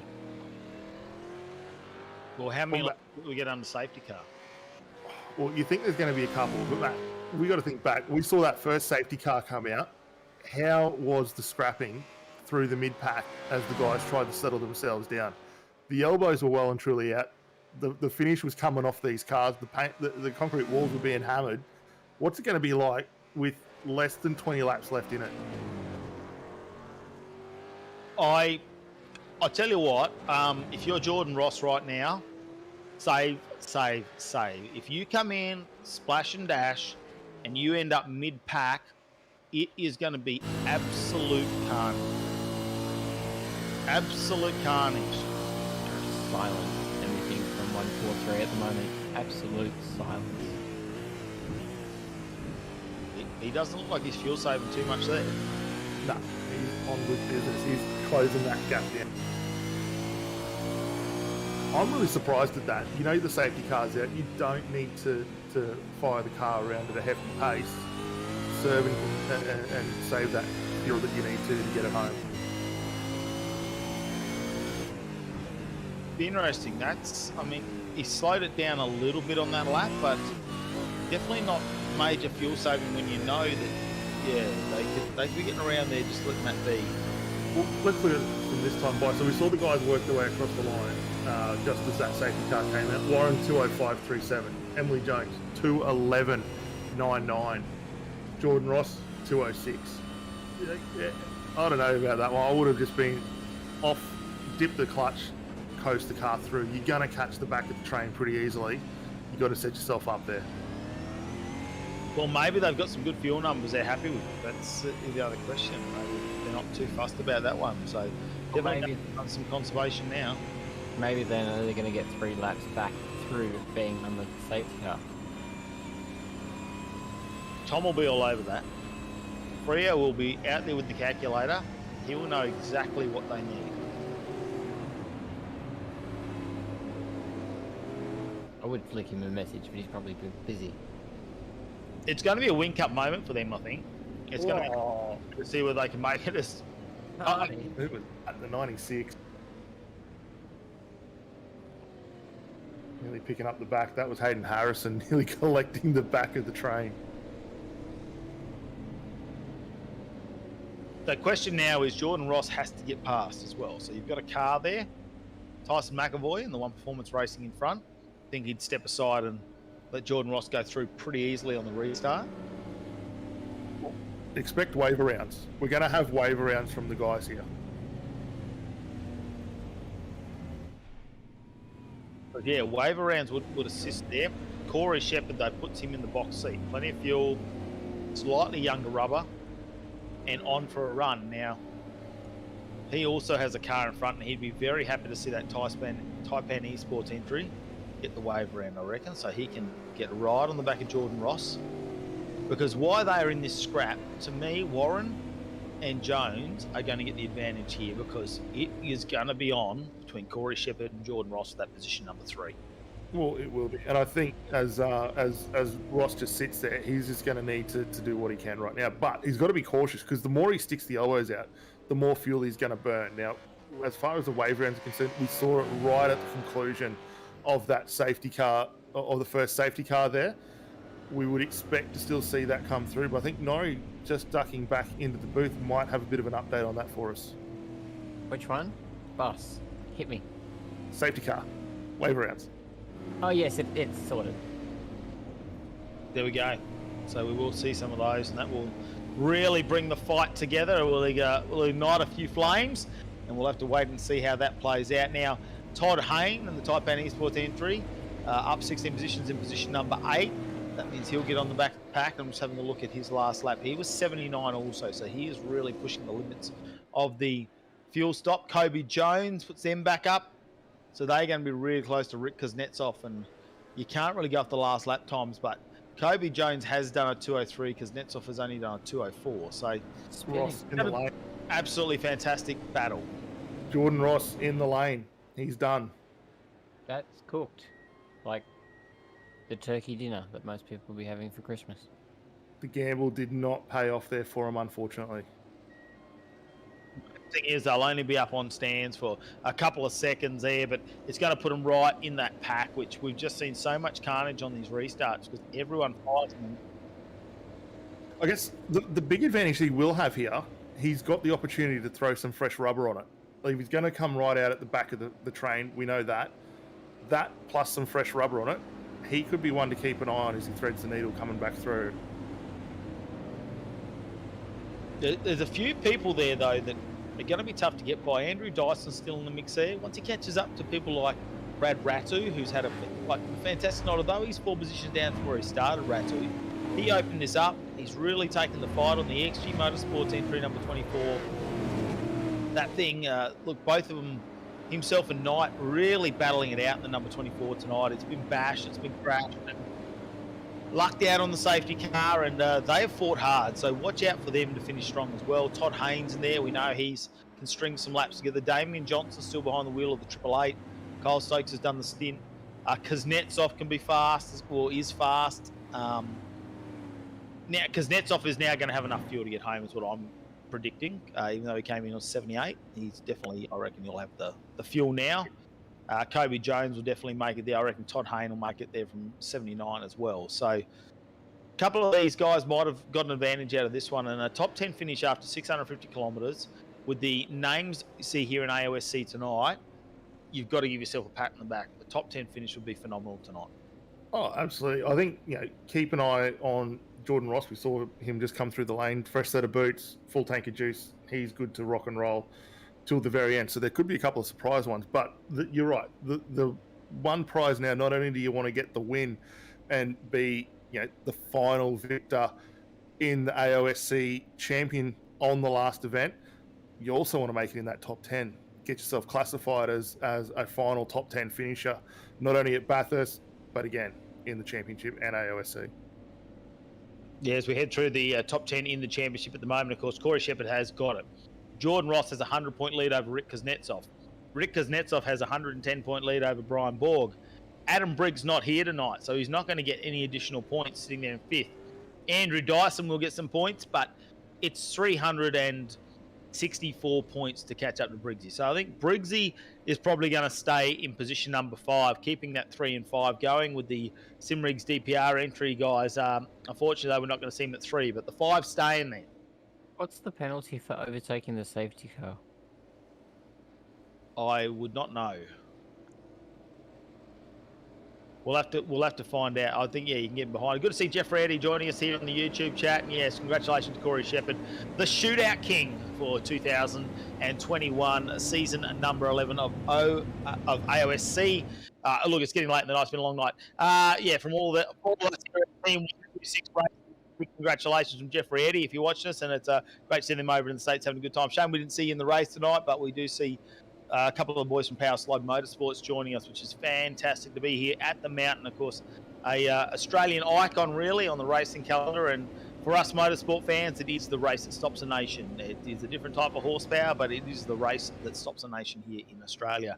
And just having a look at who else is in the Tom Freer and Todd Hayne on about 100 points apart there on 7 and 6 in the championship. Damien Johnson and Kyle Stokes ran out 9 and 10. Now they're joined up tonight. So they won't overtake each other, but there's an opportunity there. Maybe Todd Haynes there with them. They might hold on to that one as the safety. No, it's the safety car's in. Green. And we're seeing some other cars having to do their pit lane walk. So they've left that right to the last moment. Obviously not going to get home on fuel. So we'll see them out of a top 10 finish possibly with that. We'll have to wait and find out as the race gets back underway. And here we go. Warren, what can he do to get away? Have a look at Corey Shepherd already trying to make a move on Hayne. He gets the job done, shoots it down the inside, and that's one position already. Kobe Jones in the background. Did I see that? He gets a nice move done on Damien Johnson really early, and he's going to apply that pressure to Rick Cousins very shortly. It was a shame there, I reckon, for... I'm just seeing who he went over. Was it Rick? Who did Corey Shepherd get past there? It wasn't Todd Hayne. That was actually... That's an out of sequence. That's a lap car in the back there of one of the Taipan Esports there. I reckon it's the 96 of Hayden Harrison. So McAvoy is also in this, and he's out of position too. So they haven't got the waiver rounds. Nice advantage there for Warren and Jones. Yeah, that's not what Shepherd would have wanted there, especially as the guys now work their way over the hill. We know that Shepherd will be quick pressing on with this one, but having a lap car in front of you and watching those two in front just scamper away as McAvoy does a stellar job there, just picks the spot to get out of the way, let him through, is not what Shepherd wants. We are hearing too in the chat, the safety car not working out well for the 080. That's the car with Jamie Dyke on board. They had some issues as they were heading into the lane when the safety car came out. That's dropped them just now outside the top 10. Well, Corey Shepherd can smell blood. He is in full attack mode now. He can see it. He's on the podium, but you know, he's seen bronze. He's seen silver for the last couple of seasons. He's got a championship. He's the shootout king. All he needs is the win at Bathurst to finish off the last AOSC race. What a trifecta that would be for him. He pushes hard now in the RaceKraft Simulations. Premier Racing Team number 017. Will him and Brian Borg bring home the gold tonight? He's got a tough couple of cars in front. It's going to be Jones and Warren, 1 and 2. Let's see how that goes. Kuznetsov now in the background. His teammate Kobe Jones has the move done in the Simrigs DPR entry. Up into 4th position and holding out Kuznetsov. 17 positions for Kobe Jones. It wasn't their qualifying that they wanted. They made a mistake. There was net code for Kobe Jones. The worst thing that could happen. All of a sudden, he's down the back. They've worked their way back through the pack. They want the one performance racing car out of the way, flashing the lights. Don't stop me. We want to run as we head down the track and into turn number 2 here, just over the crest. Does he get it done? Hayne now through. Looks like he gets a move done. I'm just trying to see, is that Gilbert? That's a lap car there. Gilbert behind the wheel, I believe, with the 03. So gets out of the way, and now he's going to have a teammate. Hopefully they are talking on the radio. They can move that out of the way. So the next 2 cars here for Todd Hayne are lap traffic. Damien Johnson just moving away there. You can see the 888. A couple of lap cars going to give you a breath of fresh air. Let's go back to Jordan Rock now into position number 12. It's a couple of positions up from where he was. Like you say, fresh rubber, plenty of juice, and pushing. Dyke bouncing off the wall. God, that could have ended it terribly for those guys if that car had a speed across the track. All right, we'll have to wait and see how this one plays out. There's 14 laps left to go in this race. Lap number 90 now of 104 to finish off AOSC. Under brakes, a lot of pressure there for Brad Ratu. Dawson looked really racy down here. He's going to pick up a nice draft. Expect to see this car slingshot down through the chase. The gap at the moment between these guys, only 0.2 of a second, and continuing to come down as Jordan now just gets a little bit of air in the front of that car and look for it to swing across. Ratu's not making it easy for him. He just parks the 24 right in the middle of the circuit. Mate, Ratu and Knight have had to work hard tonight to keep that car in the position it's in. They're not going to give it up. Ross puts it down the outside, looking for the crisscross here. Ratu gets up on the curve. Ross down the inside now. Can he get the drive on the in? Great move. He's going to pull this off.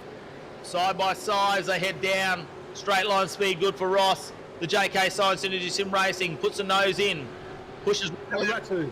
Holds onto it. Dyke goes by. So does Favell. The Taipan Esports entry number 3. Ross is going to push on now up to position number 11. Well, haven't we seen some big saves already tonight? We saw that massive one for Warren just on the exit of 2. We've seen another one just there for Ratu, keeping it off the wall on the outside of 1.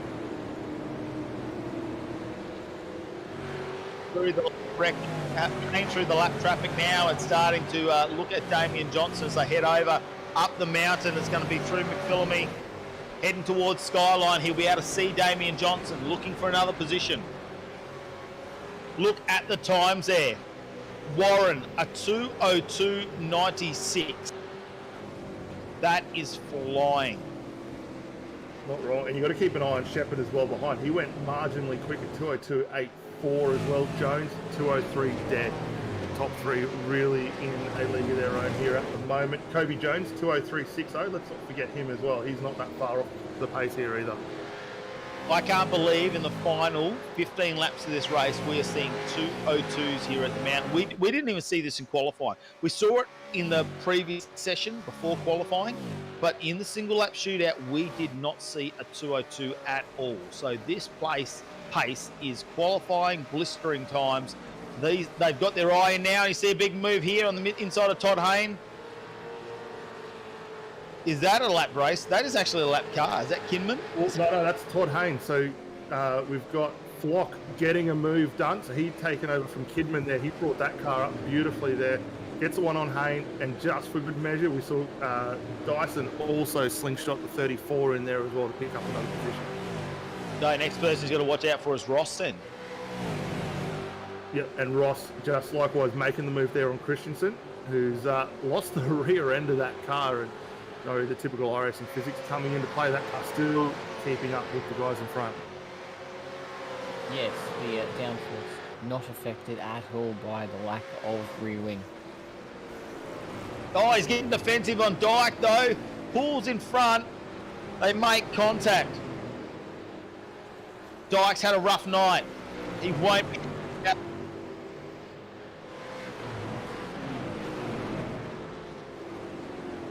Resets himself, Dyke, for another run. Can he make it past Ben Christensen, the team Jinx Shifters entry? Got to be cautious. Favell looking pretty good just in behind there. And as we duck back up to the lead of the race, Shepherd all over the back of Jones now. He's brought that gap down. It's only 0.3 of a second now as they work their way down towards the elbow, and just ahead Warren 0.8 further clear of these guys. We'll have to wait and see how this plays out. Jones, you had thought was in a safe P2 position for a while there, but the safety car has changed everything. It's really brought it back to Corey Shepherd and Brian Borg, and now the big run down Conrod Straight. Look at him, 0.17, and now the fight is going to be on. We come down the final 12 and a half laps, not even 12 and a half, it's almost just 12.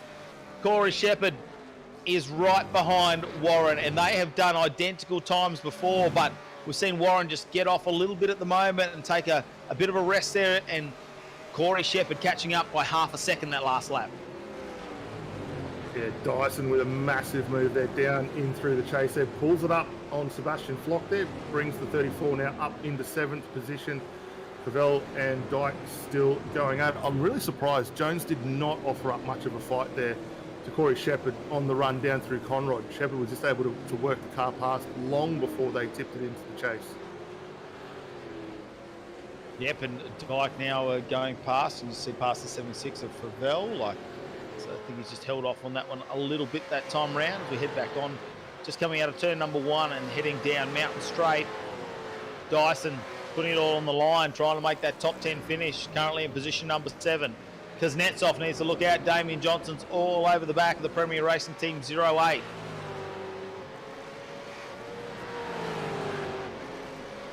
Let them head up the mountain, past the cutting. Johnson, can he get a run up here? Set himself up. Come out of Reed Park, they slide it across. Down through the grate, up over McPhillamy. Dyke slides the car out. And he's got Favell all over the back.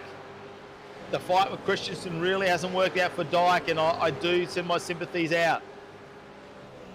Emily getting stuck in gear down Conrod to let Corey through. Well, that makes a bit more sense, as we see up in our chat, because it just looked way too easy for Corey Shepherd. Yeah, and Jones already starting to fall off behind that gap, 0.6 of a second, and continuing to grow as well. So could that be a bit of a hardware gremlin starting to rear its ugly head right at the conclusion of this one? But Shepherd, the second now, he's got to find it on Warren. Warren was supreme earlier on, just prior to that safety car. He built the gap back out to near on 13 seconds. He's trying to do the same thing again. Still positions, minor positions being battled out for at the moment. Jamie Dyke trying to hold on to position number 12 over Greg Favell. The Fishy Motorsports car. It's been battered and bruised tonight. Safety cars haven't come out at the most opportunistic time for them, but they're still in the fight. You never know. Jordan Ross up to P10 at the moment and looking for Todd Hayne to close that gap down. Still 4.5 seconds. I'm not quite sure if the time's there. Ross has just gone a 2:03.81 on the last lap. Best time for him. Time starting to slow down for Warren too, a 2:03.80, a 2:03.37 for Corey Shepherd, so definitely advantage there. Jones back to a 2:03.55. Kobe Jones just dropping back in the low 2:04s. See here for Vell Dyke, it'll continue for position number 12 and the laps are counting down. Who can hold on to their car the longest? Who can maintain that speed? Look after the tyres. Favell, oh here we go. They got past the Jinx Shifters car. That's a lap car. That's not the car they've been trying to get past, not Christensen. So that's unfortunate. That's unfortunate there. I got a bit excited, thought they'd got that car, they'd caught up. Favell hasn't been able to maintain the pace with Dyke now, and Dyke, with that little bit of space between them, can now set his eyes back on Christensen and see if he can make that move up into P11. He's looking pretty good. I wouldn't mind betting that car will work its way through. They're right there on, well, we know they got plenty in the tank there after that last stop for them. It was lap 85 that they came in, 10 or 9 laps ago now. Only got another 10 in the books here to get this one home. So they're looking pretty good, and the pace is very consistent as well. So that will keep coming. The gap out front, we're just keeping a weather eye on that, 0.7 of a second as the guys head down in towards the chase again. Shepherd just starting to lack a little bit there. The pace is still very good for him. He was 1/10 of a second quicker last time by, and there's our 3 leaders on screen at the moment, just working their way down through turn 1. Let's go as they complete the last laps. It was a 1/10 advantage there to Corey Shepherd. Only 1/10. I'm sure Warren's leaving a little bit in the tank there at the moment. I'm sure they're checking their relative. They'll be trying to maintain that gap. Let's have a look as they go up the mountain whether there's any advantage there between Corey Shepherd and Warren, or the Warren might start to pull away at the start of this lap. Looking for moments. Johnson just has a look on Kuznetsov. Can't quite get that done. Not close enough this time. They head around Quarry Bend. This is a good run from Shepherd now. He's starting to close that gap down as they work their way over the top, down through the grate. Still just a fraction over 0.6 of a second, but you see that Shepherd, just that car, just turning a little bit nicer as we were talking about earlier on, Matt. It's just absorbing the bumps, isn't it? You just absorb it. We don't see the rebound on the suspension. Car doesn't get unsettled coming out of the corners. Really helps with the flow of the driving. Although we see quite a bit of steering input, it's not sharp, sudden input. It's just letting the car glide out.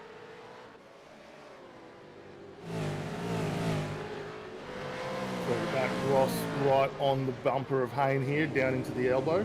And not much separating those guys. Flock just a little further ahead of these two as well. This is the scrap for 10th position. Will Ross pick up the advantage? You can see he's picked up time on the last 4 laps there. He's gained just close to, what are we looking at? No, about 6 seconds there over Todd.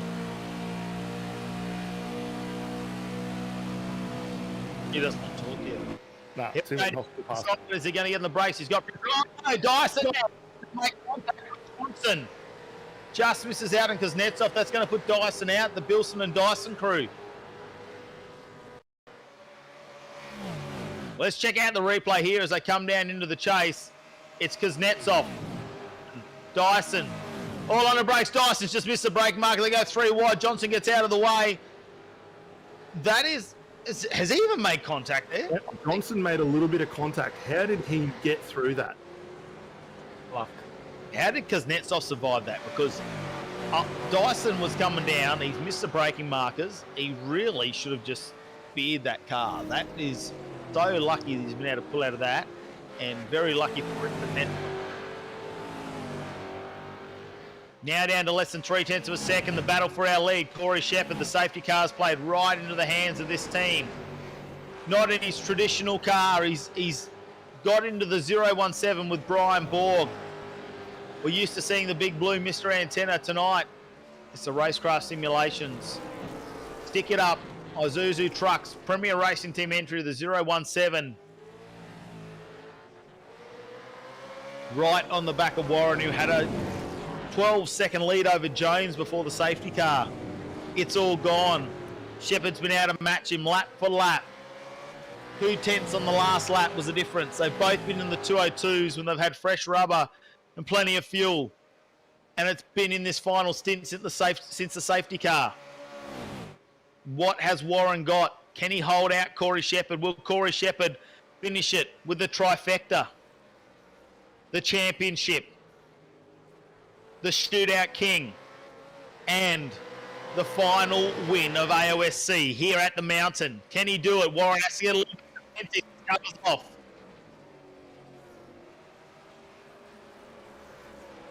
Ross down the inside. He's got Hayne, so he's moving on to Flock now. And he's picked him up. That's a nice spot. Now he's on to his teammate, Damien Johnson. I don't think there'll be much in the way of team orders there for that one. We'll see those two still race hard and fast. As Favel on the back of Christensen and Dyke as well. These guys just running down into Murray's. Keep an eye on Dyson just in the back of this little group there, covering after that spin or half spin. Back at the front, absolutely nothing separating these two. Looking back at Corey Shepherd, 0.2 of a second up the hill into the cutting. Jones just hovering behind. They've just got to do this 8 more times. 7 after this. 5 after that. 4 after that. Oh, we've woken Norrie up. We've given him a nudge. Great views off the back of our leader, Ethan Warren, the Trans-Tasman Racing number 22. Had moments in this race where he's been involved in some incidents, managed to fight their way back, had a good lead. Safety car has played into the hands of Corey Shepherd and Brian Borg, and now there is every opportunity for them to take home the win. They're definitely in a podium position. The car has fuel, it's got good tyres. They should have no issue getting home. This is going to be an outright pace. The sprint to the final lap. The final corner. And the thing here for Jordan is, for Corey, sorry, he's not going to want to be ahead too early on. The sooner you're ahead, then you're playing the drafting game with Warren. And if he can just hold this gap, as tricky as it is, he's not going to allow Warren the opportunity to return serve if he can get one down on the inside. And he's learnt that from the best in the game. I mean, he has had the lead over people like James. Oh, here we go. Ross now on a dive on Johnson. He's going to follow Kuznetsov. He's definitely going to want this one too. Johnson should try and get him behind him, I reckon, and used Ross to go by. Ross not matching the pace of our front runners, but he's looking for a minor position here. If he can get Kuznetsov, he'll move up into 5th position. Warren being fought very defensive early on in this one. God, Shepard's making him work, sticks him on the outside. Warren's going to be careful there not to move too much through the brake zone. Race control will be keeping a weather eye on that one.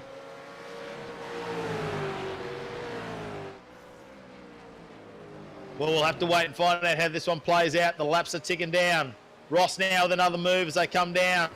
Gets Kuznetsov. Those fresh tyres really helping in the braking zones. Johnson can't make advantage of it. I thought he might have followed him through. He's P5 now and got a good turn of speed for Jordan. Next car up the road, Kobe Jones, 7.5 seconds for him to make up. Yeah, it's a long way. You never know, though, these two at the front. We've seen contact early in the race there with Warren. You know, it's an unfortunate point, but it can happen. We'll have to wait and see. How will this one play out? How defensive will Warren get? He's not going to want to give up the position at all. The raw pace of Corey Shepherd, what you think would be a small advantage at this point. He's got the draft. Is he going to look to do it down here as they head down to the chase? Will he get the slingshot move around the outside? Not on this one. Emily Jones just in the background, and it's only going to take a small mistake from these two in front. A bit of contact. One car gets a bit out of shape, and Emily Jones is back in the fight. A little bit of an issue there with the shifter before, getting stuck in gear. Johnson, as they come through the chase, not going to be close enough on Rick Kuznetsov. Ross has already comfortably opened up a small gap, but there's a fair bit of work to do to get up into the next position with Kobe Jones in 4th. Well, they go side by side, and Contact. Ben Esports, Ben Christensen. Gone. Oh, He's what a backed it save. in. What a save. That's a drift move I've ever seen. That was a big entry comp. It's lucky he's got no wing on that car. It is very, very lucky. All the track being used by Warren now. Johnson with a run down. Conrad, going up the mountain straight. Going to have a look coming into Quarry Bend, turn number 2. Down the inside for Johnson. He's in. Johnson gets the move done there, and Rick Kuznetsov will lose another position with Flock right behind him now and looking to take advantage of this. And Kuznetsov was right on the edge of the fuel window. I thought the safety car would have brought him home, though, with Kuznetsov there coming in on lap 78. So you think maybe just didn't grab quite enough fuel on the last pit stop. Well, he put as much into it. They did roll the gamble early on. I think they were probably expecting that safety car just to run a lap or two longer. We saw him just tuck in behind Corey there as Corey was working his way through. It didn't quite work out for him, and unfortunately for those guys, they're in a bit of a precarious position. Back in 7th position, keeping an eye on the pace, but they're in a 205 compared to the guys 204. Shepard's got him. He's not going to give up on this one. Shepherd thought he had it down the inside. Warren sticks the car on the inside, the crisscross. Shepherd now in the lead. Warren stays on the outside, slides the car there. He has to pull him behind. Shepherd covers off. Warren will go out and look for the crisscross. In the meantime, look at Jones closing that gap up. These two can battle it out, and Jones might be back. We come around. We complete lap 100 in this race. So we complete lap 99. We move on to lap 100. Technically just under 5 laps left to complete. Look at Jones now, right up on the back. Really brought back into this fight. This is cracking now. We've got Corey going very, very defensive. I thought Jones earlier on was out of this fight. The gap opened out to 2 seconds there, but this constant battling really brings her back into contention there. Shepherd's got to be cautious. The back end just stepping out marginally on the run back up the hill. Warren looking for an opportunity to get the nose, the Trans-Tasman entry in there. Jones needs to be careful, though, because these two in front make contact, and then Jones has nowhere to go. It could be a bit of a luck. Don't know about that. It looks like Warren just didn't get quite the drive coming up the hill, and Shepherd just moves away as they head over McPhillamy.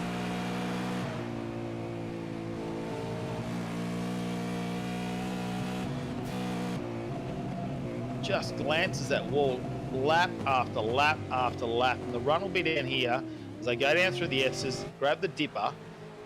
What happens at Forest Elbow? Who gets to run on the Conrod? Last thing Warren wants to do is get stuck into a stoush with Jones, which will slow them down and let Corey Shepherd run away with this race. It looks like Shepherd here at the moment. He's started to break him 0.5 of a second as they get on to Conrod straight there. Jones now in with a really good shot, as you're saying, Matt. She might be able to make this move stick, but for Shepherd to come through, I think he might have just done enough here just to break this draft. Warren, massive lunge there on the braking zone. Well, he's got to throw everything at it at the moment. And Corey Shepherd's, you know, his experience has grown and his maturity in racing, but everybody has made a mistake. We've seen some of the best, some of our season champions, 3 times champion. James Scott makes mistakes. Corey Shepherd could make a mistake. Warren's just got to apply that pressure. Make sure Jones doesn't slow him down. They're pushing hard. Warren just looking for every little tenth they can find last lap around. It's 0.09 of a second the advantage to Corey Shepherd on that last lap. They're getting close again though. Warren just sticks it out a little bit wider, tries to throw it into the corner. Shepherd with a nice drive out though. That car really has some exit speed. And it's not lighting up the tyres either, which has been one of the big staples of this car throughout the course of it. That being said, just backs the end out. There's a little bit there as he gets the power down and squirts away on the run up towards McPhillany, but nothing in it at the moment.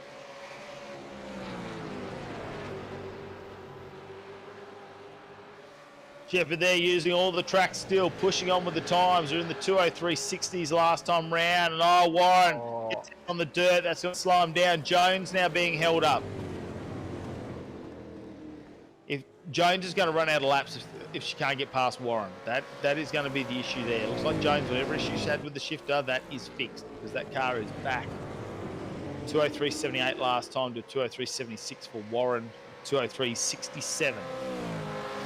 For our leader at the moment. Corey Shepherd trying to get the trifecta.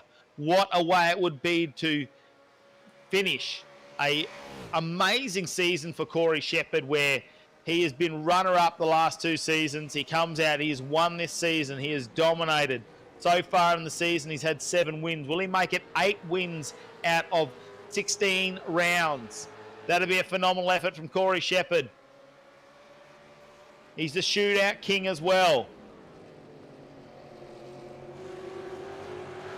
I think he's now done it. He's got the draft broken. 0.6 of a second now as they head into 1. Looking pretty comfortable there. Flock right in the sandwich here. He's got Kuznetsov just ahead, who's still saving fuel to get that car home. The pace is just not there for him, unfortunately. And Todd Hayne right in the back there, looking to send one up the inside and gain another position here. It's a really tricky spot there, but Flock just struggling to find the way through.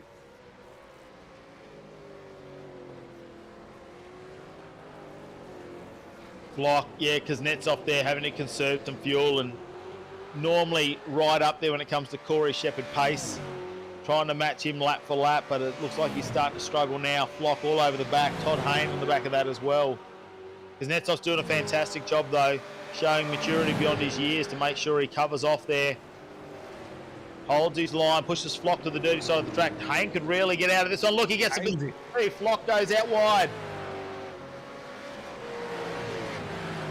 That is the risk of being on the outside there, especially coming around turn number 2. Get out in the pebbles, bit of loose stuff. You got to be careful you don't slide the car out and actually hit the wall there. Yeah, Flock kind of got forced into that move there. Kuznetsov just parking the Premier entry in a nice spot there to really make him work for it. But surprised with the jink that we saw from him, no issues on the way through.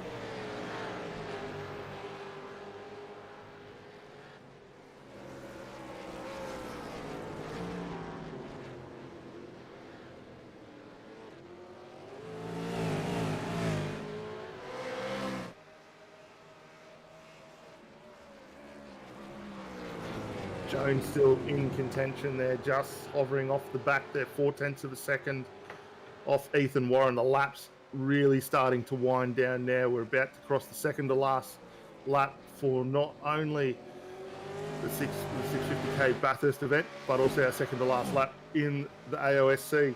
Hayne had a moment, top of the hill, on the way down, big damage on the front left corner of that car, and he now surrenders the spot there to Flock. Yeah, that's a shame for Hayne. He's been pushing hard. Great to have a chat with him today or tonight in our commentary chat, and great to see them involved in season number 11 of the Jinx Shifters RaceKraft Simulations AOSC. Final couple of laps to finish off a fantastic series, not just for season 11, but for AOSC, because Netsov holding off, trying to get that position number 7 finish here after 650 kilometres. Our leader's still battling it out. It's only down to a fine mistake. One little mistake could be the difference between Corey Shepherd coming home with a final round finish to really seal the deal when it comes to his first championship in AOSC. The trifecta, a win in the final round, a championship, and of course, a king of the shootout, which he's got all thanks to Team 126 Racing over in the United States, and they've already put a shout out to him on socials.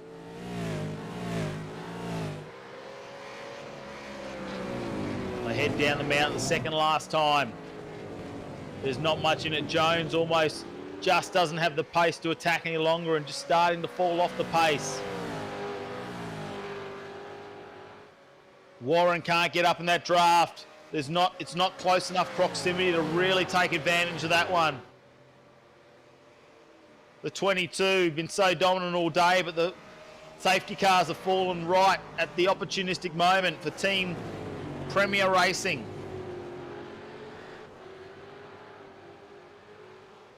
Warren throws the car out, they come down.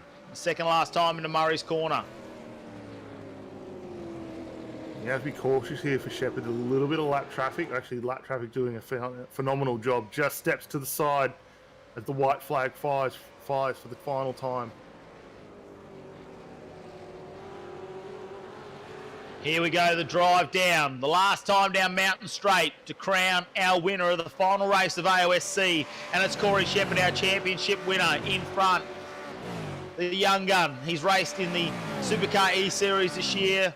He does plenty of other series as well, showing a lot of experience, a lot of maturity in his racing. He's had a bit of luck tonight. Do not take that win away from him though. The pace that he has shown, fastest lap of the race, goes to Corey Shepherd. Outright pace.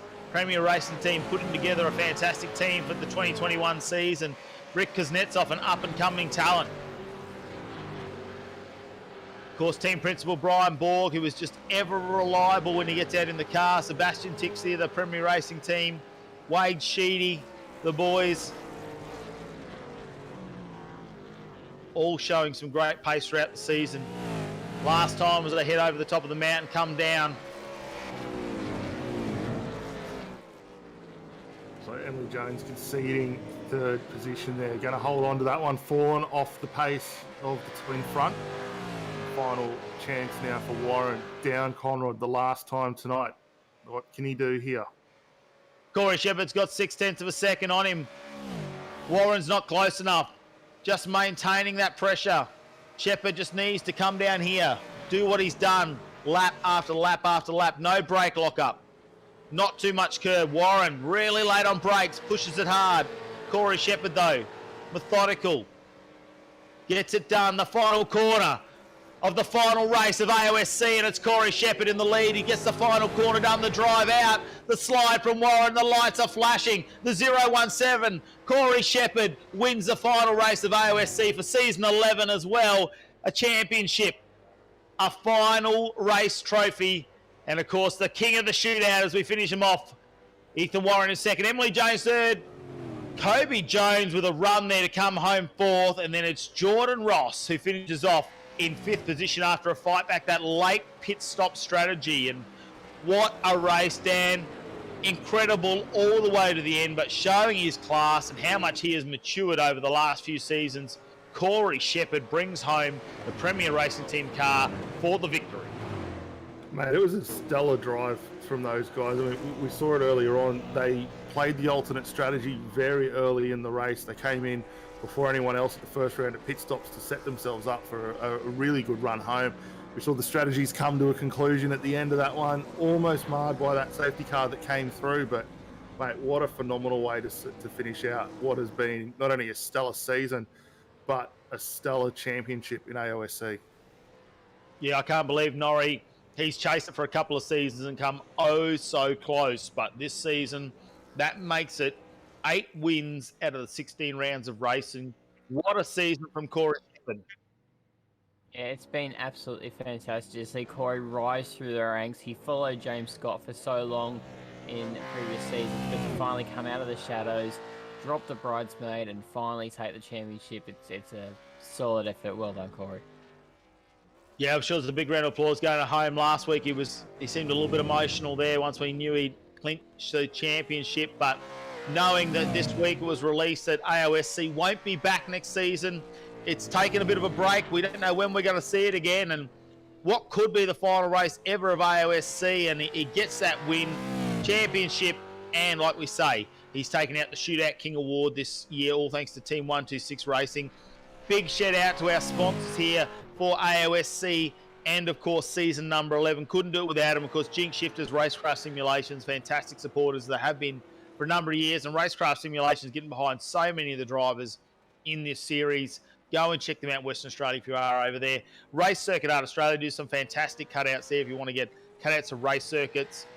And, of course, always doing our trophies here for AOSC. Simrigs.com. Don't forget our drive of the day is still to be decided, and those points will be decided after the race, and we'll have to wait to see who takes those down. But I tell you what, Kyle Stokes is in the box position to take those. The Simrigs.com pedals, I'm not going to give it away yet.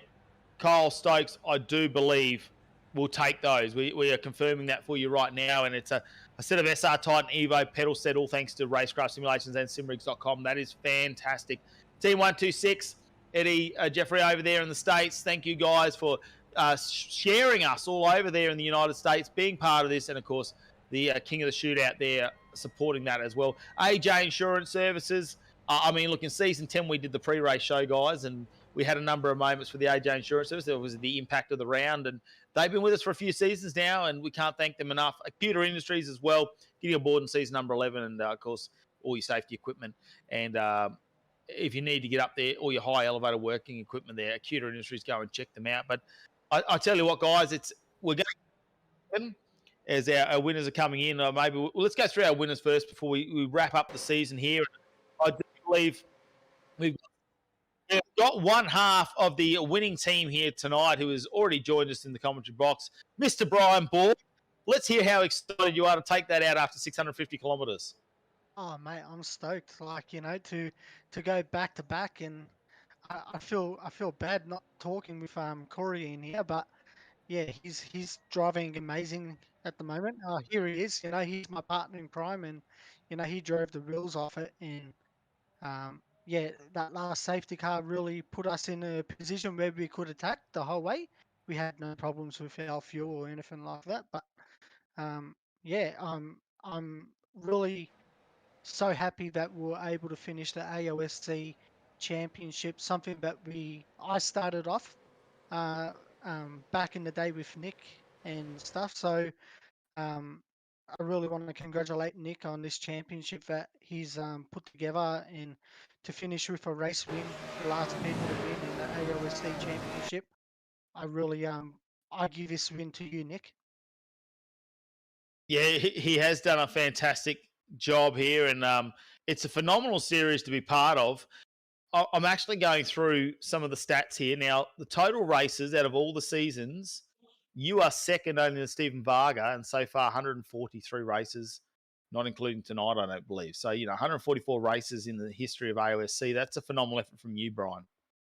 Yeah, look, this was something that Nick put together back when he did, and I've always been, Nick really gave me my driving career. So to be a part of his championship that he's put together, and yeah, I've stuck through the seasons. I got to be honest with you guys. I was actually thinking about hanging up the boots for AOSC next season, but Nick done it for me. Mate, I don't know how you could do that when you actually, I believe you've come fourth in the championship this year behind Rick Kuznetsov. So that's, you can't say that you don't have the skills to be up there fighting it when you are above so many other names in here. You've had a fantastic run this season. So that would have been a shame to hear. But mind you, as a team principal, you're doing a fantastic job betting in these young guns that we see coming through the Premier Racing team. Yeah, look, obviously we're building a good team around us, and we're all pushing each other to new limits, and that's including me. I got to admit, mate, since Corey's come on board, mate, I've probably spent around about $3,000 on my sim gear, and I probably need to spend another 10 grand. Mate, look, speaking of Corey Shepherd, he's joined us here in the commentary box, mate. Congratulations on another win. It's your 8th win in this season, so you've won half the rounds. But, mate, the trifecta. Last week, you secured the championship. You're the shootout king. You've definitely secured that, all thanks to Team 126 Racing. And now you win the final race of AOSC. You hold up the gold. You win at the mountain. How are you feeling, Corey? Oh, it's absolutely awesome. I couldn't be happier. Yeah, we've really done a good job this season. I'm super happy with how we've gone. How did you play it out in those final moments there behind Ethan there? You were looking for a moment to overtake. Were you hesitant there to overtake him too early and give him an opportunity to fight back? Yeah, I was definitely thinking about all the possibilities of what could happen, so I held off a little bit, but then I thought the time was now, and I saw a little bit of a sideways moment from him, so I had to go, and luckily we got him and were able to pull away just enough to keep him back there. So what's next for Corey Shepherd?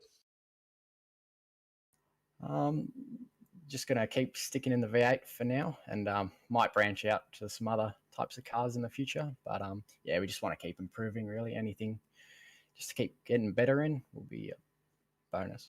Look, between the two of you, is there anything you want to say for your final moment here on AOSC? I would like to obviously thank everyone who's involved with AOSC. I've been able to be a part of everyone in the background, and it takes a big effort for this series to happen. So obviously, a big congratulations to the AOSC team. Also, to our partners, got to give a big shout out to John from RaceKraft Simulations. He's been so awesome to our team. Helps us out when he can and stuff like that. Always able to help us out. To AMP, they've come on board this year, and they're giving us good help with the engine department. So yeah, look, just for our team is rolling so good. For Corey being my teammate, his mum and dad in the background, also all my support that I've got in my background, my mum and dad and my family. Yeah, just a big shout out to everyone. Well done on the wonderful AOSC championships that's happened. Mate, we can't thank you for being part of it. And look, mate, go away and celebrate with your team. I'm sure we'll see you on all the social medias popping up very shortly with what's happening next. But Brian, don't hang up the boots, mate. Maybe you could become like a Wing Cup or and just come out for the Enduros, mate. Maybe we could just keep you there for that. I definitely will be doing Enduros. Yeah, it's just getting older in age and want to spend a little bit more time with the family life. You got to give up some nights. So Nick made it a little bit easier with the Friday nights now. So yeah. Well, that's it. You got to get back to it. Life is getting back to a bit of normality out there. So sometimes, yeah, you got to give into a bit of family, I suppose. But that's all right, mate. Look, congratulations on tonight. Congratulations on another successful series. 4th in the championship for you, Borgie. A win for you, Corey. The shootout king as well. Look, mate, you have just evolved over the last couple of seasons I've been involved. And, mate, look, good luck in all your future endeavours when it comes into the iRacing. Thanks, guys. And I'd also just like to thank you guys, Nick, and the whole AOSC team for all of the support and running such a great series. It's really been awesome to be a part of.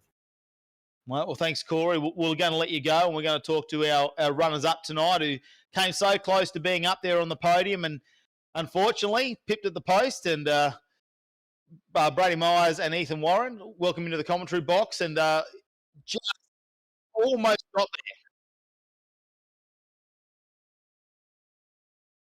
there. Sorry, Ethan and Brady, you almost got there in the end. That safety car really didn't play out for you.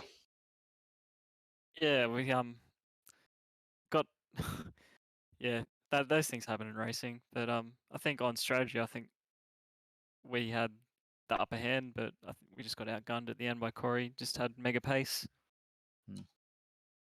Yeah, he is very, very fast. You guys are matching time for time. I mean, in those final stages, what was the hardest bit about holding him out? I think just his overall pace was just crazy across the top of the hill, and I just couldn't match him. And I was able to sort of match him down the bottom of the hill, but across the top, yeah, he just gained heaps on me, and I just had nothing for him really. Mate, with Sydney coming into a couple of the enduros, what do you like most about coming to the mountain and doing the 650k races? Oh, it's just absolutely awesome racing with teammates and stuff, and I really love doing endurance racings in the V8, and yeah, you never know when you're going to win, so it's just great to be a part of every time. Well, guys, tonight was a big one there, and like you say, you held out Jones as well. You had a moment during the race too. How hard is it to come back from that when you realise you're doing really well? You're coming back through the pack, you outbreak yourself coming out there out of the chase, and you've really got to get that mindset back. What's that like for you? Yeah, well, that was a bit of a rookie error on my part. Just I don't know, just misjudged my braking and went off the end of the chase, and then tried to rejoin and made a bit of a doozy out of it and hit the wall. So just tried to put my head down for the rest of the race, and luckily wasn't too far away from pit stop, so Brady was able to jump back in and did an awesome job to catch back up to the front guys. Guys, like, who do you need to thank for tonight? I mean, second on the podium is a fantastic effort. Go through all your sponsors. Yeah, I'd just like to thank the whole crew at Trans Tasman Racing. Thanks to Ethan, he did a mega job driving tonight with me on short notice. To our partners and sponsors, Virtual Racing School, my partner X-Trim Motor Trimming, Card Effects, Parenzo, Biente Model Cars, we're finished up with them. And yeah, you guys for the broadcast. Thanks, guys. Guys, it's been fantastic having you here for a few of the races this season. We can't thank you enough, and I'm sure we'll be talking to you somewhere, sometime in the future. Thanks, guys. Likewise, guys. Thanks for everything.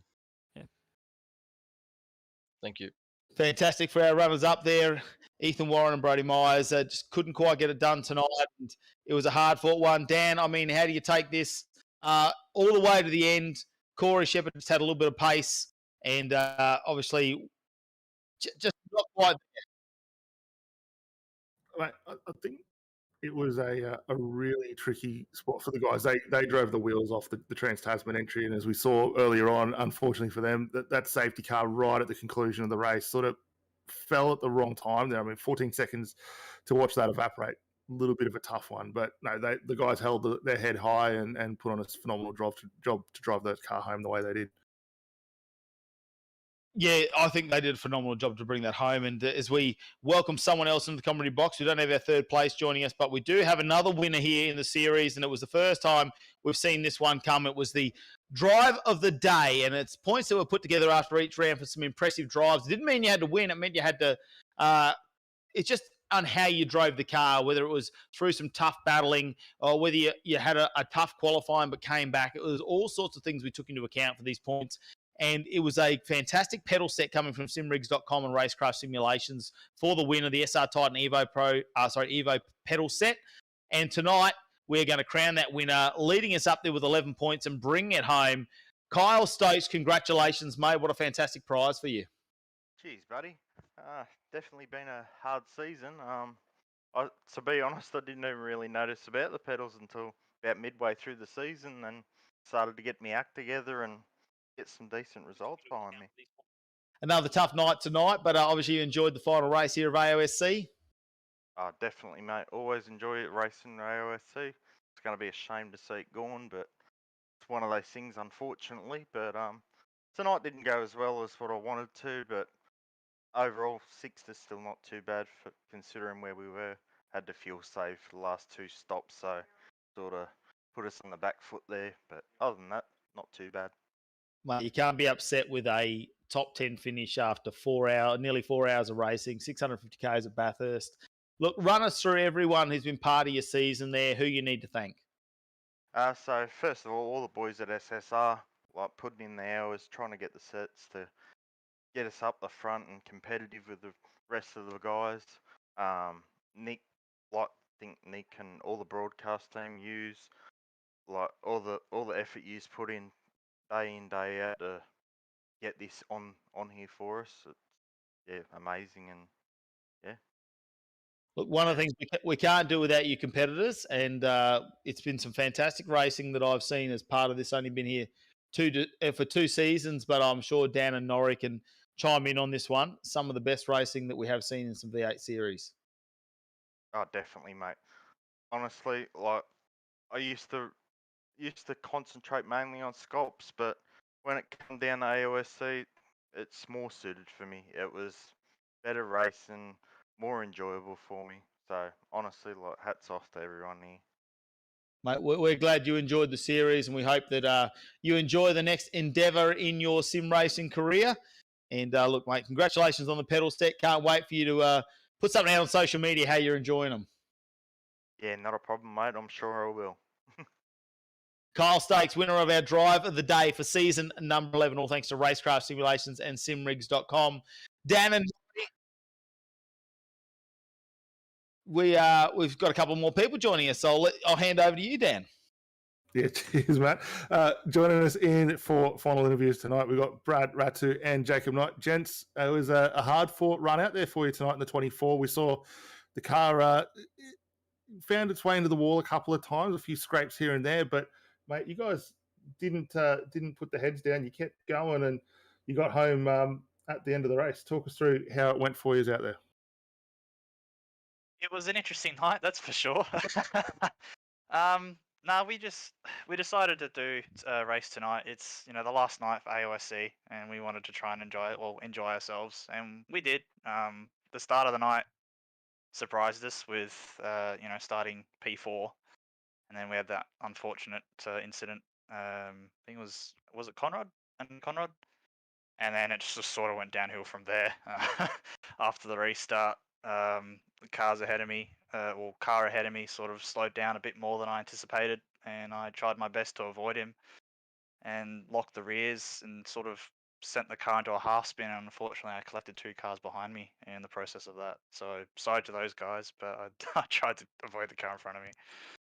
Well, every time those little things happen along the way, but every time we cut back to have a look and check in on how you guys were doing, you guys found really good pace throughout the course of the run. It looked like the car sort of came back to you as the race progressed through. Going into that final stint, what were your thoughts on a position? Because it looks like you guys came in lap 78, so you're right on that bubble as far as fuel strategy was looking. Did you think, knowing you're coming in that point, were you looking out for the safety car, or were you straight into conservation mode the minute that pit stop was taken care of? No, I got in the car and just drove as hard as I could. We didn't really have any preparation for tonight. Like we just wanted to, rock up and enjoy ourselves.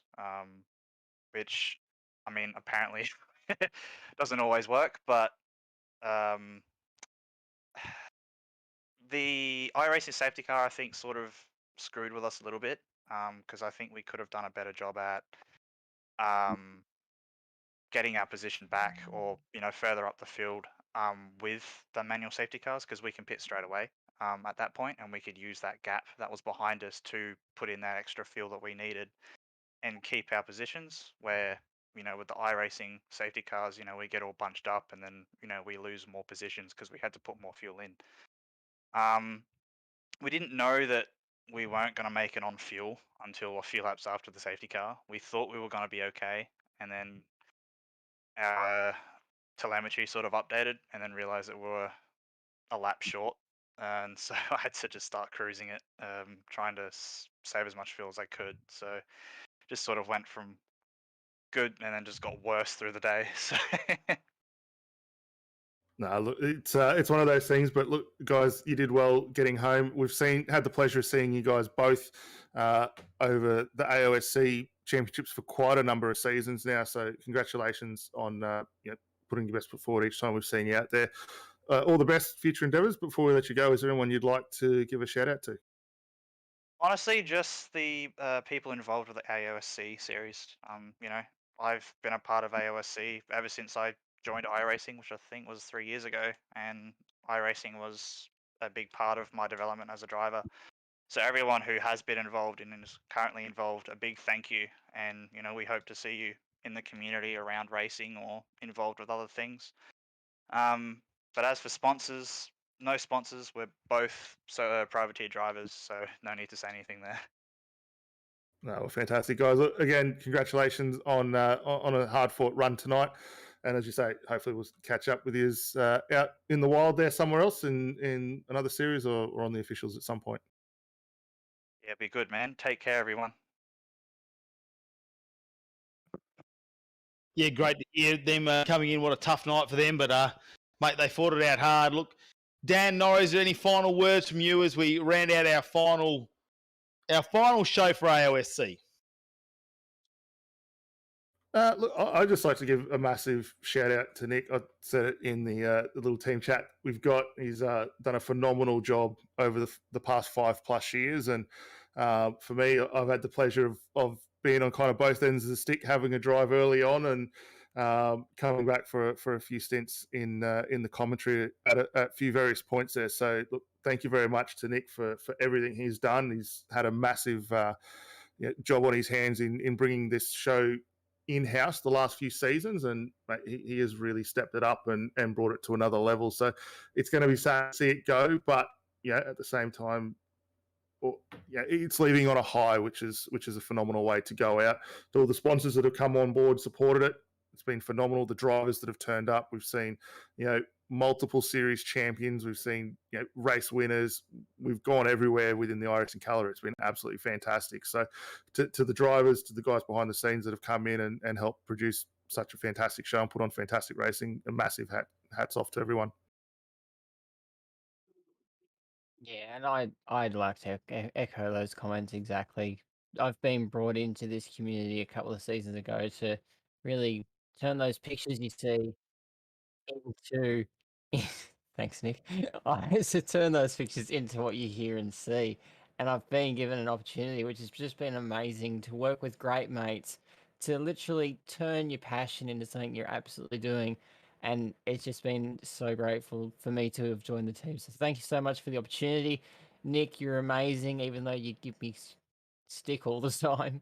And yeah, it's been a great ride. Thank you to every single person who has given any single skerrick of time to this series. It's you, the community, who have built it up to what it is. And it's you, the community, who make it the strength that it is. So thank you, everyone, for every single piece of commitment to this season. Thank you, Nick. You've done a superb job. Yeah, and myself, I just want to thank Dan and Norrie for inviting me into the commentary team and making me feel part of it. Look, Sam, Mark, and Nick getting me involved. It's been a fantastic series. All the drivers, every competitor that's been involved, it has been some of the best racing I've called, especially when it comes to sim racing. Can't thank all the sponsors enough. This is what we do it for, so we can keep this series going. Unfortunately, this one's going to come to an end, but I will reiterate exactly what Dan said. It's leaving on a high. Shout out to Nick Hausler. Big round of applause to him. 5 years, phenomenal championship, 11 seasons that it's gone through.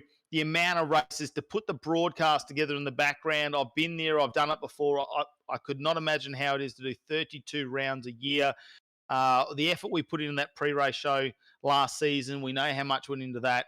To everyone I've met along the way, racers, the guys behind the scenes in the production, Nick,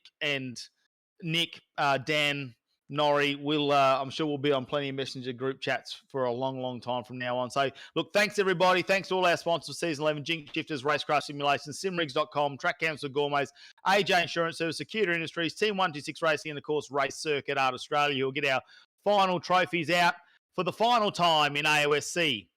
Thanks, everyone, for joining us. Fantastic racing, and we'll see you next time.